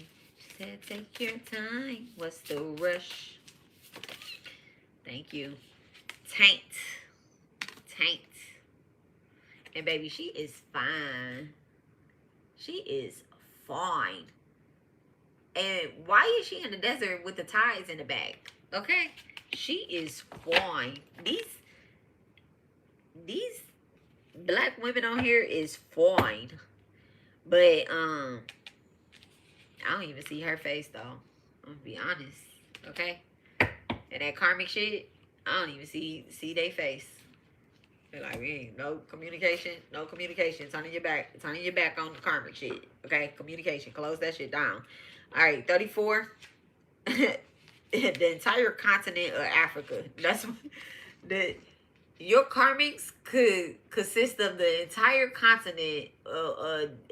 You could put all your karmics on an island. It'd be filled the fuck up, overpopulated. Anyway, there are countless ways in which communicate with your ancestors and your spirit. So this is advice. Okay, sorry, spirit. This is advice. There are countless ways to communicate with your ancestors and spirits. Three such a way Okay, there's three ways. I'm gonna say that the way it's supposed to go: prayer, invocation, and invocation. Evocation and invocation. These are approaches that will open a distant portal when used to communicate across the veil. So when it comes to your karmics, you need to tap in with your ancestors. I told y'all to find some peace, not for war. Find some peace. Okay, prayer. Well, you know what? Let me not say for war because they did say invoke. Okay, so and I did tell y'all that unbeknownst to me, but knowing to me because I know. Okay, my ancestors that war for me, they do it because I have invoked them on my path and told them, you know, you got the right to intervene wherever you see fit for my highest, truest purpose. Go ahead and intervene wherever you need. So prayer, probably the most well-known and widely utilized method of ancestral communication, is simply the practice of being in conversations with your ancestors. Our simplest prayer: oh God. You can also invoke your ancestors, imploring them to be near so that you can bathe in their presence. You might do this when you are in need of spiritual comfort, presence, or protection. And finally, there is the process of invoking your ancestors. And invocation is a deliberate request for support. You you may invoke your ancestor with a I can never say that word, with a particular request for aid when things need to be handled. Okay, so yeah, call on your ancestors to handle this. Don't call on your ancestors. There's a true power in intentionally praying to invoking your ancestors. In each of these three approaches, your voice, whether internally or externally expressed, activates the connection. Your ancestors can recognize echoes of themselves in your vocal expression. They respond to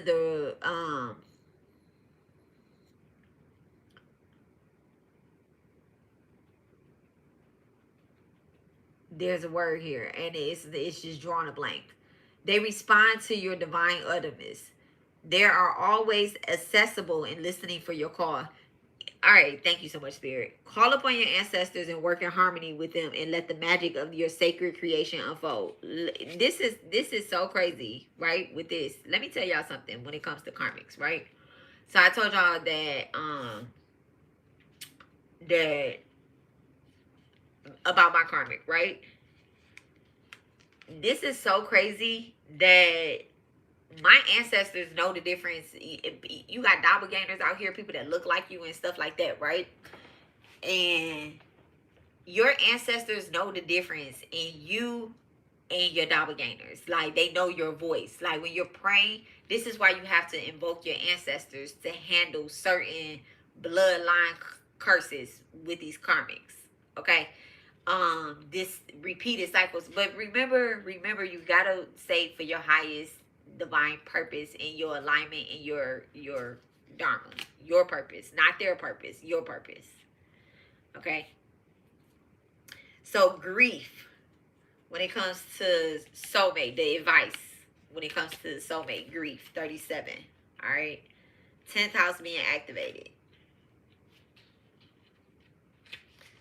It says it says grief, the suffering or distress after change, loss, death is a universal human experience. What we know about grief is that it is rooted in love and follows no schedule. It is not linear. Okay? Ignored or unmobilized grief builds up over time and can bubble over in dangerous ways. In the West, there are insignificant rituals around dying and grief that follows. As a result, many people suffer in emotional isolation, often compounded by the shame of wanting and needing grief. Remember I said somebody need to go to therapy? This is with that soulmate energy. So you could be saying that somebody, oh, me and such need to go to therapy. You need to take yourself to therapy. Unexpressed grief can turn inward and damage the soul. That's because you got to take yourself to therapy, because there's a false soulmate that's going to hear something. If you go to therapy with this person right now, if you go to therapy right now, like, you need to go to therapy separately, and they probably need to go to therapy separately. But if they hear something in therapy, they're going to turn it and flip it around on you. Okay. If you are grieving something or someone, take care to properly meet your grief in the community. It's because they're gonna feel abandoned that you're addressing this. They're gonna be like, well, this is about us. It's supposed to be about us. But really, you're grieving something. You're grieving something that you probably haven't talked to anybody about. The woman in the image for this card is away from her support system. Yeah. You're away from your support system. And you really haven't truly grieved that. Your twin could be your support system.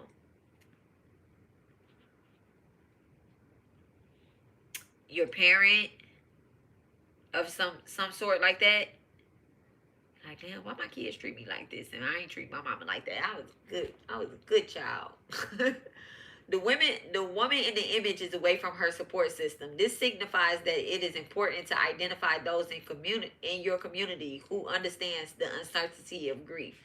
Enlist them to be your grief warriors. They might accompany you while you're sad, while you cry, or as the strings shouts. Okay, so your true soulmates, Spirit is saying that you have true soulmates that's out there that are there for a season.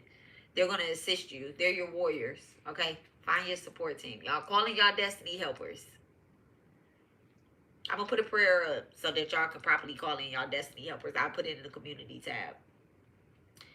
They might even be keen to you. You are cautioned to avoid the all too preventable opportunities of numbing. So, again, with the grief and the numbing shit, the food, the alcohol, the screens, okay, like being on your phone and stuff, and then like overworking, all right, pouring yourself into something to avoid healing, or to avoid that motherfucking therapy, okay, and truly feel your feelings. Grief is beautiful and it's expressive path to healing. Grief happens in your sacral chakra, y'all. Grief happens in your sacral chakra. I mean, it happens everywhere else too, but when you're grieving, you think that it's your heart chakra that's blocked off, but really it's the sacral chakra.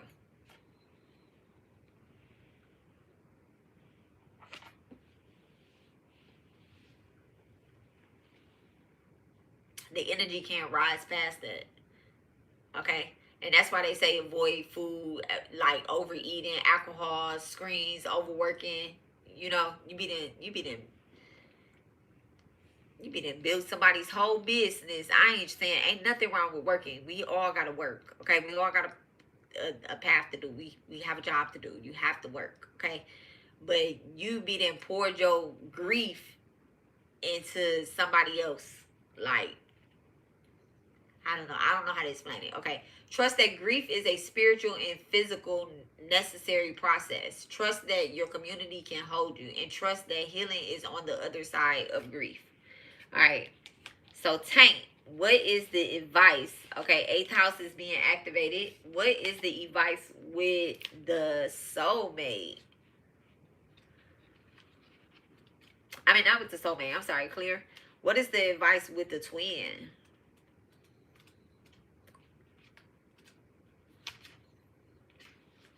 Taint.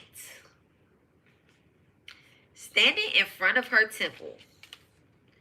Taint reigns over everything as far as the eye can see. From the land of her temple to where the heavens meet the horizons. I love it.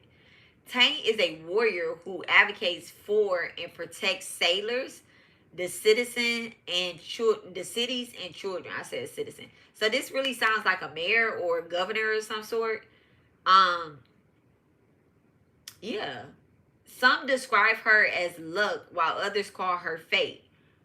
No matter what you call her, Taint Tainted is discerning with her grace and good fortune. So be aware, without proper adaptation, I don't know, Taint is likely to withdraw her gifts. Okay, so Taint in her wisdom have persistently throughout centuries, surviving a stream of interlooping attackers who would see her and her legacy, who want to see her and her legacy erased. Ooh. So this twin flame, I told y'all, the twin flame connections, they be under high attack. High attack. Because they want to see your legacy erased at the end of the day. They don't want you to come in a union. But Taint is persistent. While nothing but the ruins of the colonizers remain, Taint is still recognized and worshipped not only in her temple, but also now in a modern time traditions across the globe. Her symbol is a circle on top of a triangle.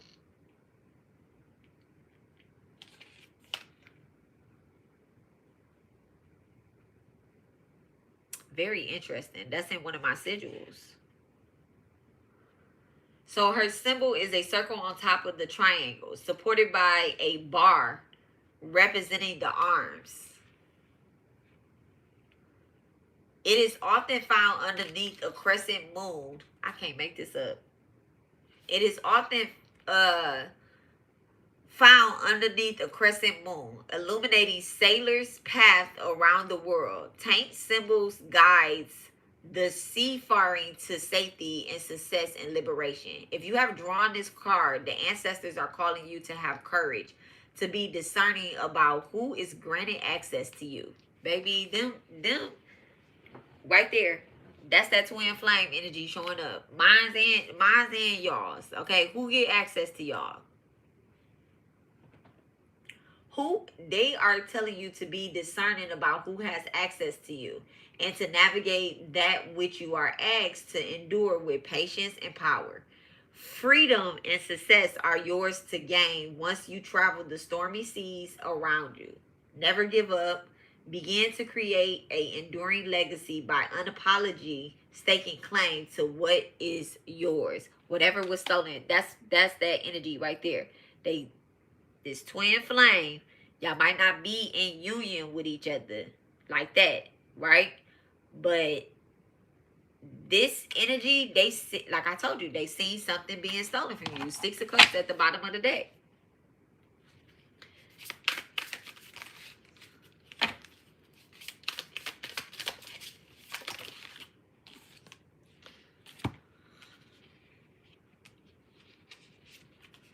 Queen of Cups.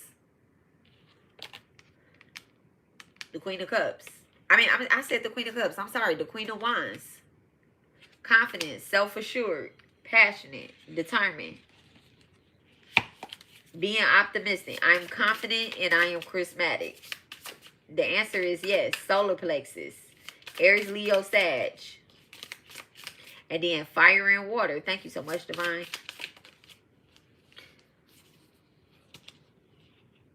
The High Priestess in reverse.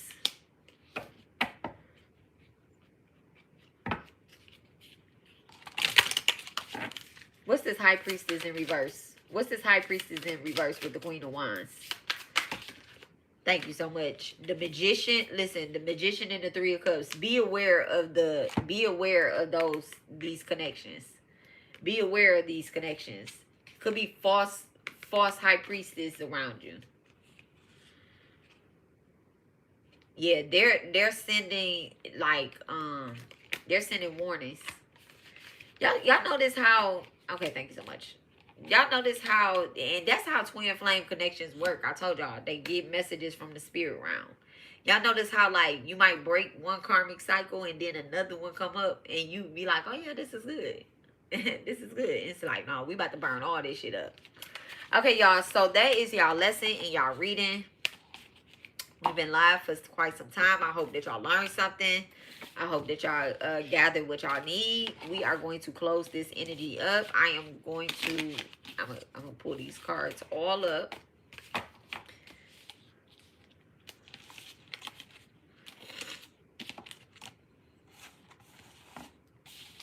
I really appreciate y'all for hanging out with your girl. Y'all make sure y'all listen to this over again. Get what you need. Reevaluate every relationship that you have right now. And just because I threw, you know, signs out there, that doesn't necessarily mean, like zodiac signs, that doesn't necessarily mean it's 2 o'clock in the morning. I remember it being 11:11. That's their signs, but that house can be being activated. Y'all, thank you for sticking with me while I was, you know, flipping through these decks, trying to figure out what these cards is. I'm going to make little notes, because we're going to use this deck again. I'm also going to study it, but we're going to use this deck again.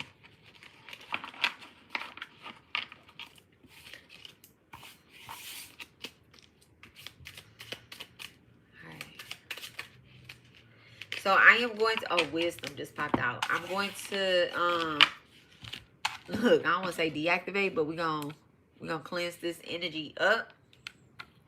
Bring some grounding and some balance. I release the physical ties that I was pulling in order to get these messages. I am asking that anything is not anyone, anything, all spirits, return to your rightful sources. All right. Thank you so much, Divine. Releasing all energy that does not belong to me. I mean, turning it fully back to its owners. Y'all go deal with your own cycles. Okay.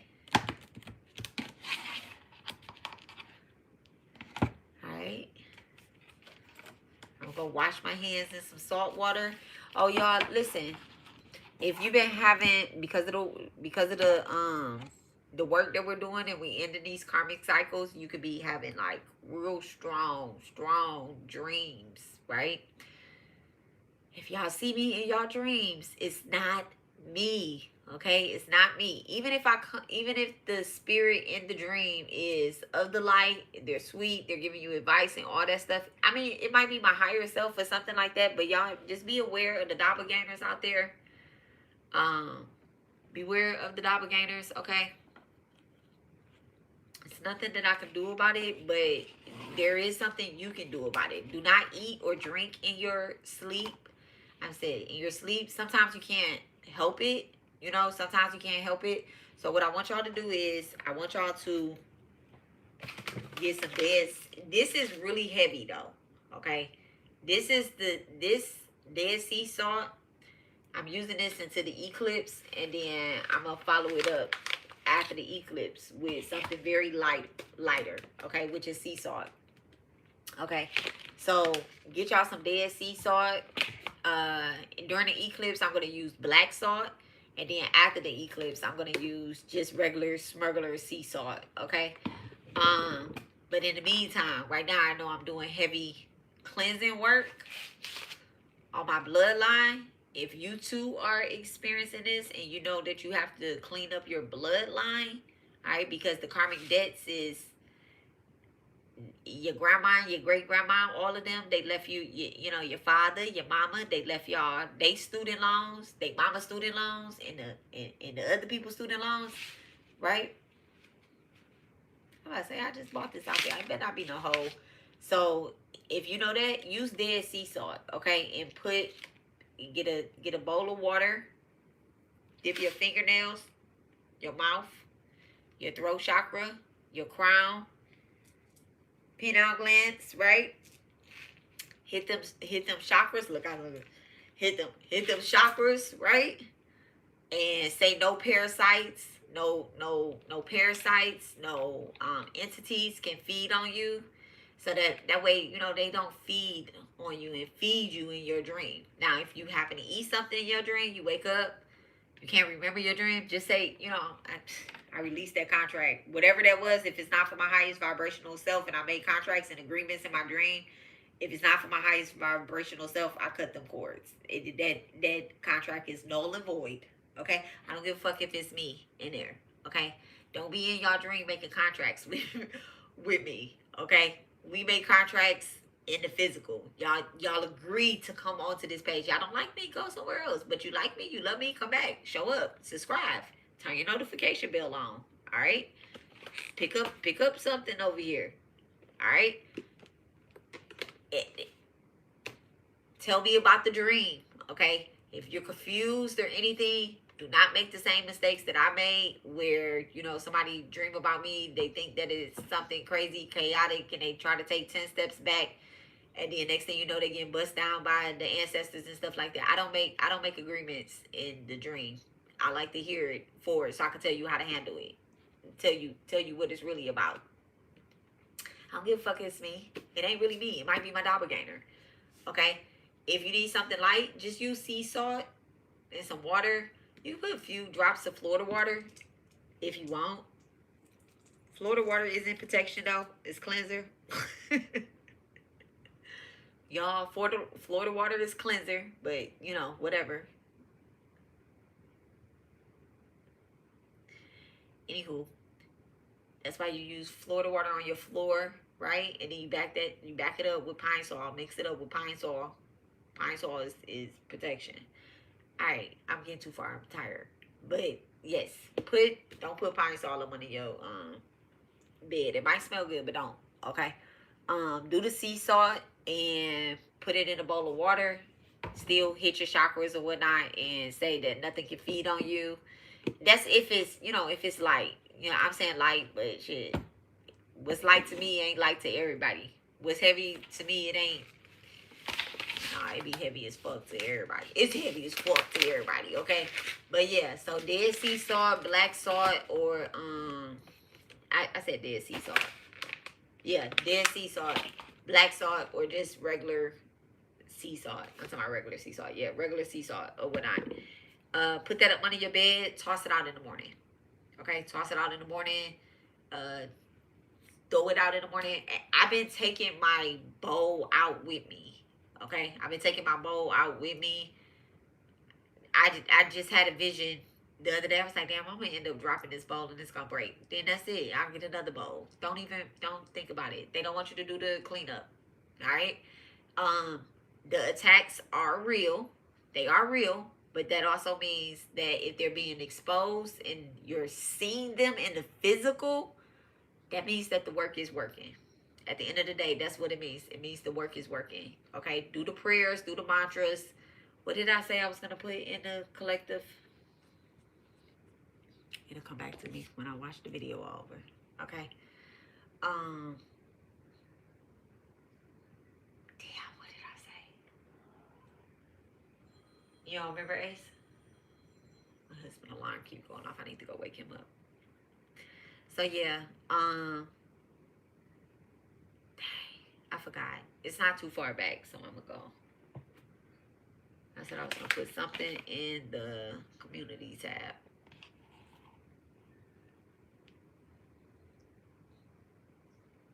I should have wrote it down, but I didn't. It's okay.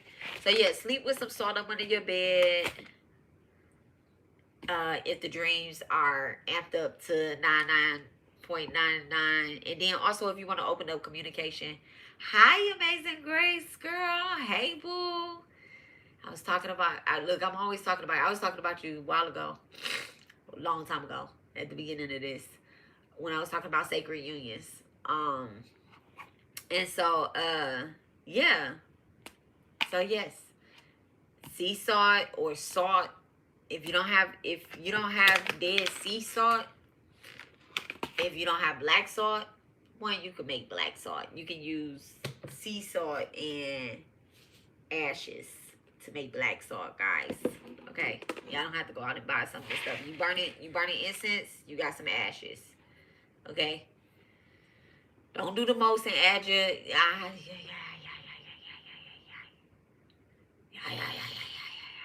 I'm about to say don't do the most and add your ancestor ashes, but you know, some people cremation ashes, you know, dirt, graveyard dirt, Girl, I cannot talk right now. Graveyard dirt. Graveyard dirt to the seesaw and stuff like that. Don't play around like that if you don't know what you're doing. Okay. So I love you guys, and y'all tap in. I hope that y'all can accept this message. I did try to deliver it with as much love and light as possible.